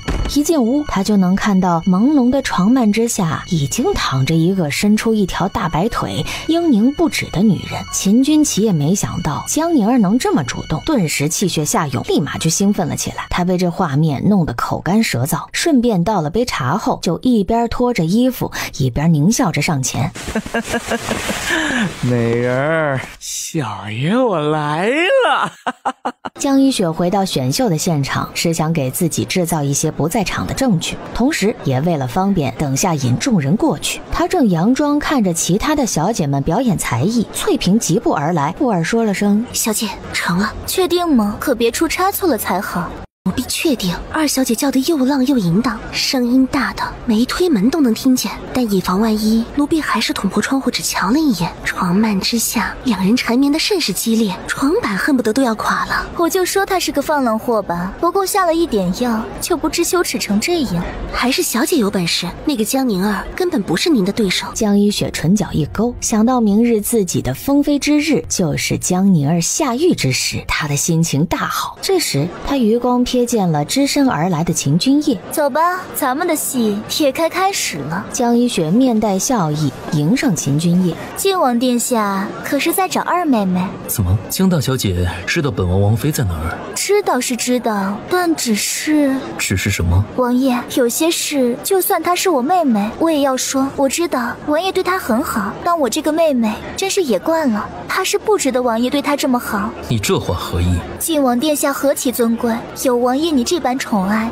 换成旁的女子就该心怀感激，加倍回报王爷才是。可我这不争气的二妹妹居然把外男约到了百花大典来，我实在是看不下去了。依雪不忍心王爷被如此蒙骗。你确定？我确定，我亲眼所见。晋王爷，奴婢也看到了，刚才我与小姐散步时，看到二小姐与一个油头粉面的男子一起进了西南角的厢房，二人又亲又抱，像是看到了许久未见的小情人一样，情急得很。住嘴！你们可知自己在说什么？又可知污蔑王妃是重罪？晋王殿下，依雪说的都是真的，她是我的妹妹，依雪怎么会想要污蔑她呢？依雪真的是为了王爷着想，王爷若不信，可以现在去西南厢房看一看便知道了，他们一定还在那里。二人最后的动静很大，皇后也闻声疾步而来。怎么了？你们二人如何吵起来了？江一雪满脸委屈地将刚才的始末说给了皇后听。晋王妃当真如此大胆？母后，你需要听她胡说，本王相信宁儿，她绝不会做出这种事来。晋王，这可是关系到皇家颜面的大事。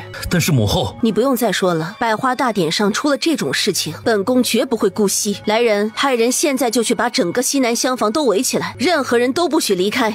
说完，皇后凤袍一甩，勒令江一雪带路，最后就是一大波人马浩浩荡荡而去。众人来到西南厢房院子里时，另一边天启帝身边也跟着几个大臣而来。父皇，您怎么也来了？出了这么大的事，朕怎么可能不来？怎么，你还想欺瞒着朕不成？屋子里年轻男女呻吟的声音和床板摇晃的动静，丝毫不加掩饰的就传了出来。来人，给朕把门打开！几个侍卫立即上前，准备破门而入。且慢，叶儿，我知道你宠爱这个王妃，但也不能如此袒护。她出身乡野，朴素无礼，但念着你喜欢，朕姑且还都可以视而不见。可如此行为，实在是不把皇室放在眼里，朕实在不能姑息。父皇误会了，儿臣不是要袒护，而是想问清楚，这一切都只是江大小姐和丫鬟的一面之词。如若开了门，里面的人根本不是宁儿，又当如何？依雪虽知家丑不可外扬，可依雪是皇家学院教习，知识懂礼，对二妹妹这种行为也十分的不耻。沛国公府受皇恩俸禄，是皇上的臣子，就该对皇室忠诚。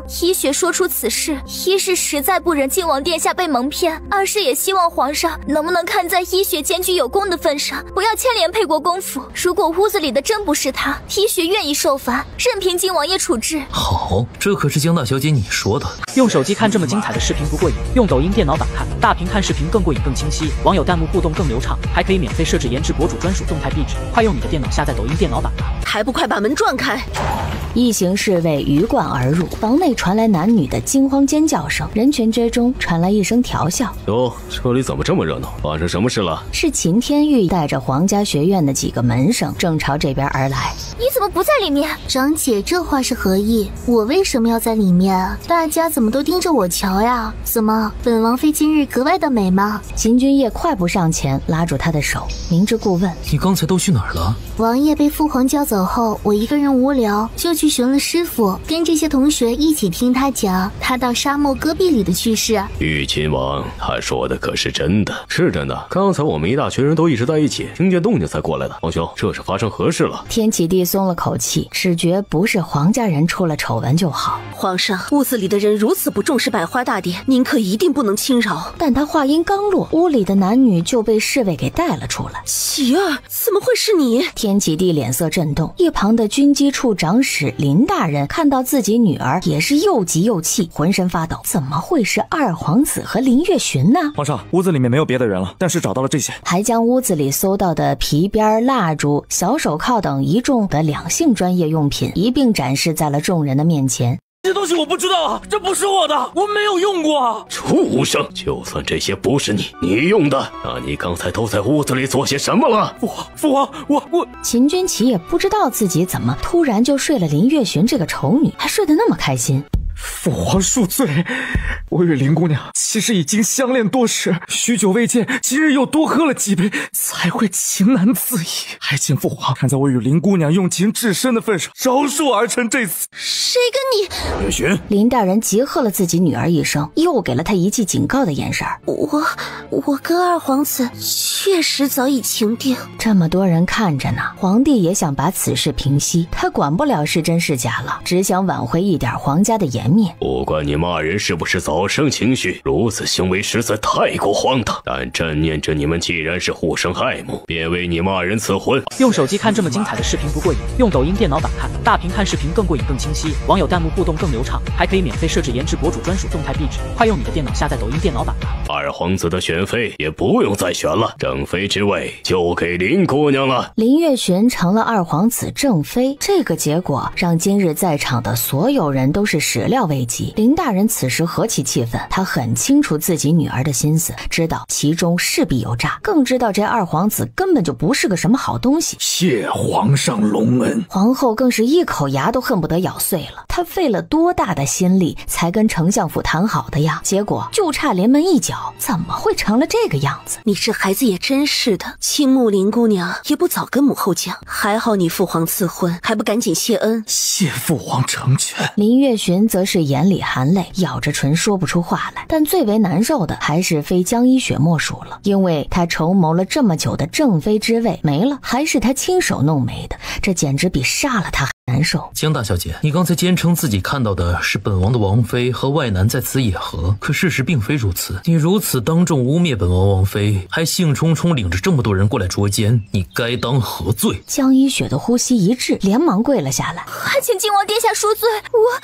王爷，我长姐也是太正义了才会如此的，我的名声脏了也没有关系的，只要王爷信我就好。本王一直都是相信你的，食堂冥顽不灵，本王多次劝阻都不听，身为你的亲姐姐却如此残害胞妹，想要陷你于不义。王爷别这么说，而且我长姐也没说错呀，屋子里是有一男一女啊，只是认错人了而已。说来二皇兄和林姑娘还真要多谢谢我长姐呢，如果不是我长姐，他们说不定还没那么容易能够被赐婚呢。他们现在有情人终成眷属，我长姐也算做了件好事呀。用手机看这么精彩的视频不过瘾，用抖音电脑版看，大屏看视频更过瘾更清晰，网友弹幕互动更流畅，还可以免费设置颜值博主专属动态壁纸。快用你的电脑下载抖音电脑版吧。这夫妻俩看似是在问江一雪的罪，实则根本是在给各路人马讲明前因后果，生怕大家放过了他，再给他拉仇恨呢。别哭，别哭。什么叫名声脏了也没关系？你是皇家人，怎会没关系？爹王你放心，江一雪辱没晋王妃的声誉，也是辱没皇室，朕定会重罚。至于晋王妃，朕回宫会给她一些赏赐，以示安抚。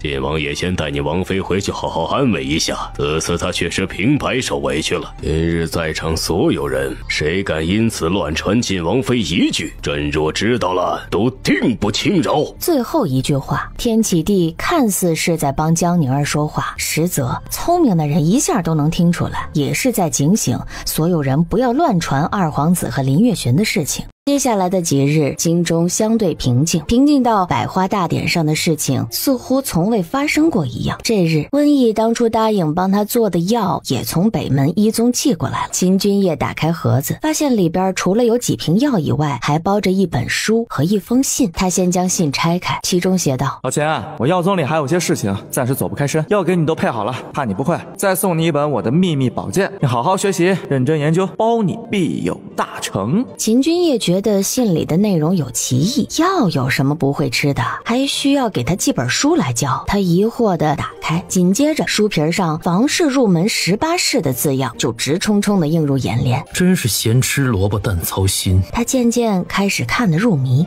王妃，李管事养的狗一胎生了9个，可厉害了，你要不要去看看？兴冲冲地过来喊王妃去看热闹，因为太激动了，直接就把门推开了，杀了秦君夜个措手不及。于是黄雀第一次看到王爷露出了有些慌乱的身形，迅速把什么东西给踢到了床底。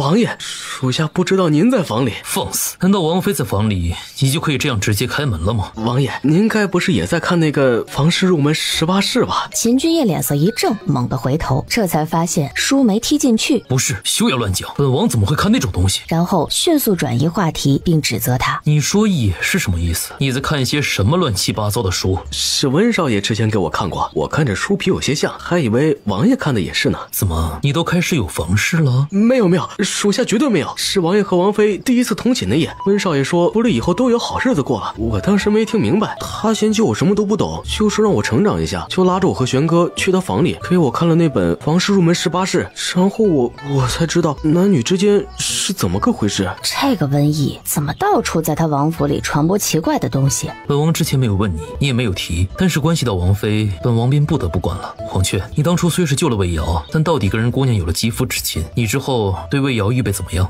我自然是想对他负责的，那为何当初在鬼谷门时不提？王爷，娶媳妇儿当然也有老婆本，但我之前没想过这种事，也没专门存这一部分的钱，所以我当时在鬼谷门才没敢提，怕他不乐意，也不愿意让他跟我吃苦，想等先存够一些钱再去找他。哼，算你小子有点良心，我还以为你是想不管瑶瑶了呢。王妃，其实刚才王爷问你的话，我早就想问了，但你小子这阵子去哪儿了？我想找你，但都不见你人。王妃，我是替王爷办事去了。李雨楼里的这些事，之前不是清玄负责的吗？我这些日都在宫里，不需要他护卫，便让他去帮清玄分担。在鬼谷门逍遥了快1个月，他缺的活总得补上，不能叫他偷懒。而且他也该多历练了，否则日后如何成家？说起历练，王爷，我正好也有个事想跟你商量。江宁儿嘻嘻一笑，跑过去晃秦君夜的手。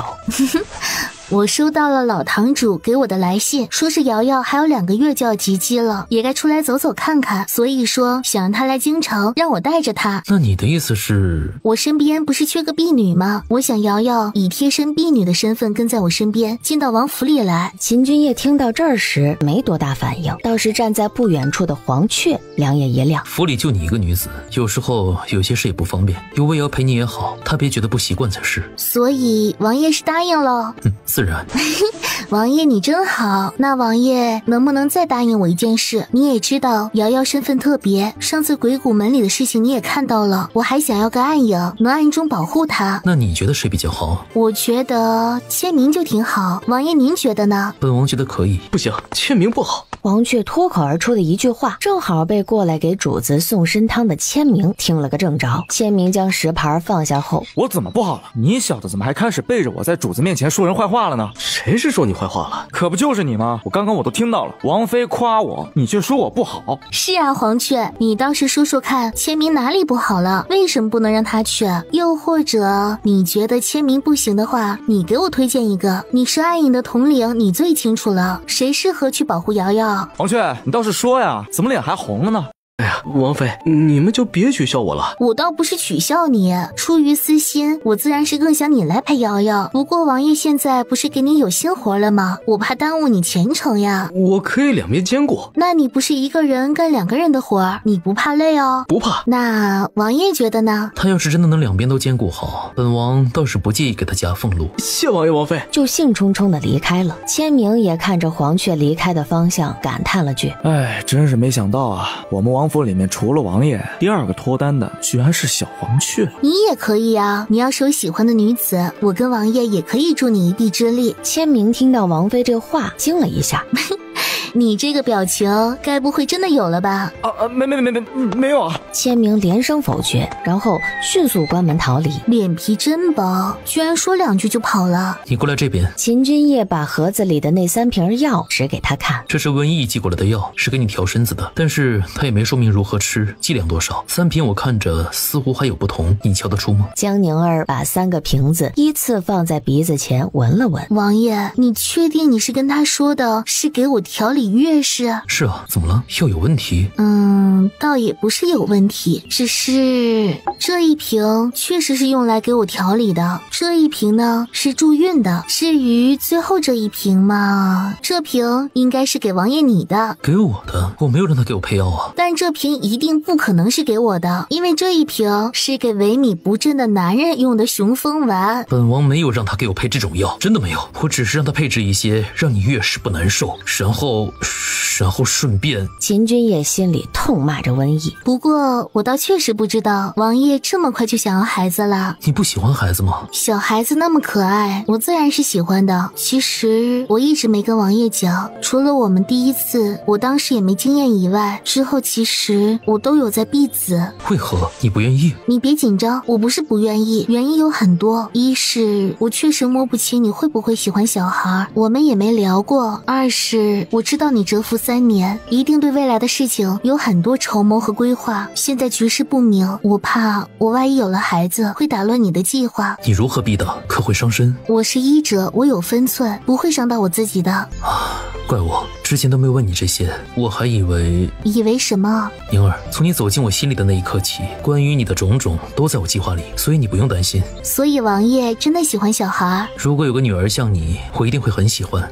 瞧你这说的，那万一是个儿子像我怎么办啊？秦君夜认真的想了想，女儿像他必定玲珑可爱，但若是儿子像了他，那估计得是个很闹腾的混世魔王。秦老六，你居然犹豫了，你嫌弃我？儿子像我就不行了？没有，我是在想，如果儿子像你，一定会长得人很好看。哼，所以王爷是夸我好看吗？他晶亮的眸子盼望地看着他。王爷，你知道吗？你还从没当面夸过我好看呢，你能不能认认真真再夸我一次？我想听。哪里没有？第2次在破庙里时，我就说过你很美。那个不一样吗？有什么不一样的？你那是动情时说的话，那种时候说的话都不能作数的。为何不能？难不成那种时候，宁儿每次说的喜欢也都是假的？那都是你逼我讲的。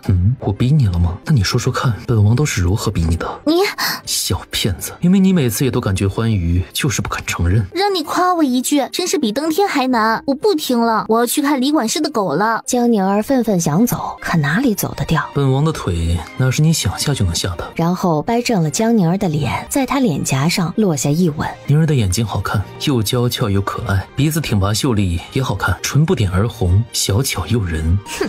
嫌弃你以后别碰。那可不行，我只是想到了你上次吃素时的样子，真不是嫌弃你。而且宁儿的身材就很好了，为夫相当满意，这算夸奖吗？行了，夸够了，可以了，我听完了。还没开始，怎么会够？王爷，纵欲伤身，你小心你将来真的要吃雄风丸。本王没说是要纵欲，爱妃是在想什么？当真？本王只是刚看了本书，学了点知识，想跟爱妃探讨一下。书？什么书啊？秦君夜把那本《房事入门18式》又摸了出来。我去，你怎么还有这种好东西啊？秦君夜把他一把抱了起来。好东西自然要跟爱妃分享，所以我们去床上一起看。不是，我不是这个意思。秦君夜。这时不知道是什么风，把秦天玉给吹到了晋王府来，却被清玄拦下。月亲王，现在王爷不能见客。他们不在府里吗？你们门口的侍卫明明跟我说了，他们没出门啊，想糊弄本王不成？不是不在，而是不太方便。什么不太方便？他们以往来我府里的时候也没问过我方不方便啊，而且大白天的能有什么不方便的？秦天玉可不管那么多，更是不管什么秦君夜的院子不能进的规矩。清玄只敢劝，也不敢直接阻拦。可还没进屋，二人就依稀听到了什么动静。秦天玉在原地愣了3秒后，便又拢着袖子，红着脸，然后径直转身，边走边低头念叨着：这俩倒霉孩子，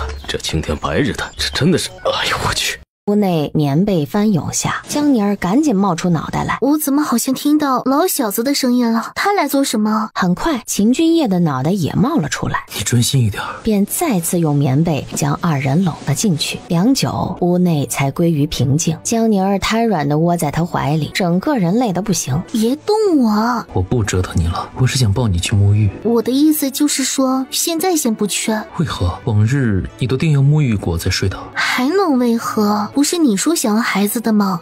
晚点再去。刚才二人研习了一下瘟疫的那本书，那确实可以称之为是宝剑了，巨细无遗地给初学者从各方面图文并茂地讲解了一番。刚才确实是玉秦王来过吧？要不要见见他？应该是他，但都这么晚了还见什么？他肯定早走了，明日再说也不急。江宁儿望了望窗外，真的天都黑了。第二日一早把清玄叫了来，才知道二皇子与林月寻赐婚的旨意终于下来了，时间就定在1个月之后。唉，堂堂皇子跟内奸乱搞，只是禁足而已啊。满足吧，你忘了上次他意欲在我大婚夜里对你不轨，父皇也就只是斥责了几句吗？父皇偏心他也不是1日2日了，一贯如此。我反而觉得禁足很难得了，因为这还是他第一次被如此责罚，而且经此一遭，老二和于丞相之间彻底算是断了，再无可能得其注意。这对老二来说可是最大的打击。我们这次的行动一点都不亏。没错，而且我们的消息还打探到，其实皇上本就已经拟了圣旨，对二皇子罚得更重的。但是三皇子知道了百花大典的事情后，便召集了他的麾下之臣，向皇上说了二皇子不少坏话。皇上一怒之下，当众反斥了三皇子，说他不懂兄友弟恭，不贤不德，这才重新拟定了惩罚，只是禁足而已。三皇子这是心太急了呀，他这样一闹，皇上一定怀疑这事儿是不是他陷害的二皇子，所以才重新掂量的。加之林月寻还是三皇子的表亲，三皇子设计的嫌疑本就大。我真想给老三颁发一个金牌背锅侠的奖章，我这次都没想往他身上甩，他自己就给揽上了。老三是觉得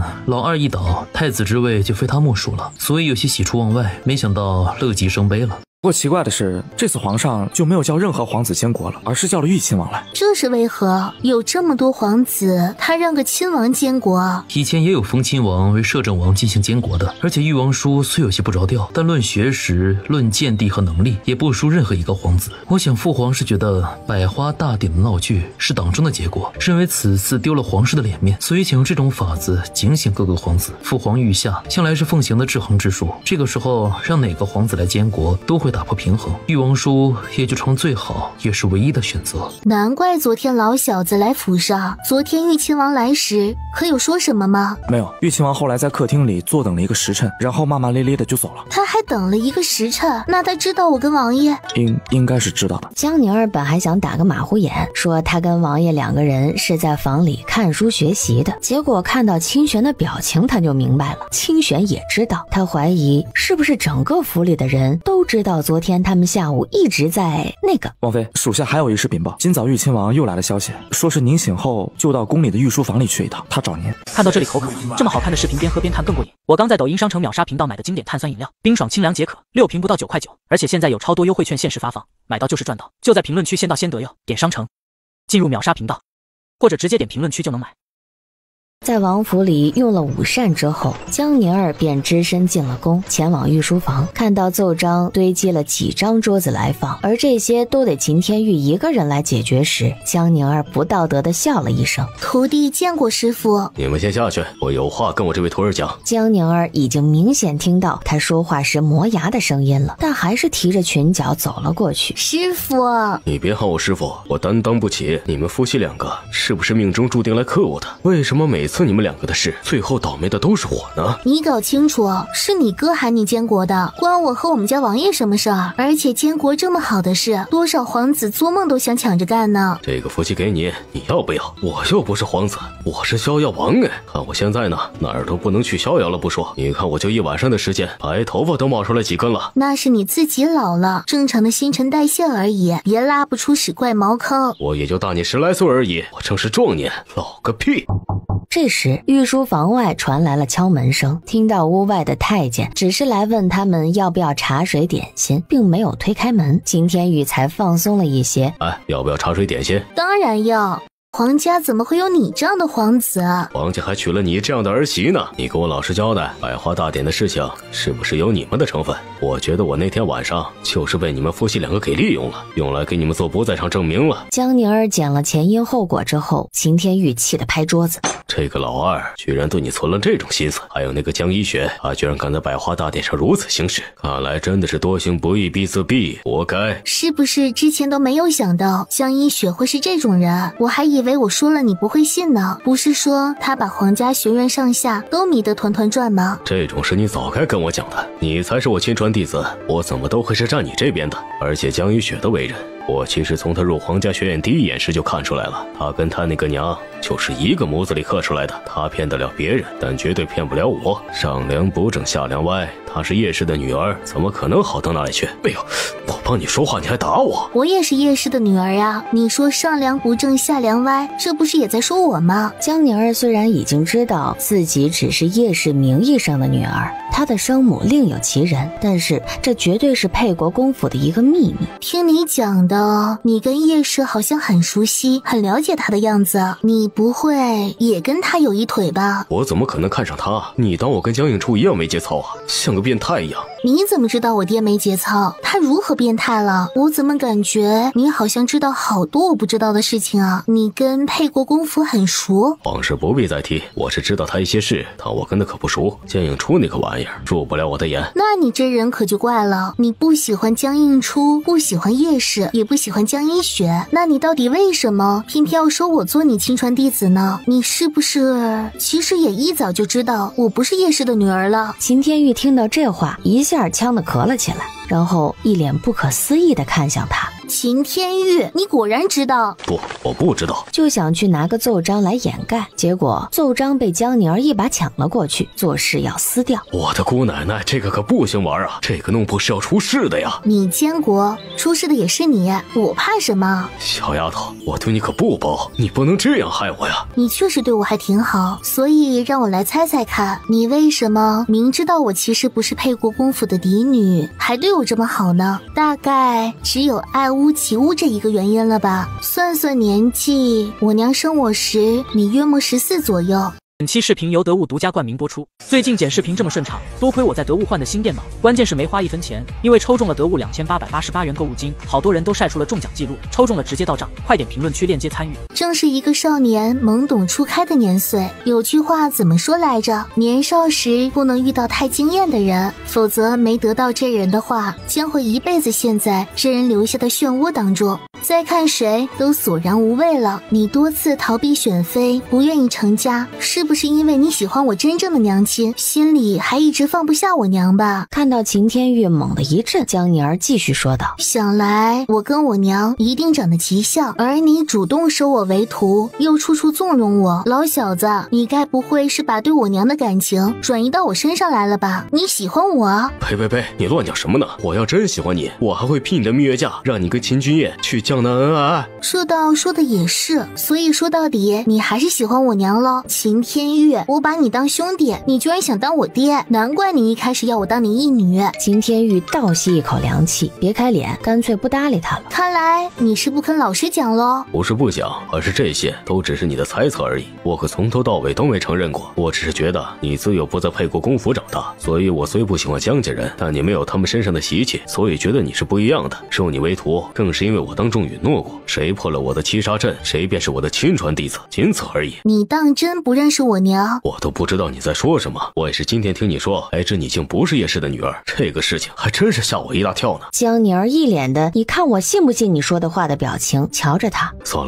了，不与你打混了，我今日叫你来，确实是有正事要跟你讲。哦，你还会有正事啊？过阵子皇家学院有大考，你到底是我名义的亲传弟子，到时候皇兄也肯定会追问你的成绩，你也别让我太难交代。哈？怎么还有考试啊？你这不是废话吗？普通的私塾都会有考试，皇家学院是给天楚国直接输送治国人才的，自然是不会少了大考选拔呀。看到他一张小脸都皱成了一团，秦天玉觉得有点意思。我以为你天不怕地不怕，居然怕考试，哪个当学生的不怕呀？师傅，现在知道喊我师傅，不当我大姐了？不当了，不当了，您想当我义父都行。所以，亲爱的义父，考试这个事情，您能不能跟我开个后门啊？你放心考试，我跟你已经把关系都找好了。还是义父好。你给我找的什么关系啊？你考试的时候，你就默念观世音菩萨加持，让你考试顺利通过。这就是你所谓给我找的关系啊？是啊，这个关系多硬啊！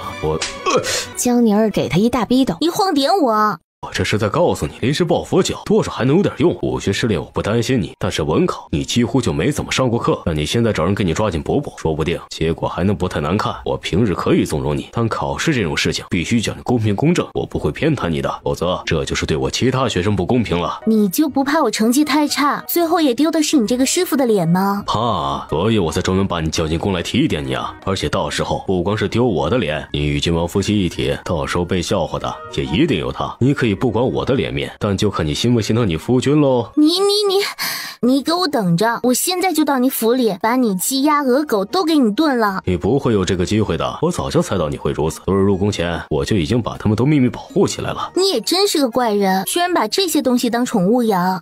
我乐意，你管不着。江宁儿可看不得他这嘚瑟样，气闷的哼了一声，转身就走。金天玉看着他走远之后，脸上的笑意也转为惆怅的模样。想起刚才他的那些猜想，还真是把他吓出了一身的冷汗。这鬼丫头真厉害。他抬眸看了江宁儿气冲冲离开的背影，记忆中另一个人的背影开始与他重合。阿玉，你还有几年就要成年了，就是正儿八经的亲王了，你以后想怎么过？我想跟南哥姐一样游历世间，向万里河山，当个逍遥王。南哥姐你呢？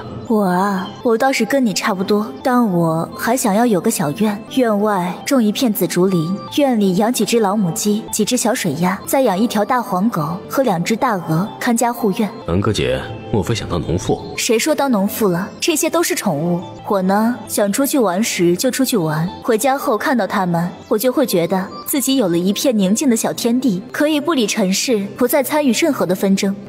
景象散去，回归现实的秦天玉自嘲般的叹了声：“南哥姐，确实是怪我最终还是没能让你女儿逃离天楚皇室的纷争。如果不是我带回来高阳道人的谏言，便不会有替嫁的事情。她和秦君夜也凑不到一对去，真是因果循环，报应不爽啊！所以老爷我给他2个收拾烂摊子，也是我自己造的孽。”金天玉长叹了一口气，再次拿起奏章来，自言自语道：“干活吧，干活吧。”江宁儿回去的路上，整个人都有些凝重。他很清楚，考试的事情是秦天玉想要避开他娘亲的话题，才故意岔开的。虽说老小子不肯承认，但他就是隐隐觉得他的猜想极有可能离真相大差不差。回府后，秦君夜一下就看出江宁儿脸色不对劲儿。怎么了？发生什么事了？王爷，如果我根本不是配过公府的嫡女，你会如何？这是什么话？你当初睡我的时候，我也不知道你是国公府的人呢，不一样被你吃抹干净了。况且国公府嫡女这个名头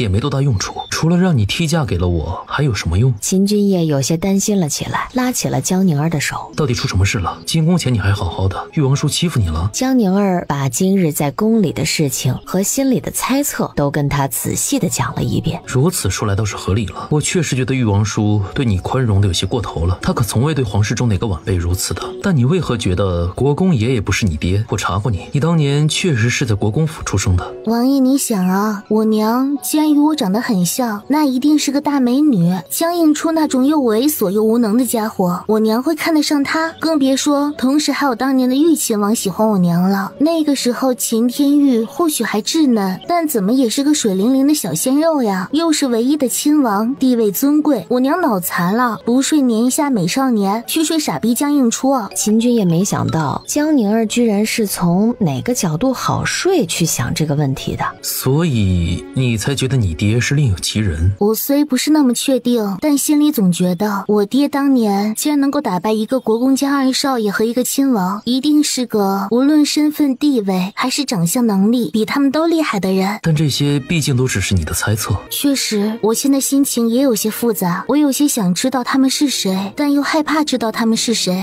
为何？因为我怕真的是因为我是所谓的天降邪星，所所以他们抛弃了我呢。若他们真是抛弃了你，那他们定会后悔，因为他们抛弃了世间最名贵的珍宝。宁儿，不管你父母是谁，你现在有我，永远都会有我。江宁儿抱着他的腰，头埋在他的胸口，感受着他的心跳，他的味道让他安心。我现在有夫君了。江宁儿也不知道自己怎么突然感伤了起来。其实当年师父救回我时，我因为高空坠落，很长一段时间都无法正常行走。但等我休养到能够正常走路后，我做的第一件事便是回到了沛国公府。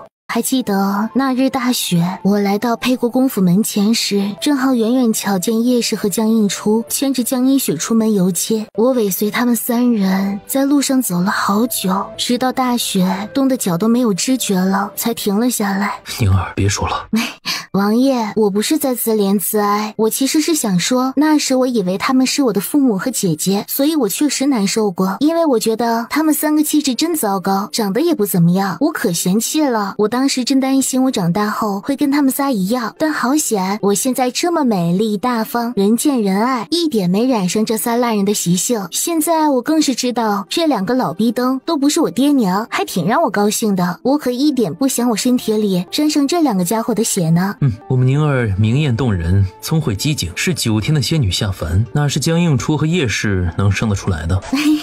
王爷，你以后一定要多夸夸我，你看你一夸我，我就开心了。好，以后一定多夸你。你说的没错，我这么聪明，一定是遗传的我爹娘，所以我爹娘一定是一对又好看又有大智慧。说到这，我都说饿了，真想晚上出去吃顿好的，好好犒劳一下自己。像我出去消费都用美团团购，团咖啡、奶茶、快餐、零食，简饭美甲9块9就够了。特价团还有更便宜的，在美团搜特价团9.9，或点击评论区链接就能团，吃喝玩乐全都有，不用就亏了。美团团购，店好多，省好多。又不得了的人物，这样子的人怎么会听信天降灾星这种荒谬的定论呢？我觉得我爹娘要么是死了，要么就是困在了什么地方，才无法来找我的。江宁儿刚才确实因为失落而有些乱了阵脚，可一被秦君夜抱着，他有些慌乱的心立马就安定了下来。二人又聊了一阵子，但是关于他父母到底是谁的头绪目前不多。江宁儿觉得还是很想知道自己亲生父母是谁的。秦君夜说当年的事情可能需要花点时间才能弄清楚，并答应会帮他查，这个话题才告一段落。下午宫里也来了旨意，说是让我去大理寺任少卿一职。王爷要开始上班了。不光是我，五皇子去了军机处，大哥也去了吏部。其实按道理，皇子成年后就该担负责任了，只是之前是只有老二和老三有具体的副职，我们没有而已。你父皇干嘛要扩大局势？就让2、3皇子争不就好了？他把你们当骨养呢。你倒是看得透彻。秦君夜其实也觉得天齐地这个决策有这种意思。王爷在想什么呢？怎么不说话了？没什么，我在想父皇是个心思很深的人，或许他所思考的我们根本猜不到。沛国公府里，回国公爷的话，夫人确实有差不多3个月的身孕了。哦，当真？但夫人忧思过甚，这胎想要怀好，后面还是得好好注意身子才行，切莫再让夫人动气才是。江映初的后院已经很多年没有女人有孕了，如今这个年岁听到这个消息，简直是喜出望外。送走了大夫，江映初连忙坐到床边，拉住了叶氏的手。你怎么搞的呀？你又不是没生过孩子，怎么有孕3个月都不讲啊？老爷，你也不看看你这阵子对我的态度，你要我如何去讲啊？你刚还要废掉我跟一雪呢。行吧，我不怪你们就是了。我这半年的罚俸，就当是为没出世的孩子提前挡灾了。但是老爷，一雪怎么办？你不能只为了没出世的孩子着想，一雪2皇子妃的位置就这么没了呀。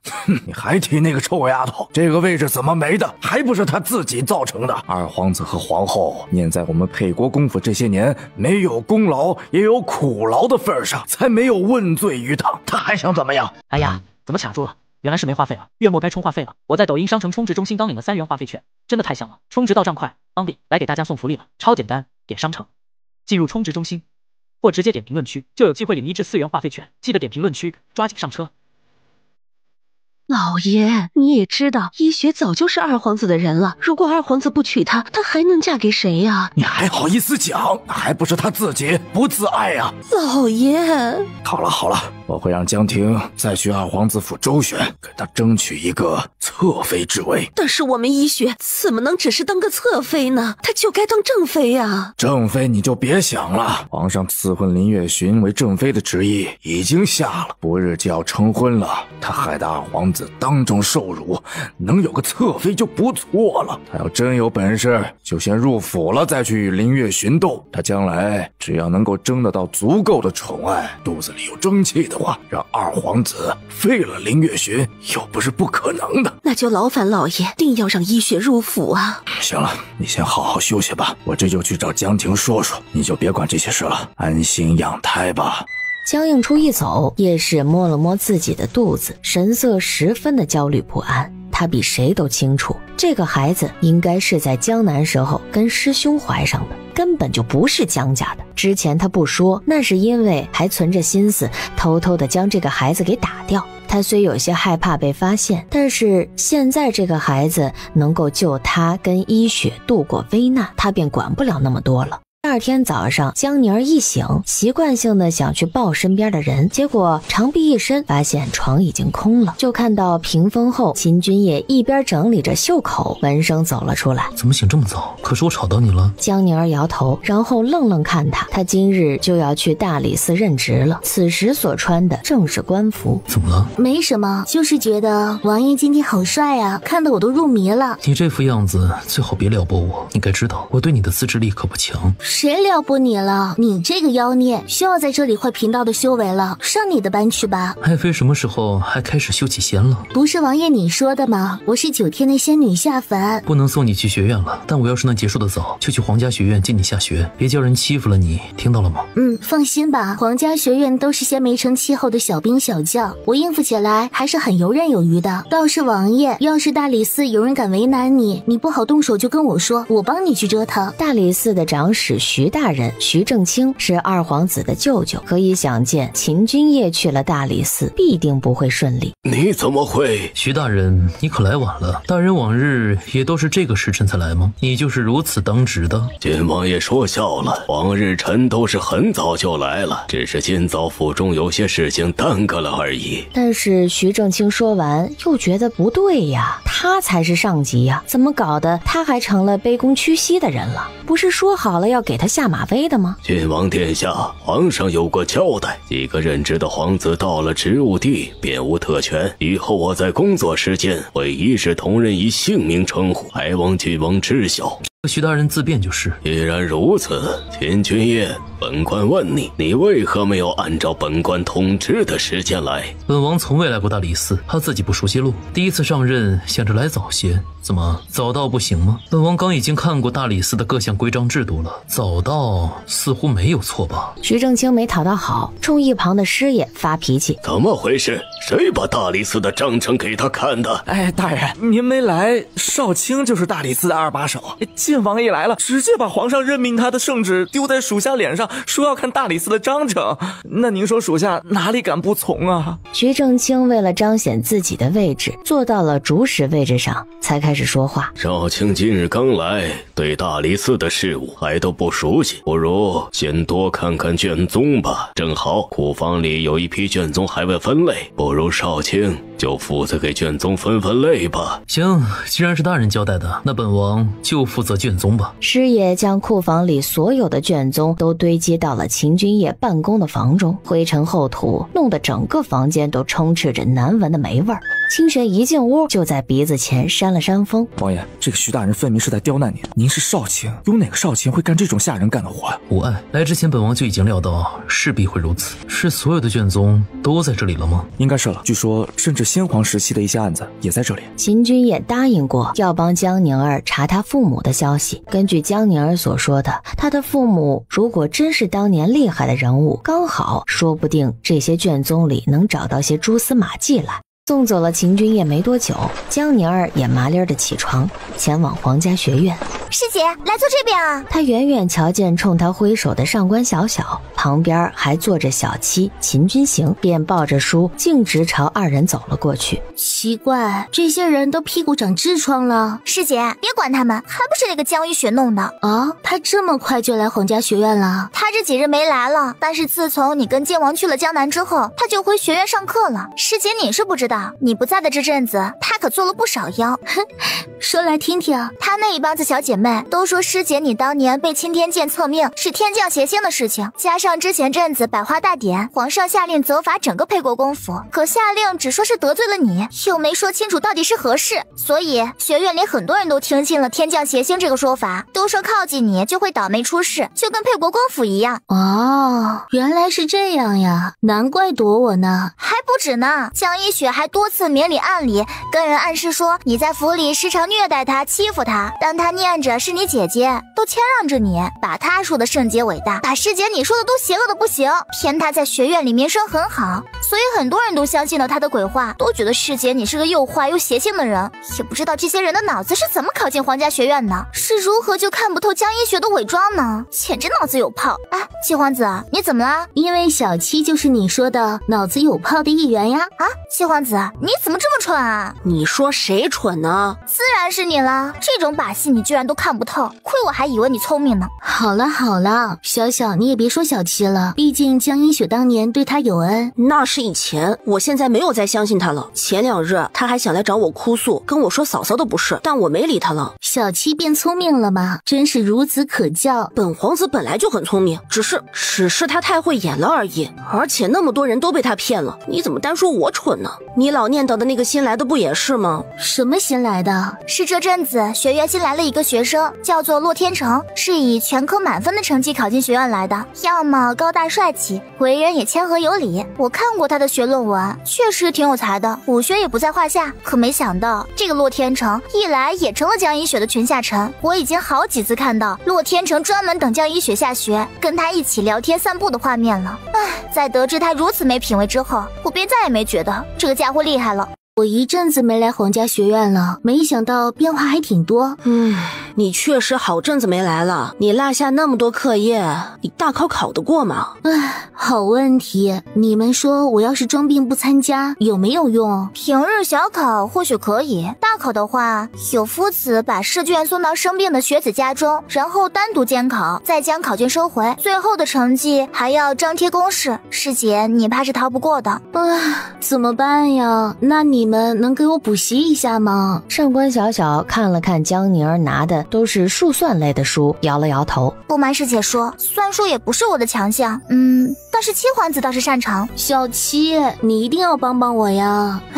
行吧，不过我今日没空，下午还有好几节课，等明日吧。那就这么说定了。于是今天一天的时间，江宁儿先是自学，但是看了一日的书后，她领悟到了一个发人深省的道理，那就是亲人也许会背叛你，朋友也许会背叛你，哪怕全世界的人都背叛你，唯独数学不会，因为数学不会就是不会。等到下学的时候，他只觉得整个人的脑子都在发懵，一路走到半山腰，他满脑子还在思考刚才看到的那个题到底最后是怎么演变成那个结果的，就被一圈人给围了起来。你就是江宁儿？我是呀，怎么了？你们想干嘛？一雪对你这么好，你却如此欺负自己的亲姐姐，简直是丧心病狂。今日我们就是要替一雪出头，教训教训你这个丑丫头。没错，我们要教教你怎么做人。江宁儿明白了，原来是江一雪的舔狗大军呐！江宁儿一脸似乎被吓到的样子，连忙拔腿就跑。敢跑，都给我追！江宁儿身形慌乱地朝着山涧密林里跑去，身后的几个男子也穷追不舍，直到跑到一个绝境，江宁儿才停了下来。看你还往哪儿跑？谁说我要跑了？我只是念着皇家学院境内不能打架，把你们引到这出来，好方便我动手而已。少说大话，小爷我本来是不打女人的，但你这种恶毒的女人，实在是叫我忍不了。像你们这种没脑子的舔狗，本姑娘也忍不了。你说谁是舔狗呢？谁舔江一雪谁就是了。我真是不明白，你们怎么就都这么喜欢捡二皇子的破鞋呢？他对我有意见，自己不来跟我正面硬刚，找你们这些裙下之臣来围我，这种行为你们还能喜欢他？你们确实不是舔狗，说你们是狗，都是对狗智商的侮辱。把你嘴巴放干净一点！你说谁是破鞋啊？一雪都说了，他和二皇子根本就没有什么。行吧，那今日我就来免费给你们脑子开开光。大言不惭！兄弟们上！但很快，密林里一阵层出不穷的啊哦后，他们就以各种妖娆的姿势倒地上了。你知道我爹是谁吗？我爹可是……怎么，你爹是谁？你娘没告诉你吗？然后哐哐两拳照着人眼眶砸去。老子管你爹是谁，能教出你们这种在学校里围困女生，企图搞校园暴力的小混混们，你们爹想必也不是什么好货色。不过你们爹要是平日不会教育你们，我不介意你们回去把你们爹都辞了，我来当。明天都带着户口本来认爹吧，小垃圾们。江宁儿扬手挥出一片药粉之后，粉都像蛆一样痛苦的在地上爬行的舔狗大军们瞬间就都失去了知觉，躺平不动了。江宁儿吹了声口哨，一身黑衣的明昭悄无声息地落到了他的近旁。哎，他们是怎么这么想不开，要来惹老大你？没办法，谁让我长了一张好欺负的脸呢？要我说呀，咱们还是什么时候把那江一雪给做了吧，省得他老是作妖。他已经开始歹事了，之前还能摇来鬼谷门的叛徒杀我，现在就只能摇来这种货色了，足以看出他已经是没多大能耐，离自取灭亡那日不远了。怎么样，我让你叫的人可准备好了？中午接到你的消息，我就去喊人了。现在阁里的人都到京城了，就等老大你的号令了。那行，等天黑我们再行动。江宁儿看了看天色，又瞧了瞧地面这些世家子弟，你先现在就把人叫来吧，替我把他们收拾了先。好的，你想怎么收拾？他吩咐了几句，就哼着小调，一蹦一跳的先离开了。殊不知，他一离开，远处的一棵宽厚大树下边走出两个人来，正是皇家学院新来的风云人物洛天成和他的随从。没想到天楚国皇家学院里还有这种女子，公子，那是谁啊？洛天成背手看着那个欢脱走远的背影，不知道，我也没看清正脸，不过这个女孩子确实有点意思。不知为什么，洛天成光是远远瞧见她的身影，便不自觉地被吸引。奇怪，他怎么突然有种熟悉的感觉？罢了，反正皇家学院就算乱翻了天，也与我们无关，我们不必多管闲事，当做没看到就是。也对，那公子我们快走吧，跟江大小姐约的时间快到了。走吧。到了茶楼后，江一雪已经早坐在其中了。洛公子，你来了。不知江姑娘今日约我来此是有何事？是这样的，我因为这阵子不太舒服，休息了几日，明日便会回学院上课了。但明日有乐理课，需要双人扶琴，我想约洛公子与我一同完成课业，不知可行？自然是行的。既然如此，那一雪就谢过洛公子了。江一雪端着笑意，做出要给他敬茶的样子，但是手一抖，茶水泼了自己满身。好烫！江姑娘的手怎么伤了？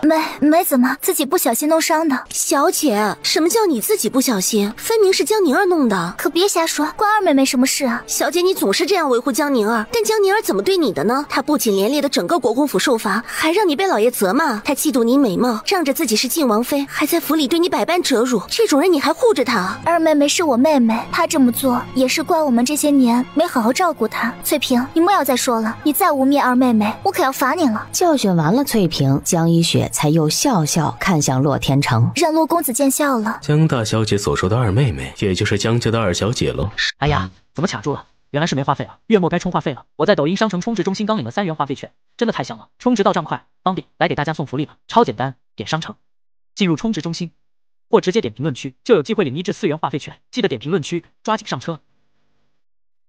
什么二小姐啊，分明就是个外师生的，却老是欺压到我们小姐的头上。二人这是按照剧本在走，目的就是为了在别人面前贬低江宁儿身份。一番戏演完，最后他照常给洛天成也说了些他会有机会得到他的话，还别有深意的将自己刚才擦过茶水的帕子亲自塞到了他的手中，然后才起身离开，给洛天成留下一个无限遐想的背影。出了茶楼，小姐，这个洛公子会帮您出头吗？他看着好冷静啊，也没像那些男人一样对您发誓或者说些好听的话。你懂什么？那是人家有教养罢了。你可知洛天成是谁？奴婢愚钝。洛天成虽从未说过自己的出身，但他的气质绝对不是普通人家子弟。我查过，氏族里姓洛的只有一家，就是汝南王府。说起汝南王，那还是当年3大开国功臣之一，曾经还当过摄政王，只是后来不知何原因，突然说要告老还乡，皇上这才赐他去了边境开府。我猜洛天成极有可能是汝南王的后人。天啊，没想到这个洛公子身份这么厉害，不过还是小姐你更厉害，随便一下就把他拿下了。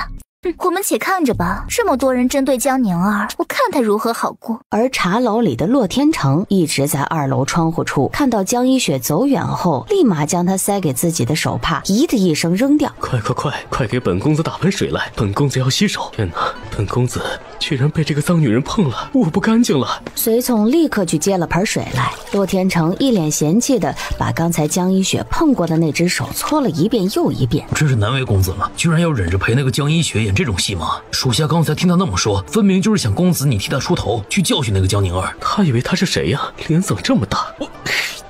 这位江大小姐怕是觉得公子跟他那些群下之臣一样愚钝了，说不定还觉得公子你喜欢他呢。他真是想得美长得美，他在想屁吃。洛天成又骂骂咧咧了一阵，坐了下来。可我们已来京城有一阵子了，不跟他套近乎，我就没法接近江家；不接近江家，我就打听不到那个人的消息。哎呀，真烦人！公子，你当真确定那个人还在世上吗？不是很确定，但我总得来试试才能死记。对了，刚才江一雪所说的那个二妹妹，之前可有查过？江家所有小姐都查过了，确实唯独这一位没有。为何不查？因为就这位出嫁了，之前也很长时间不在京中，据说是最不受宠的一位小姐。哎呀，怎么卡住了？原来是没话费了。月初该充话费，我在抖音商城充值中心刚领了3元话费券，真的太香了，充值到账快，方便，来给大家送福利了，超简单，点商城，进入充值中心，或直接点评论区，就有机会领1至4元话费券，记得点评论区，抓紧上车。我和姐姐。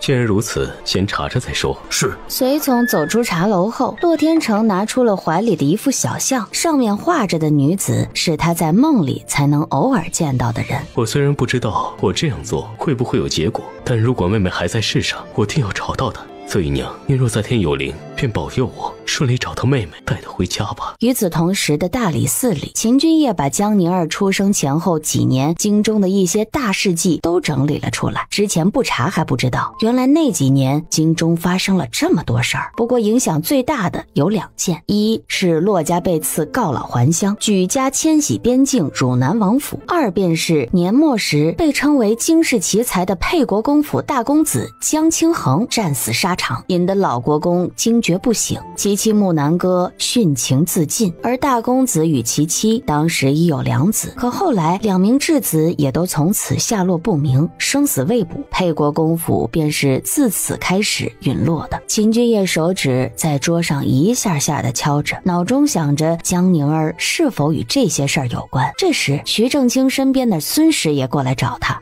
少卿大人，孙师爷有何事？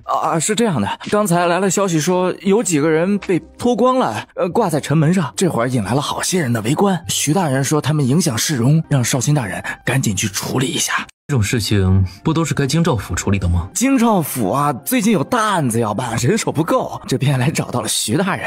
但是徐大人算了算，手边的人大家都有事儿在忙，唯独就少卿大人最是清闲，所以想劳烦少卿大人去。行，本王这就去。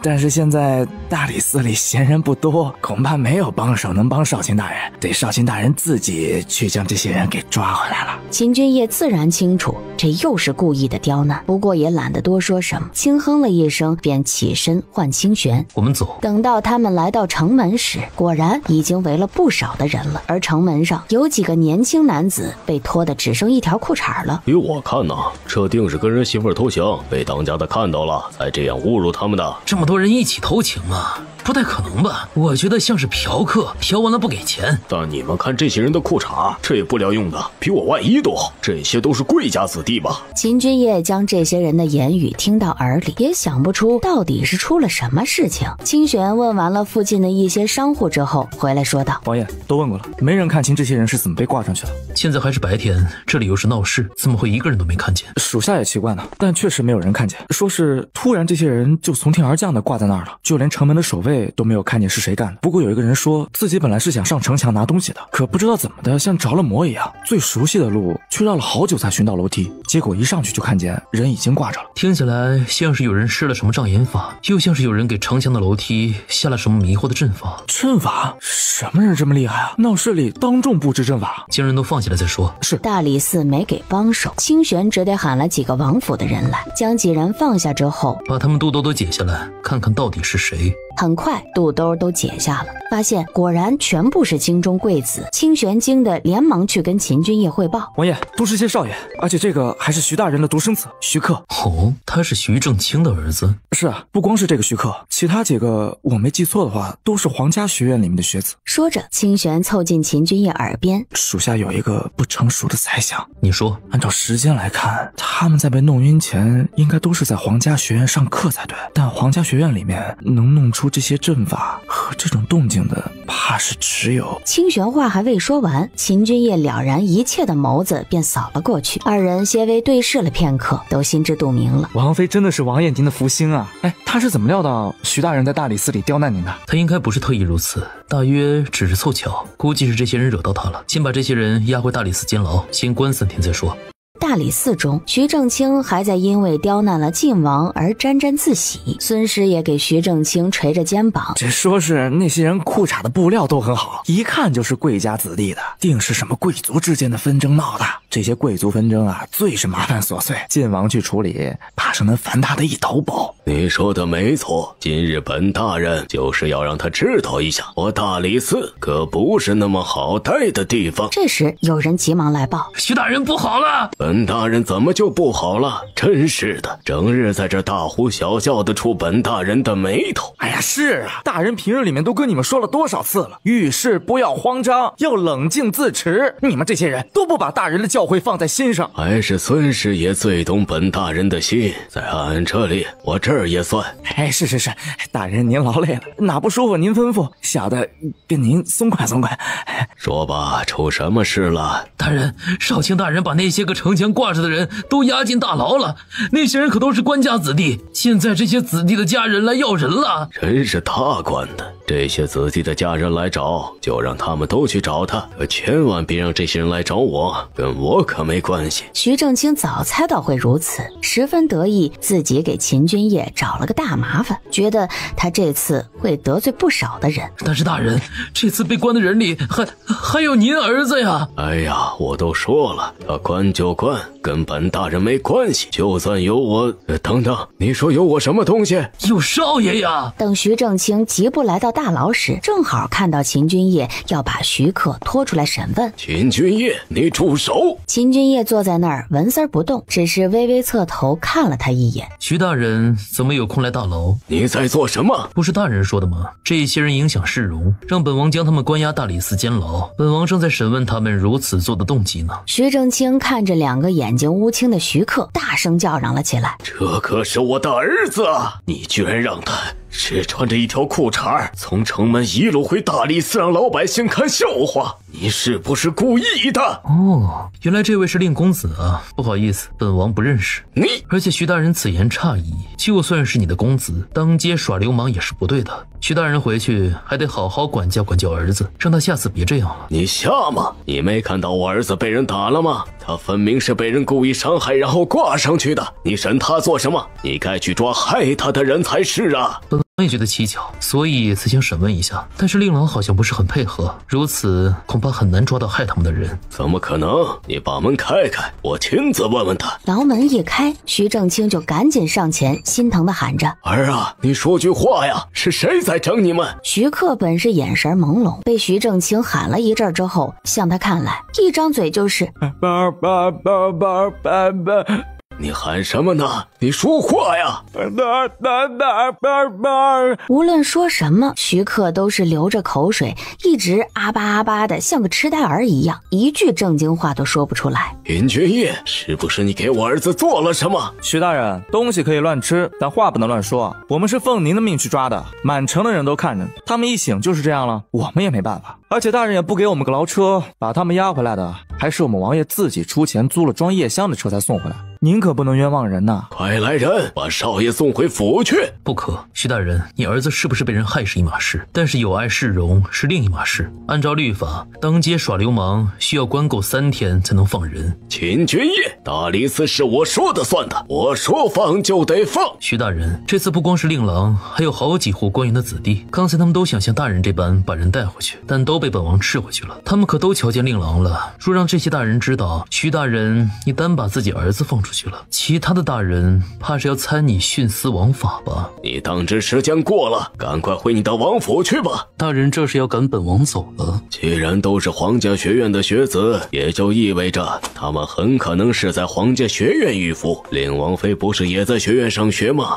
少卿大人该赶紧回去关心一下才是。徐大人说的有理，那本王便也不多留了。但走了2步，秦君夜又折回身来。不过大人既然将此事交托给本王，本王自然是要办好的。那本王就明日一早再来审令公子吧。相信徐大人作为大理寺长史，知道天子犯法与庶民同罪的道理，不会私放令郎的，对吧？秦君夜，你……秦君夜不理徐正清怒极的眼色，便潇洒地走出了大牢。要上马车前，他看了眼快要黑下来的天色，知道自己肯定是错过江宁儿下学的时辰了。王妃可回府了？还没呢，但是王妃递了消息，说是今天要在学院里面补习备考，说是不回来吃晚饭了，让王爷不用等。那军行呢？七皇子也在学院？七皇子倒是正常时间下的学。那他找谁补的课业？这个王妃没有说，属下也不知道。本王亲自去接王妃，你们不必跟着了。转眼已是夜明星稀，没了学生的皇家学院此时一片静谧。密林里，江宁儿与一行人皆是一身的夜行衣，正在商议对策。兄弟们，今日的任务十分的重要，大家一定要打起12分的精神。我们只有一次机会，大家一定要同心协力，不成功便成仁，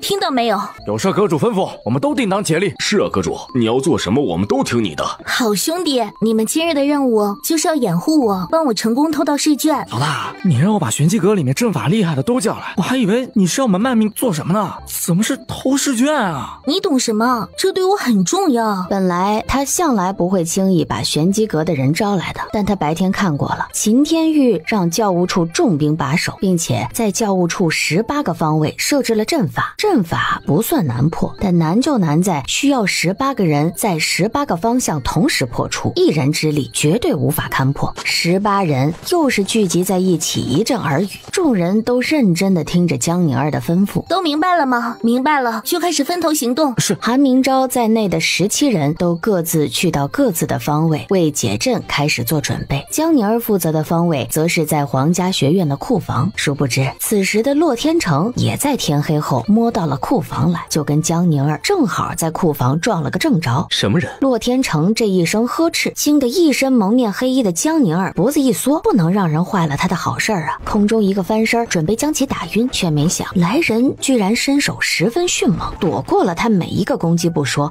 还长袖一震，数十枚暗器就如密语一样朝他而来。我去！他瞬间躲避，逼急只能下毒了。一枚本是已经超出射程的暗器，突然在空中转了个方向朝他而来。干什么鬼玩意儿啊这！他弯腰躲开攻击，可暗器将他脸上的面罩打下。洛天成趁机掌心一转，手里剑顿时从袖中而出，朝他眉心直指而来。看到他脸后，又猛地倒吸一口凉气，瞬间收回了手中的剑。娘！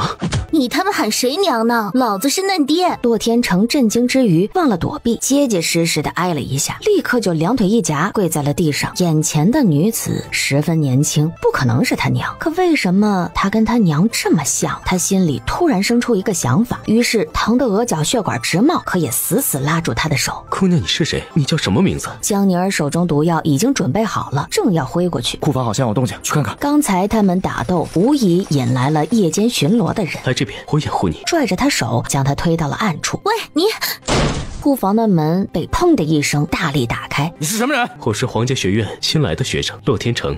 原来是学生，这么晚了，你还来库房里做什么？明日有乐理课，所以我先来取琴回去练习一下。来先跟库房的管理助教说过的。那刚才怎么弄出那么大动静？就你一个人吗？可有看到什么可疑的人物没有？琴放在上层，我拿时不小心砸到了自己。至于可疑的人物嘛，倒还真瞧见了一个。我瞧见有个人影朝食堂的地方去了。江宁儿此时就躲在洛天成背后的架子上，本是要下毒的手刚刚伸了出来，听到这话之后就又收了回去。走，都跟我去食堂那边瞧瞧。没多久，久，一行侍卫远离了库房的地界，江宁儿从架子上跳了下来。原来你就是洛天成。姑娘知道我？听说过江一雪的舔狗吗？谁说的？我什么时候就成江一雪的舔狗了？我看起来像是睁眼瞎的人吗？江宁儿打量他一番，确实，这个洛天成跟那天围堵他的舔狗比较不一样，武功不错，模样气质都是上等的，眼神也是明智清亮的，确实不像个睁眼瞎。不说这个了，姑娘可否告知在下你是谁？老大！这时明昭急忙来到了库房找他。怎么了？你怎么过来了？老大不好了，我们有个兄弟刚才为了躲避侍卫队的巡查，不小心中到了阵法的机关，现在已经站不起来了，我们18人差一个了。秦天玉这老小子这次下真功夫了。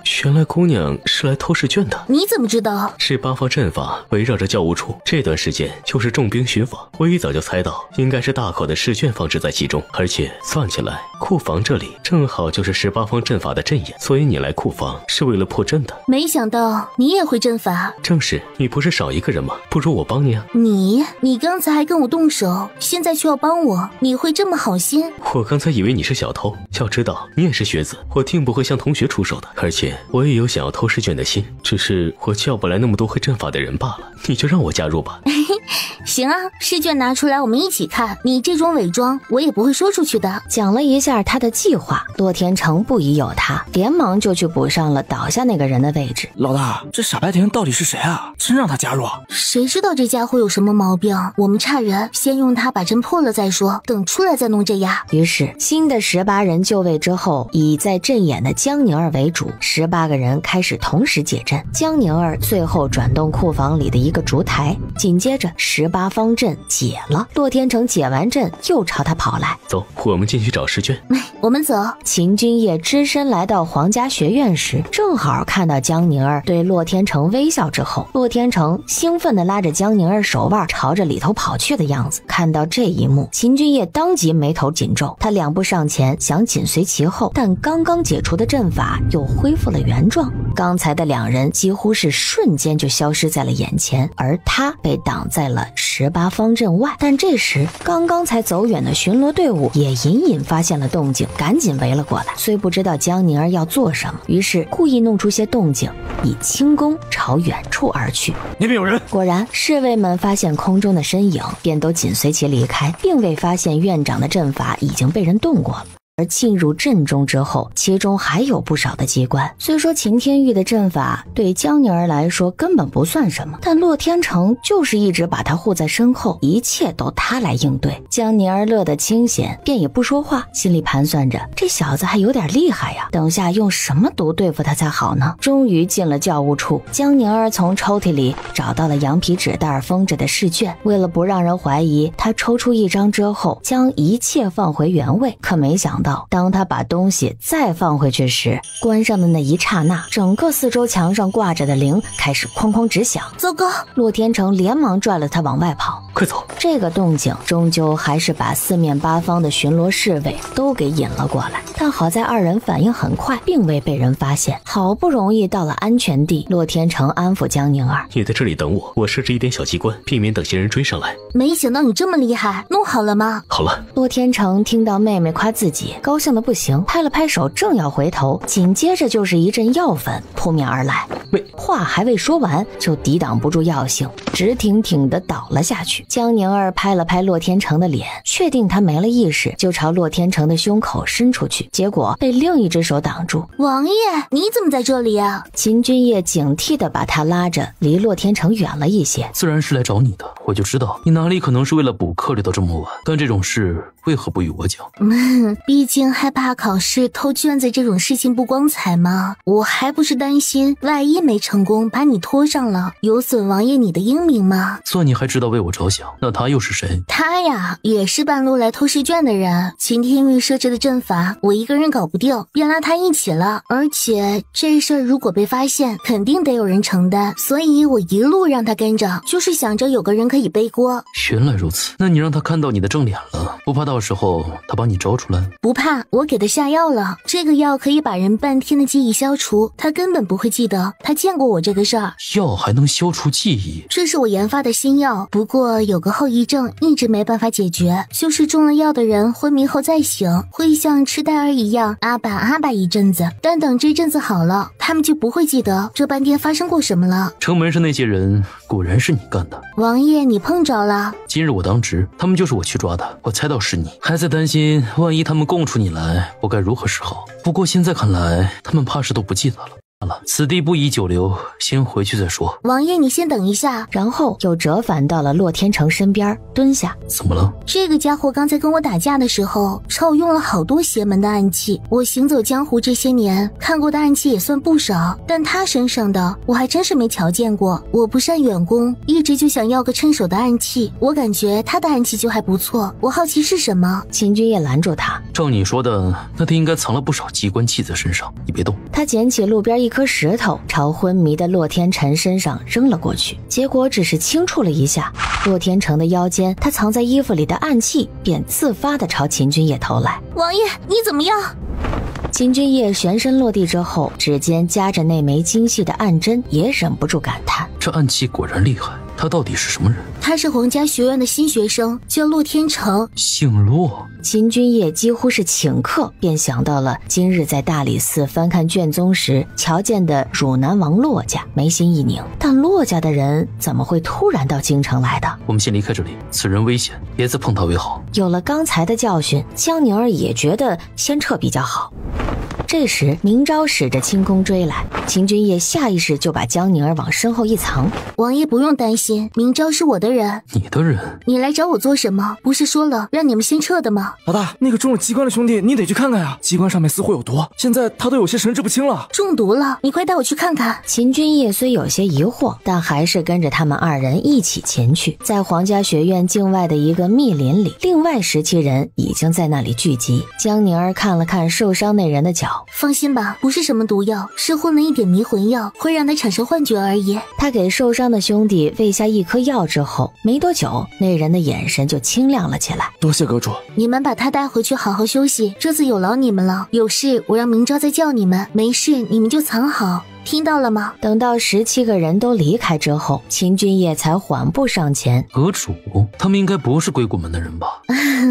既然王爷你都发现了，我也就直讲了，他们是我玄机阁的人。听到玄机阁3个字，秦君夜整个脸色都是一震。你怎么又成玄机阁的阁主了？什么时候的事？也是差不多2、3年前的时候。为何你不曾与我讲过？如果今日没来，你是不是预备一直不跟我讲？江宁儿，你到底还有多少身份瞒着我？这个过程有些复杂，等回去我再慢慢跟你讲。我们先走。回王府的路上，江宁儿就感觉到了秦君夜的低气压，因为他都没跟他说话。他也清楚秦君夜怕是因为自己向他隐瞒马甲的事情而有些不高兴了。王爷，要不你先睡吧，我还有点事，你不用等我了。江宁儿想跑。去哪儿？我想去走走。秦君夜也听出他这语气里的不高兴，明明是他撒谎说补习，实则去偷试卷，同时还瞒着自己玄机阁阁主的身份。秦君夜把他带进怀里来，可他一拉他却下意识想要抵挡。自己做错事还不让我抱了？王爷，我身上脏。秦君夜眼色一沉，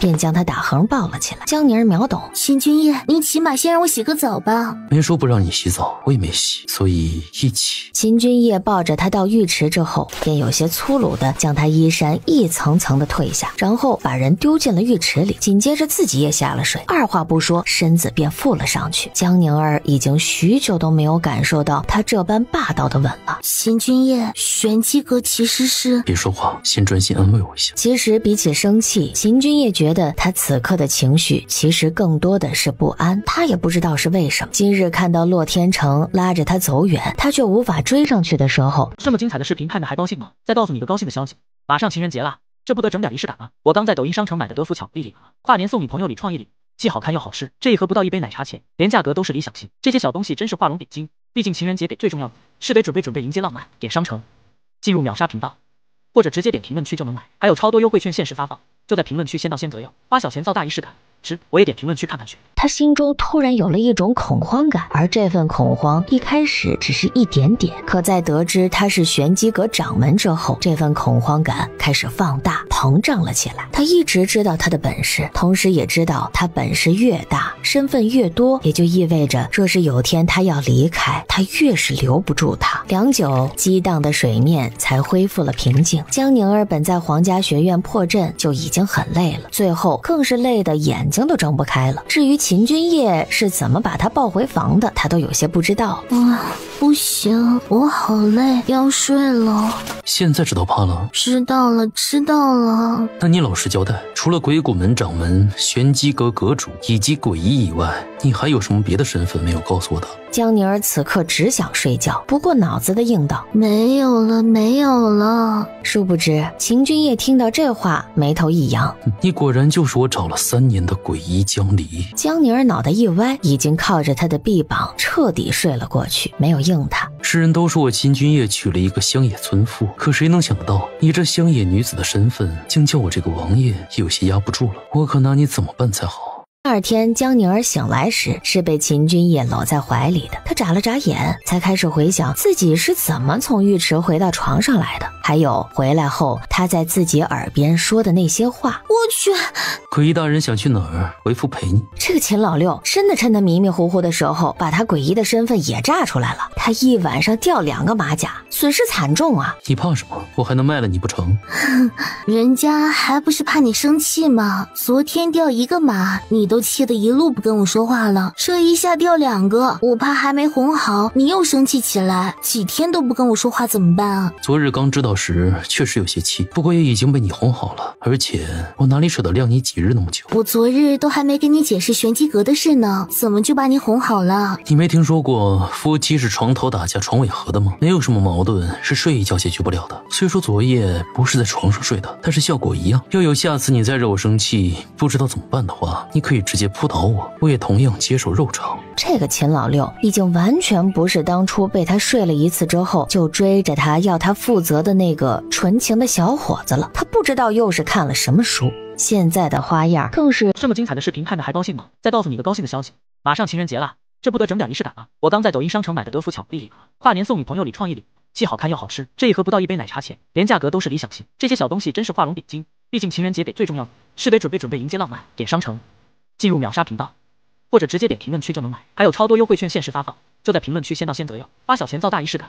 我也点评论区看看去。多到他这个向来大大咧咧、自诩女流氓的人都已经有些招架不住了。怎么还害羞了？才不是害羞，而是在想我该怎么跟你讲这2个身份的由来才好。我不知从哪开头。我爱这个可以慢慢讲。二人起床后边吃早点一边聊。江宁儿告诉他，其实他玄机阁阁主的身份比鬼谷门来得更早。当年他与玄机阁老阁主起初是因为口角开始斗阵法，结果缠斗了几日都分不出个高低来，最后一老一少相视一笑，便放弃了缠斗，反而握手言和，成了忘年之交。玄机阁这些年来在江湖中几乎消失，就是因为你接手了玄机阁。当年老阁主因为听信了奸人，弄得自己被卷进了一个很麻烦的事情，最后反被奸人杀害，且那个奸人十分心狠手辣，甚至想要灭了整个玄机阁。我得知消息后，替他报仇，逼死了那人，并带着已经所剩无几的玄机阁门众躲了起来。加之我一个年轻女子，作为鬼医行走江湖，很需要有人掩护，帮我隐瞒身份，所以我见那些玄机阁的门众无路可去，便让他们跟在我的身边，替我打掩护。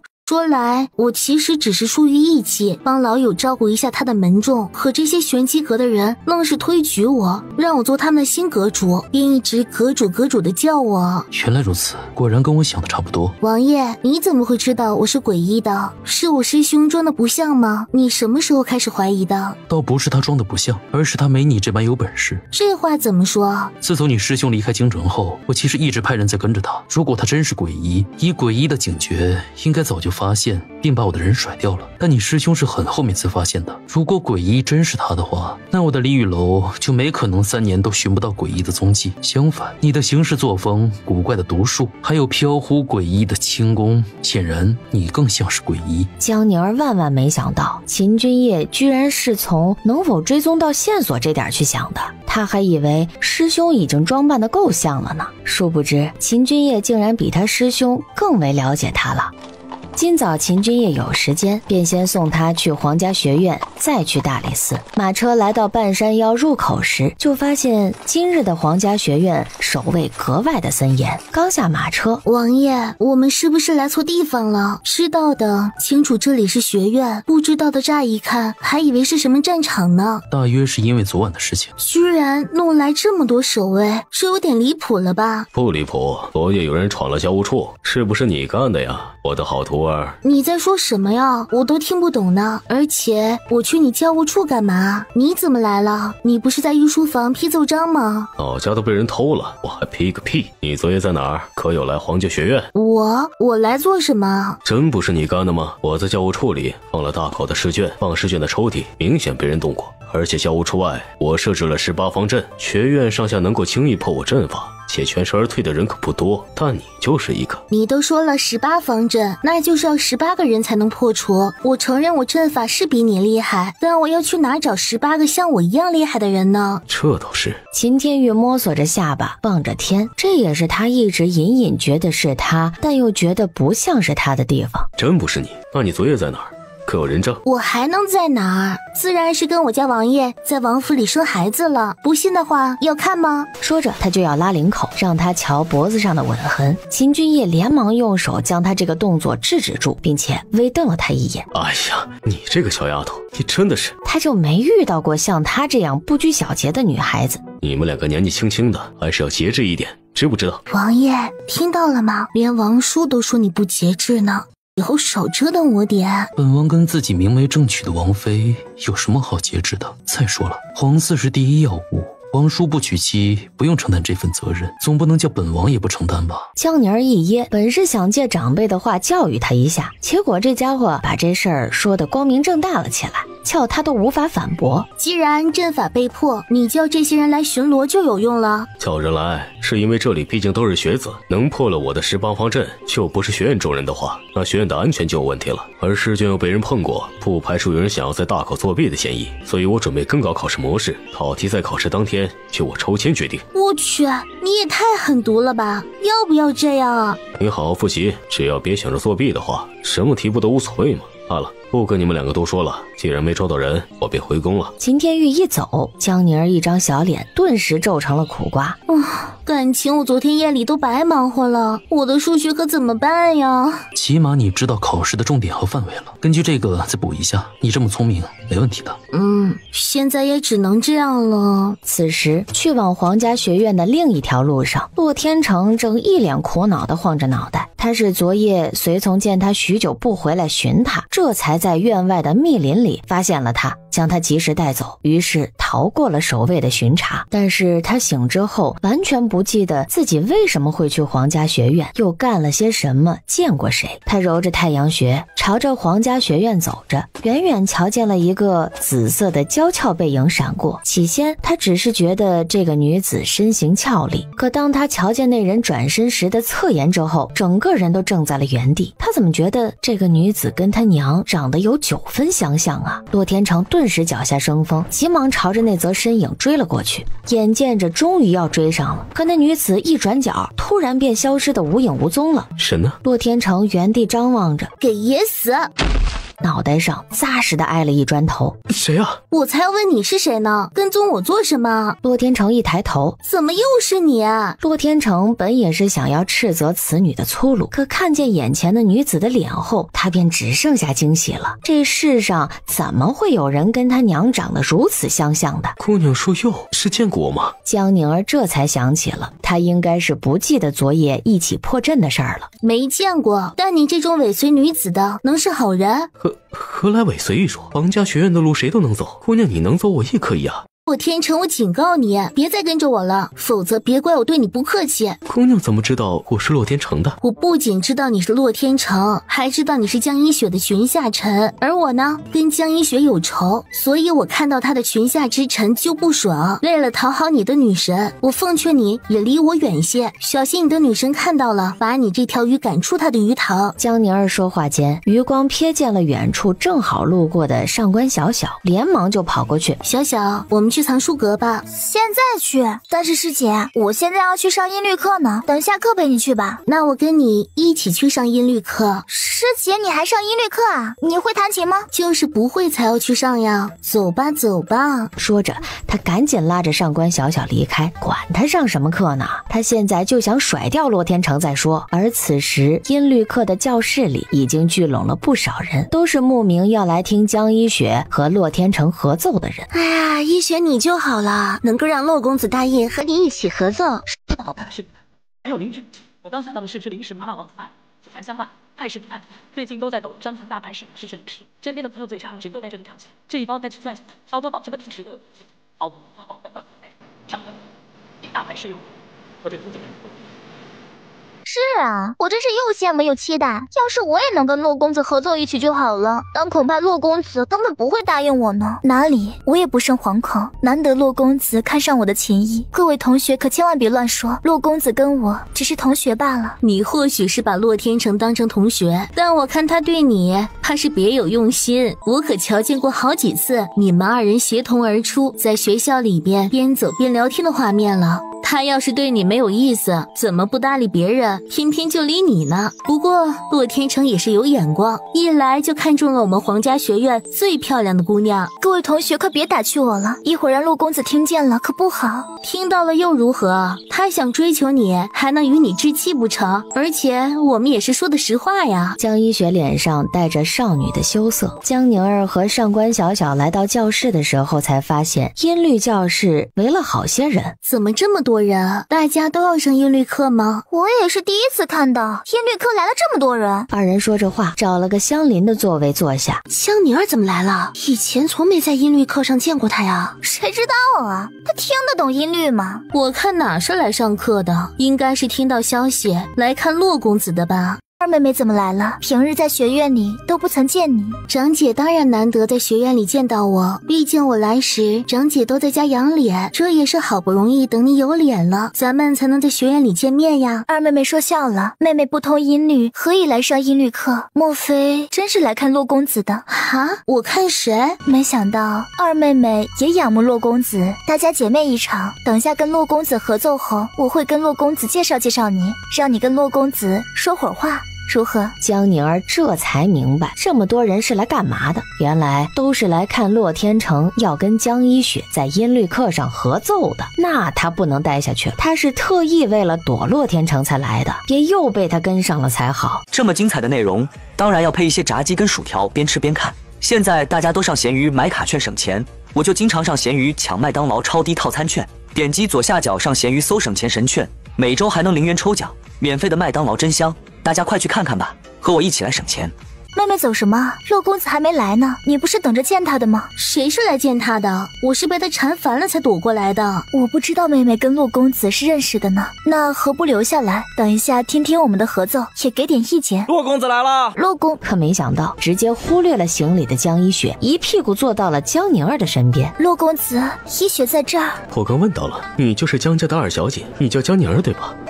江宁儿纳闷了，洛公子，你要找的是江家大小姐吧？你一路缠着我师姐做什么？你不是来找江一雪合奏的吗？你坐我这边做什么？你离我远点。洛天成得知她是江家二小姐，又看了随从查来的关于二小姐的信息之后，发现这个二小姐的年岁跟她妹妹可能出生的年岁完全对得上，他觉得江宁儿是她妹妹的可能性几乎是90%，但好不容易找到了妹妹，妹妹却这么嫌弃她，她好难过呀。他觉得妹妹对他有误会，而这个误会就是来自于江一雪。合奏？什么合奏？我不知道这个事情啊。六公子，你说什么呢？你昨日答应过的，你忘了？我答应过你吗？江大小姐，你不要信口开河呀。洛公子，你怎么了？你为何不承认呢？明明就是你答应的呀。昨日在茶楼，你跟我说的那些话，你都忘了吗？江姑娘，你可别乱讲，我根本没去过什么茶楼。洛公子，你是不是听二妹妹说过些什么，才会如此？二妹妹，你怎能如此呢？我一向待你宽厚，你已经有靖王爷宠爱了，又有院长给你撑腰，你何故还要在别人面前诋毁我呢？我可是你亲姐姐，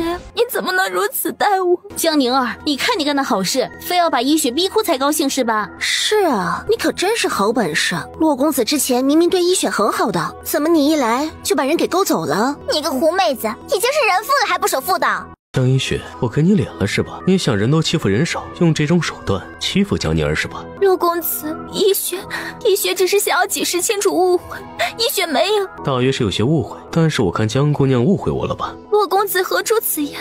正好今日这么多人看着，我也就当众说清楚好了。江一雪，你不是我喜欢的类型，所以你那种钓男的手段对徐克他们或许有用，但对我可没有。洛公子，你说什么呢？什么钓男？一雪怎么会如此呢？大家都是同学，我只是跟同学之间关系好点，有错吗？这么精彩的内容，当然要配一些炸鸡跟薯条，边吃边看。现在大家都上闲鱼买卡券省钱，我就经常上闲鱼抢麦当劳超低套餐券，点击左下角上闲鱼搜省钱神券，每周还能0元抽奖，免费的麦当劳真香，大家快去看看吧，和我一起来省钱。你怎么不会如此了？每次我在湖边看风景，你都没事偏要凑上来，不是掉了手帕就是掉了簪子，还非要上我捡。行，我看在同学一场帮你，结果我好心帮你捡了吧？你又不是头晕就是眼花的，还要往我怀里扑，最后还害得学校的人都传说我喜欢你。我早就想跟你说了，江姑娘手抖拿不稳帕子就别拿，江人走不好路就回去躺着去。若你此举是因为真的有什么癫痫类的隐疾，就好好回去治，不要在这里玷污了我的名声。男人的清白也很重要的。洛天成，你或什么？我还没说完呢。你不是号称贤德吗？我不过是说出我没答应过跟你合奏，没跟你见过面的事实，你却转头去责怪自己的妹妹。怎么，你的贤德之名就是这样来的？真不知道你这种人是怎么还有一大群没脑子的，居然还簇拥你，陪你牵着鼻子走。洛天成这下不光是当众打脸了江一雪，还顺带把刚才帮江一雪说话那几个人的脸也一起给打了。但是打脸过后，众人就都面面相觑啊！感情之前他们看到的二人在一起的画面，都是江一雪自己使用手段故意制造出来的。就是如此，我还以为真是洛公子对他青睐有加呢，这不就是明晃晃的勾引吗？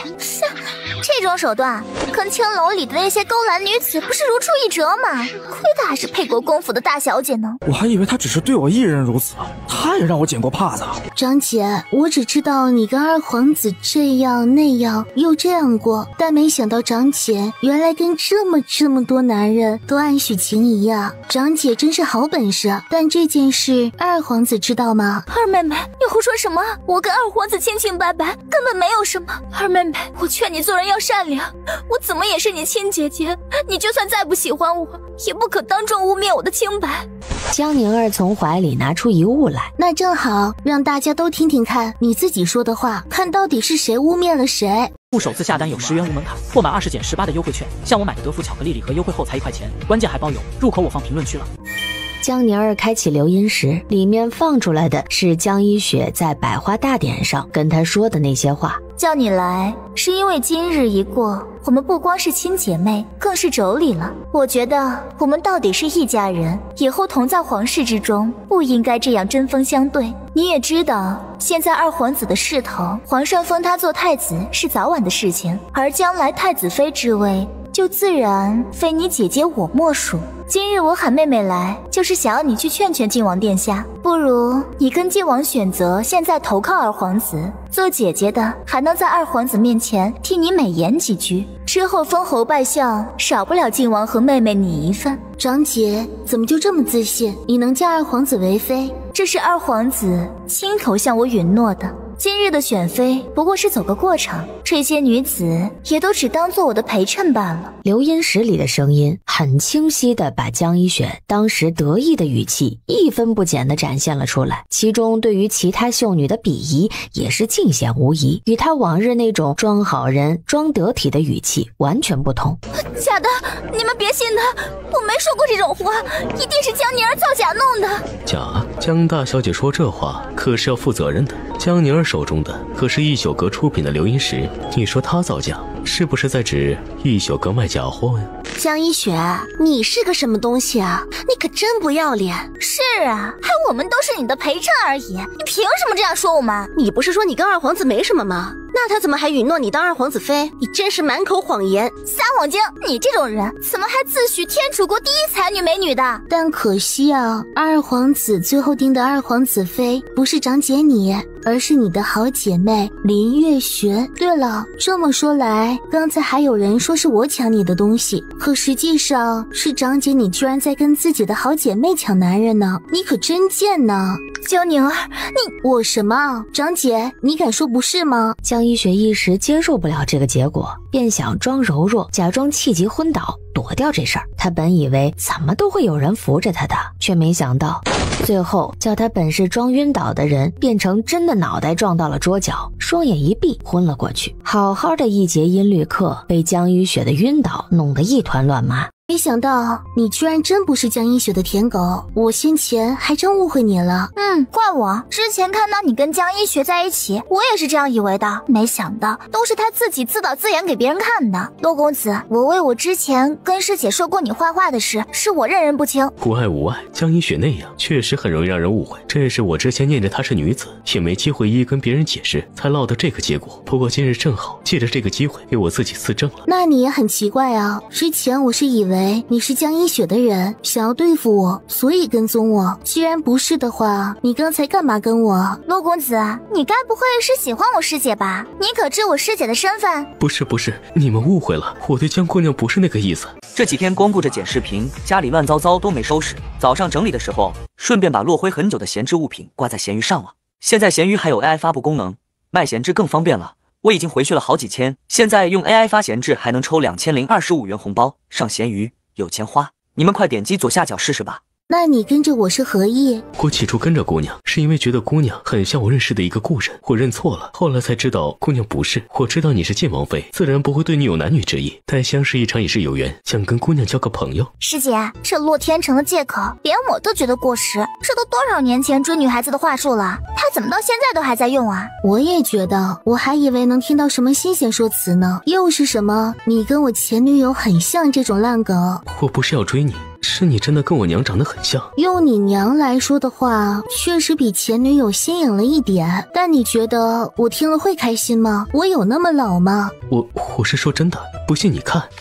洛天成无奈，只能拿出怀里的小象来给他看。你还偷画我？我刚看你对江一雪，还以为你是个明眼人，结果你就是个大色批，你这人可真无耻。洛天成百口莫辩时，上官小小倒是拿过画像仔细瞧了瞧。师姐，我说句公道话，这个画年份已久，不像是近日画的，而且画中人与你眼睛像，嘴巴却不那么像。你看，你眼角这里也没有痣，但画中人却是有的。江宁儿拿过小象也仔细瞧了瞧，好像还真是啊，还是上官姑娘公道。江宁儿这才把小象又还给了他。没想到我跟你娘还真是有几分像，但你没事把自己娘亲的画像放身上，这也很诡异吧？因为我自2岁后就没有见过我娘了，对娘的记忆其实十分模糊，所以为了念想，我才把娘亲的画放在身上，时常看看，就怕自己忘记了。你娘怎么了？她大约已经不在人世间了。听到这话，江宁儿顿时生出一些感同身受来。因为他也不清楚自己的爹娘到底是谁，所以还挺能理解洛天成的感受。我家王爷是个醋坛子，我要跟你做朋友的话，我们王爷估计要吃醋的，所以你要是真想跟我交好，我们可以认个关系。你既然思母心切的话，我不介意认你这个好大儿，你愿意管我叫爹的话，我以后就带你玩。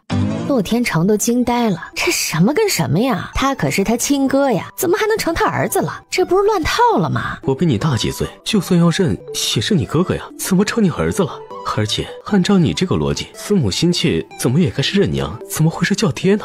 这几天光顾着剪视频，家里乱糟糟都没收拾。早上整理的时候，顺便把落灰很久的闲置物品挂在闲鱼上了。现在闲鱼还有 AI 发布功能，卖闲置更方便了。我已经回去了好几千，现在用 AI 发闲置还能抽2025元红包，上闲鱼有钱花。你们快点击左下角试试吧。没有什么为什么，我这人就是爱好让别人叫爹。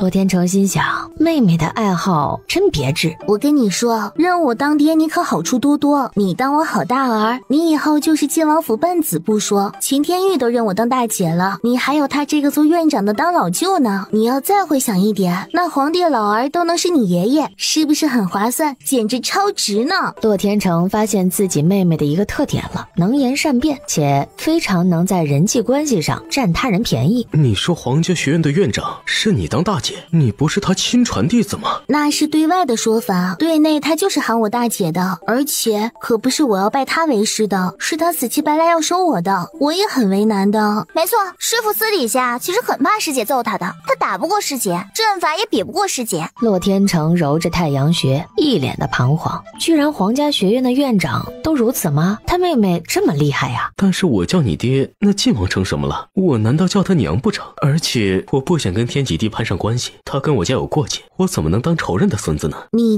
你是哪家的？我是汝南王府的人。原来你是当年摄政王的儿子，你是汝南王府的世子。我不是摄政王的亲生儿子，是义子。我亲生父母都与摄政王是八拜之交，义父一生没有子嗣，对我视为己出。我虽没有世子爵位，但在汝南王府地界与世子无异。江宁儿昨夜也听秦君夜说过，洛天成很可能是汝南王府的人，只是没想到竟是摄政王的义子。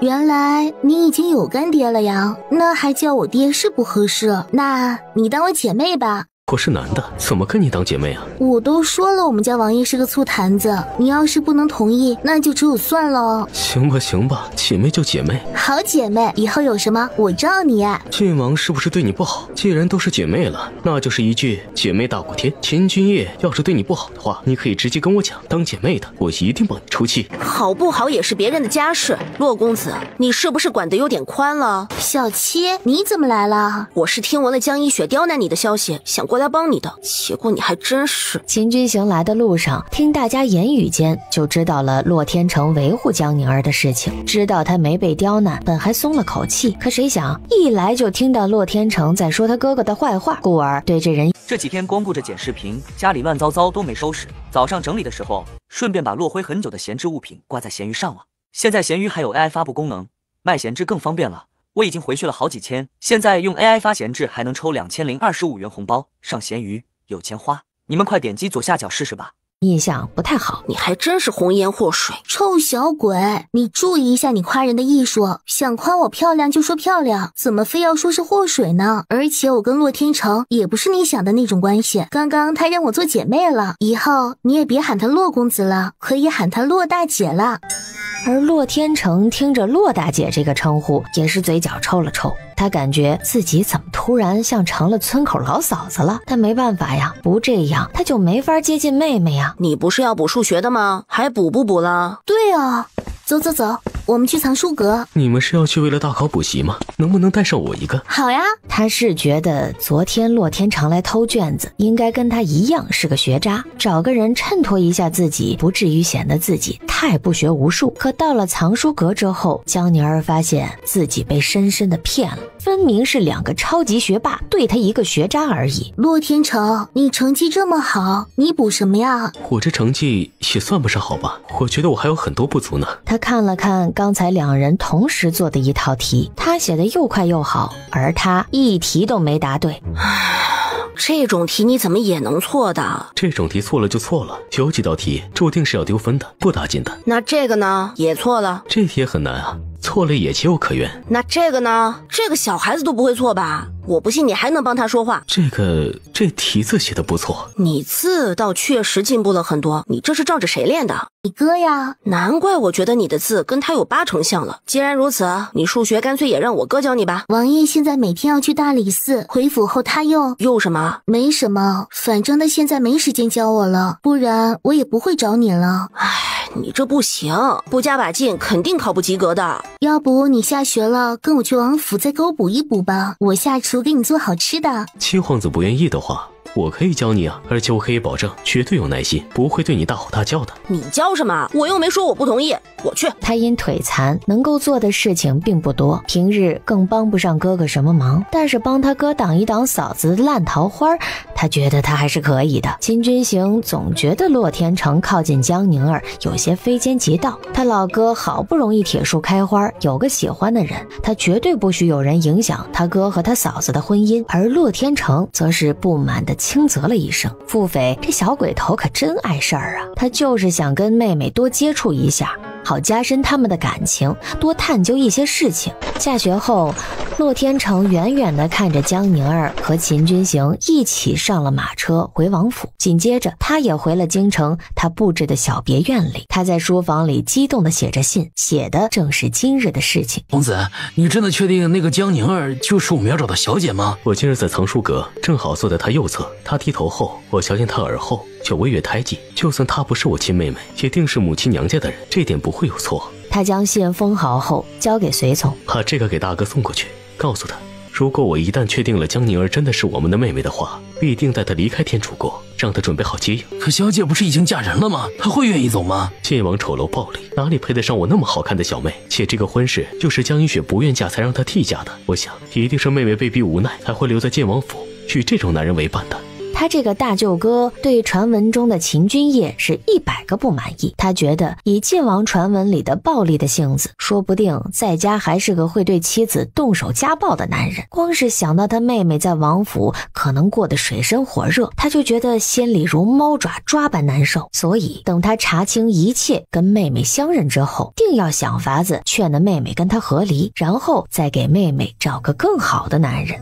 而此时洛天成心里的家暴男也正从大理寺下职，路上还买了江宁儿爱吃的桂花糖糕。一回到王府，就看到江宁儿和秦君行在院中相对而坐，脸色都不好。中间的石桌上还有一只鸡和一只兔子，两个人都一脸赌气的目不转睛盯着桌上那只鸡和兔。他们这是在做什么？王妃和七皇子在为了一道题较劲呢。题？什么题？是一道数学题，题目说晋有鸡兔同笼，上有35头，下有94足，问鸡兔各有多少只。七皇子说这道题要假设鸡兔一起抬脚，但王妃偏说这么多鸡兔不可能一起抬脚，说这个假设不成立。二人争执了一下就吵了起来，王妃为了验证就抓了只鸡和兔放在那儿。七皇子也争得上头了，但又说不过王妃，现在就逼鸡兔抬脚，看谁说的对。秦君业听完缘由之后，简直有些哭笑不得了。抬脚，快抬脚啊！再不抬脚，把你做成麻辣兔头，把你做成麻辣鸡丝。那只鸡像是听懂了一样，脖子一转，开始了金鸡独立，而那只兔子却被秦君行的动静给吓到了，转身就想逃走。江宁儿伸手去抓，还急得将它咬了一口。你这个死兔子，他逼你的，你要我做什么呀？你看吧，他宁愿被做成麻辣兔头，都不肯跟鸡一起抬脚。你还说你这个假设成立？秦君业见状，快步上前把他手抓了过来。给我看看，有伤你了吗？江宁儿一看到秦君业，就忍不住抱他的腰，开始撒娇诉苦。王爷，数学好难呀！出这种题的人到底都在想什么呀？是鸡屁股吃多了噎的吗？你对你嫂子要有点耐心呢。哥，我以前做题做慢做错，你可是直接教训我的，怎么到他这儿就成要有耐心了？你这也太偏心了吧！你不能跟洛天成一样惯着他呀，这样他哪学得会啊？洛天成，你不是说给他喂了药，让他失去记忆了吗？江宁儿跟他讲了讲始末。秦君业虽然对洛天成突然对他靠近有些奇怪，但知道他态度明确之后，便也没有多说些什么。毕竟他也没有专断到要阻断他与旁人来往的意思。但就算洛天成对他没有男女之意，他的直觉就是对这个突然来到京城的男人有种说不出的危机感。看来他有必要好好的查一查这个洛天成了。江宁儿这天在府里做题，做得头昏脑胀，听到外边有动静，就到了府门前来看热闹。这是谁家臣妾？这么长的队伍？王妃，你不是在书房里面做题吗？我坐太久不动，身子都僵了。你快告诉我，这是谁家呀？好大的阵仗！这是二皇子给林家下聘的队伍。下聘？他什么时候又这么快有钱了？还得是你好大哥的功劳。什么？我大哥？自从上次你敲诈了二皇子20万两黄金后，江亭便开设了不少黑赌坊，所以回血很快。之前我就听王爷说过，二皇子很是看重这个江亭，听起来他还真的挺厉害的。他虽是个庶子，但因为是国公爷唯一的儿子，从小也是送到名师手上专门教导的。大约是3年前，江亭才回到京城，一回京便进了二皇子府，成了二皇子的客卿，给二皇子立下了不少的功劳。也就是说，如果有一天二皇子府一旦失去了江亭，又或者江亭倒戈，秦军旗也就完了。二皇子毕竟家族背景深厚，很快就倒应该还不至于。更准确的说法应该是一只鹰没了利爪和尖喙，但羽翼还在。鹰要是没了这些，不是饿死就是被其他的天敌弄死，毛多有什么用？还不是离死不远了。王妃说的也是，但帮二皇子做了那么多事，他们二人的利益早就密不可分了，不然也不会江一雪在百花盛典上面害得二皇子丢了丞相的注意，也仍得了侧妃之位。既然你们知道斩断了江亭，便能断了二皇子有利必保，王爷没想过对他动手吗？自是想过的，但王爷这人，王妃应该能看得出来，外表不近人情，实际十分的重情义。当初江一雪救了七皇子一命，也算是报恩，所以王爷一直没有对沛国公府动过手。唯一一次真的动手，就属当初王妃回门受伤的时候。更何况现在又有了王妃你，就算你跟沛国公府的关系再糟糕，若真的把沛国公府一举歼灭，怎么都会连累到你的。但是弄倒江亭，不代表非要歼灭整个沛国公府才行啊！只要能让他在二皇子面前失陷不就好了？王妃，你的意思是，江亭的黑赌坊都在哪儿？你知道吗？这个李雨楼自然是知晓的，但是就算是带人剿了这些黑赌坊，还有别的地方可以看，这个是清除不完的，还容易打草惊蛇。哼哼，我有办法不打草惊蛇，还能让他们自动关门。是何法子？这个你就不用管了，把黑赌坊的地址都告诉我就行了。清玄按照他的要求，把黑赌坊各个地点写成纸条交给了他。王妃要去赌坊的话，那要不要我派些人给你？不是说怕打草惊蛇吗？自然是人越少越好。我只是先去打探一下，不会做什么的。但是，王妃，清玄还想说几句叮嘱安全的话，但江宁儿已经兴冲冲地跑远了。去大理寺跟王爷通报一声，就说王妃去对二皇子的黑赌坊下手了。江宁儿离了王府，先来到码头边等人。没一会儿，一艘小舫靠了岸，走下来一个粉着玉彻的白净小生来。江宁儿眼眸一亮，瑶瑶，魏瑶连忙欣喜地朝他飞奔而来。黎姐姐，你怎么是穿的男装？不是黎姐姐说的吗？行走江湖还是男装比较方便。魏瑶身后还跟着几个打扮成商户的鬼谷门众，他们也急步上前，正要跟江宁儿行礼。哎，这里没有掌门，把瑶瑶送到这里就行了，你们先回去吧，这里有我照看瑶瑶，不会有事的。是老堂主吩咐说，怕你跟瑶瑶在这边万一需要有人照应，所以从门里拨了20来号人留在京城，随时听候你们差遣。我们从今日起便留在京城了。最近忙着剪视频，家里乱糟糟都没收拾，今天收拾出很多闲置的物品，不知道该怎么办。正好之前在闲鱼上卖掉了不少闲置物品，赚了点零花钱。闲鱼复苏季马上来了，赶紧上闲鱼搜有钱花 ，AI 帮你轻松发布闲置物品，还能有机会抽取2025元红包。点击左下角去闲鱼复苏季 AI 发闲置抽大奖，上闲鱼有钱花。这样呀，那行吧，不过你们自己找地方待好，千万别暴露我跟瑶瑶和你们自己鬼谷门的身份。是。为了避人耳目，江宁儿让这些人先四散离开，不要再跟着他们二人惹人注目。等鬼谷门的众人离开之后，魏瑶才开始伸着脑袋四处张望。小丫头不是说来京城看我的吗？我都站你面前了，你还找谁呢？没找谁，就是第一次来京城，觉得好奇，看看风景。别看了，就我一个人来接的你，黄雀跟着王爷在大理寺呢。哎呀，谁说我是在看他了？李姐姐你乱讲。放心好了，我跟王爷已经说好了，等你来后，黄雀负责照看你安全，到时候你们见面的机会多着呢。就是他现在也要打理李雨楼里的事情，可能不能像在鬼谷门里时无时无刻都陪你了，但你记得，你此次住王府里是以我贴身婢女的名义，虽不会真的让你当下人，你也可以仍旧叫我姐姐，但在外有旁旁人时，还是得注意，别说漏嘴了，明白吗？李姐姐放心，瑶瑶知道的。江宁儿先把他带到了京城有名的酒楼，给他接风吃饭，同时也给他讲了一下目前京中的情况和要注意的事情。二人正吃着呢，洛天成就出现了。江宁儿看着兀自坐在他们这一桌的洛天成，一脸的发懵。你怎么在这儿？有缘不是，我想来这里吃个饭，正好就看到你了。当真是因为有缘，还是你小子跟踪我呀？真是什么都瞒不过姐妹你啊。不过我没有别的心思，是看你这些天都没有来学院了，我怕是你出了什么事。我去王府找过你好多日，但是都被你们王府的人拒之门外，所以一听到你出府了，我就赶紧来找你了。都跟你说了，我家王爷爱吃醋，你来找上门来，被挡在门外也是你活该。但咱们不是姐妹吗？说是做姐妹，但你到底是个男人，早就说让你喊我爹，你又不喊。你喊我爹，四舍五入也是秦君夜的好大儿，自己儿子他肯定就不会拦你了。那这个我确实不乐意，拦就拦吧，反正你也总要出门和去上学的，我不去王府找你就是了。这位姑娘是？你怎么知道我是姑娘？我行走江湖多年，经验丰富，你是女子，我一眼就能看出来。这是我的贴身婢女，也是我义妹，叫瑶瑶。你的妹妹，那就是我的妹妹，那大家以后都是姐妹了。我叫洛天成，以后你可以喊我洛大哥，不是，是大姐。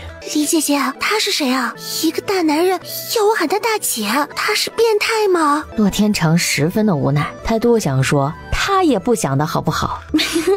这是我皇家学院的同学无爱，你还是喊洛大哥就行。我说洛天成，你怎么就这么执着要跟我交朋友呀？皇家学院里那么多女子想与你亲近，你不搭理，偏偏怎么就缠着我呢？我不搭理他们是觉得他们没意思，但你不懂，你很对我的胃口。我们不过萍水相逢，你怎么就知道我不同了？而且你根本就不了解我，怎么就知道我对你胃口了？之前我确实不了解，可是我想起那夜破18方阵的事情后，就自觉对你还是有几分了解的。你的胆识和你的聪慧还有能力，甚至是功夫，都不是皇家学院里那些普通弟子可以比拟的。洛天成这话还没说完呢，江宁儿就用一只包子把他嘴给塞住了。你在乱说什么？洛天成费了好大的力气才把那包子给拿了出来。你放心，我不会出卖你的。破18方阵有我一份，我们是一条船上的人，一根绳上的蚂蚱，我要是泄露你，我也逃不掉。你小子到底是怎么想起来的？我是前2日想起来的。我小时候得过一场重病，我义父汝南王为了给我治病，曾给我吃下过3角金蝉。你吃过3角金蝉？是啊，我已经许多年没有被谁药倒过了，但你还真是厉害。虽说最后我的体质还是得以将你的毒给化解，可我却还是实打实失忆了好些日子。江宁儿这才明白过来，自己的药是为何失效的。可你既然想起来了，就该知道上次我坑过你，你不怪我？自然不怪，刚认识嘛，你一个女孩子对我有戒备之心很正常，我没什么好责怪的。相反，我觉得你做得很对，我对你来说只是个陌生人，女孩子要保护好自己，下点狠手没什么的。我倒是很希望你能保持这个特质，以后遇到像我这种突然冒出来的陌生人都不要客气。几个人说话间，酒楼对面的一个暗巷里传来一阵男人被殴打的声音。光天化日之下，京城怎么也有当街打人的事情？京城虽繁华，但是可不见得比你所在的永州地界安全，这边更加的吃人不吐骨头，所以你日后若自己出门也要小心。瑶瑶明白的。听闻这个暗巷里是个赌坊，因为赔率高，吸引了不少赌鬼。赌鬼没钱，他们便提供借钱服务，但是借钱的利息十分高昂，通常借了就还不起了。于是赌方就赚借贷的高利息钱，还赚赌金，是个近日兴起的黑赌坊。哇塞，姐妹你可以呀，知道的还挺多。你特意选择这桌吃饭，该不会就是为了看对面那家赌坊的动静吧？是啊，姐妹要不要一起？行，你说你想做什么，姐妹我都两肋插刀。此前江宁儿本只是想打探一下，可有洛天成加入之后，他就改变主意了，觉得自己今天就能把赌坊给闹翻天。1个时辰之后，3个人做了不同的装扮出来，他跟魏瑶是小厮打扮，而洛天成则是被他化成了一个女人。为什么去赌坊一定得打扮成这样？你既然知道那边是黑赌坊，自然我们要掩人耳目一下，这样就算日后赌坊找麻烦，认得出你来吗？洛天成十分无奈，他觉得不想让人认出，戴个面具也成啊，干嘛一定要这样啊？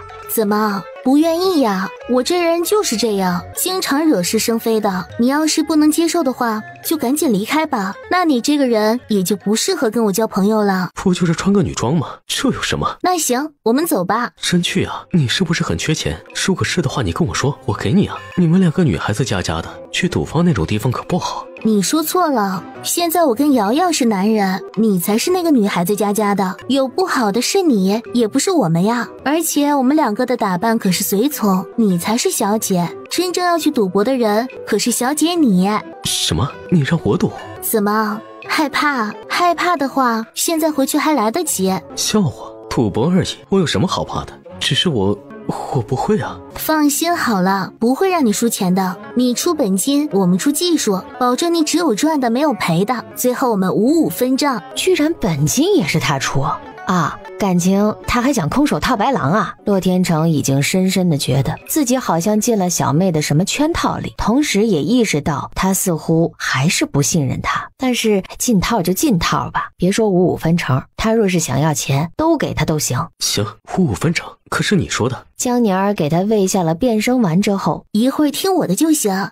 卸了妆的三人转眼来到了那个暗巷的赌坊里。我们赌什么？想玩什么？今日你放开了来。真的？他环顾了一圈后，指了一桌。那个吧。行，你全程听我小妹瑶瑶的，帮你赚得盆满钵满。哦，你们两个跟本小姐去那边，本小姐想玩那个。是，小姐。那是一桌赌牌九，算是入门级别的东西。庄家念着有肥羊来了。哎，这位小姐想赌多少啊？什么赌多少？我劝小姐啊，一开始别赌那么大，先玩小一点的，熟悉一下规则，如何？哼，你这人还怪好的嘛。然后拿出100两银票，他知道第一把都不需要魏瑶出手，对方为了吊住这个赌客，自然会想法子让他先赢几把，勾起他的胜负欲。果不其然，前3把都是赢，一下赢了500两，本金翻了5倍。小姐，没想到赌博这么容易，我们这把来个大的吧。哎，是，这个小姐手气好得很呐，压的越大，赢的也越大。咱们这跟别的赌坊也不一样，我们赔率特别高，别的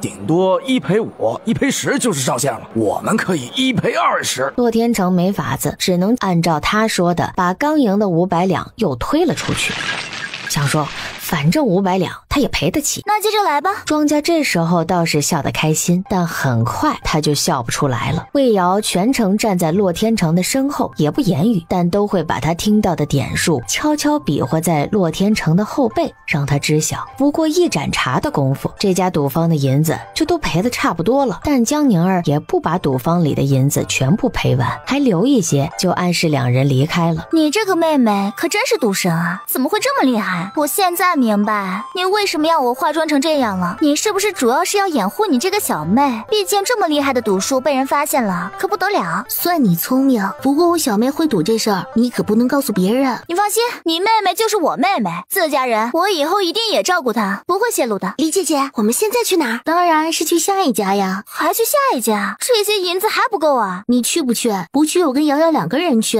去，输了赔你就赔你，走。看着3人走远的背影，刚才赌坊里的小老板一脸的阴狠。老大，这3个家伙分明是来砸场子的吧？还需要你说？我明明都动了机关，变了点数，但是他们还是能猜到，这明显就是一群专业赌徒。那怎么办啊？就这样让他们把钱带走吗？刚才他们太引人注目，所以我不好下手。你让人去跟着他们，同时赶紧跟大老板送个信，就说有人来砸场子。是。他按照清玄所给的地址来到了最后一家赌坊，3人一进赌坊就发现居然一个闲散的赌客都没有。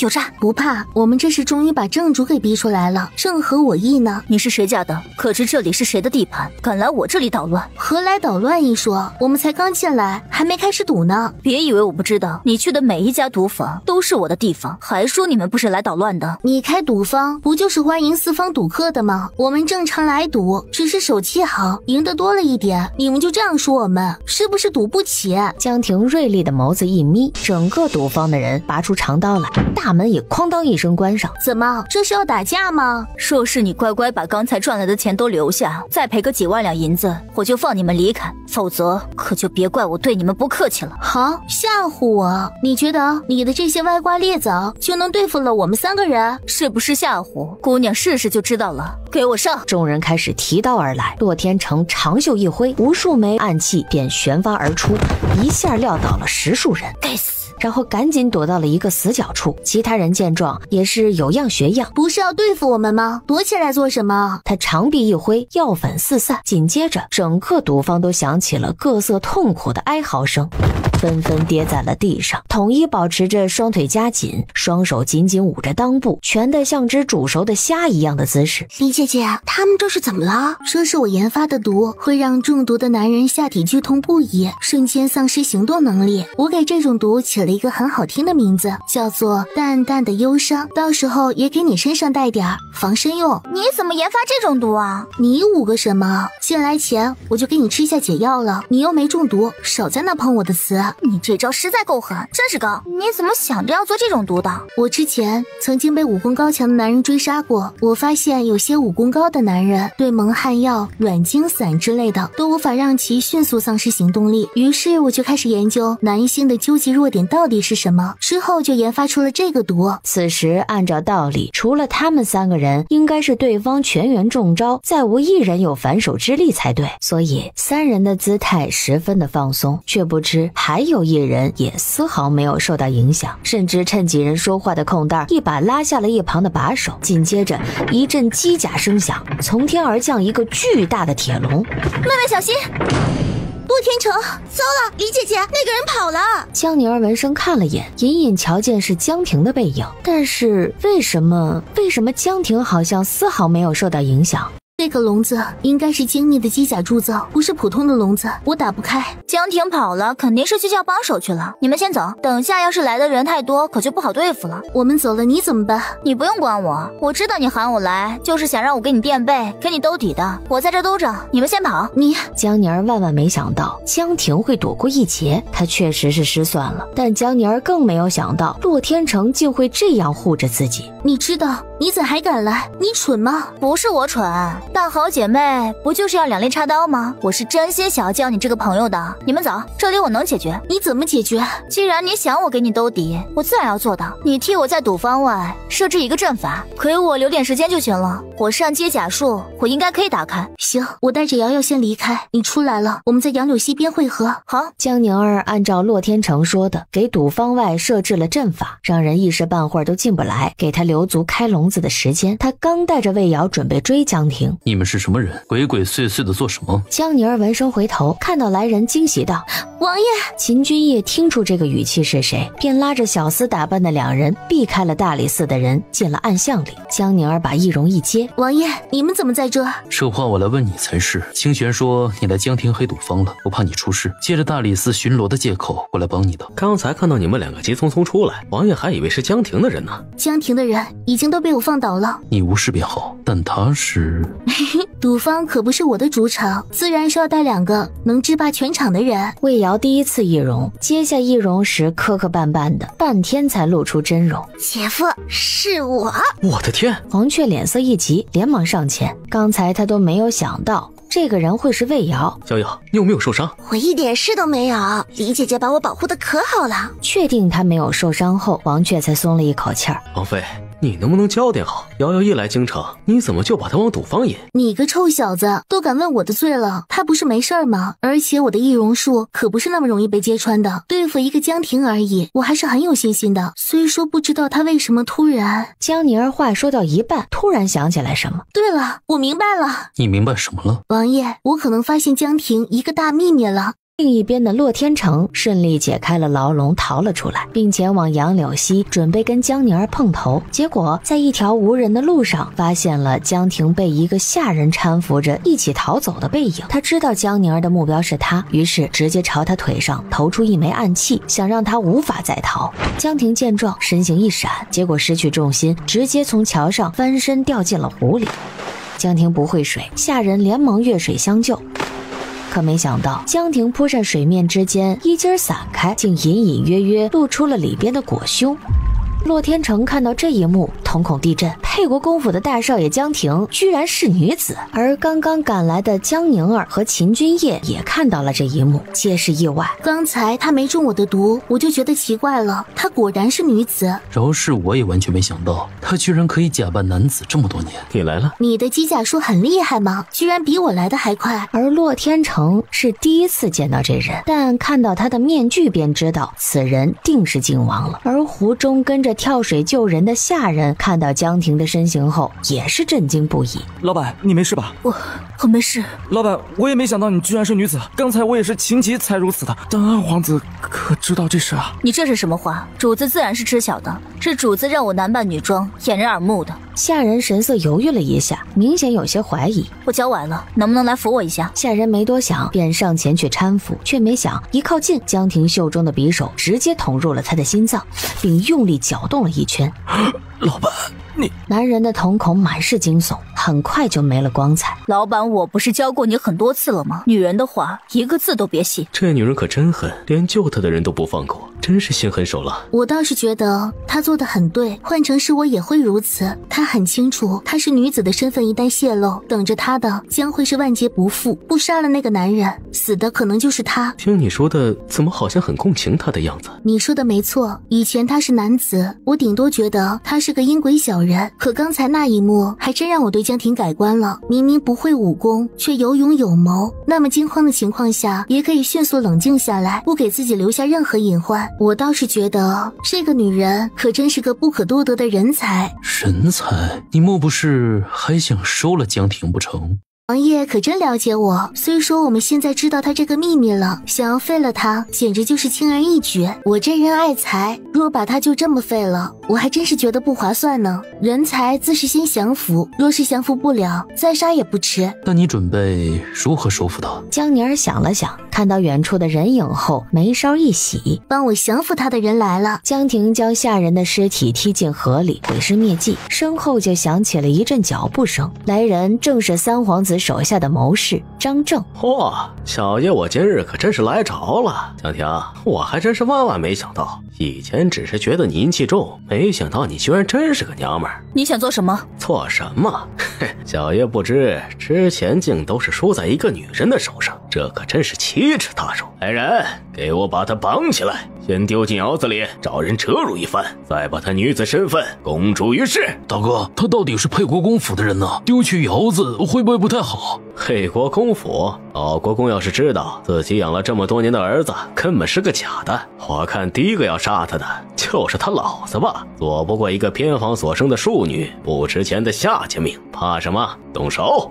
江婷拔出匕首想要自保，可他独身一人，根本不是这么多人的对手。放开我，你们别碰我！挣扎也没用，你今日必定逃不出我的手掌。心字儿还未说完，张正的喉头就中了一枚暗镖，紧接着张正一行的其他几人也都遭到了同样的攻击，片刻间便尽数歪倒在地。江婷看着向自己走来的三人，满脸不解，莫非你是二妹妹？我们也算是初次见面了是不是？我的江婷长姐。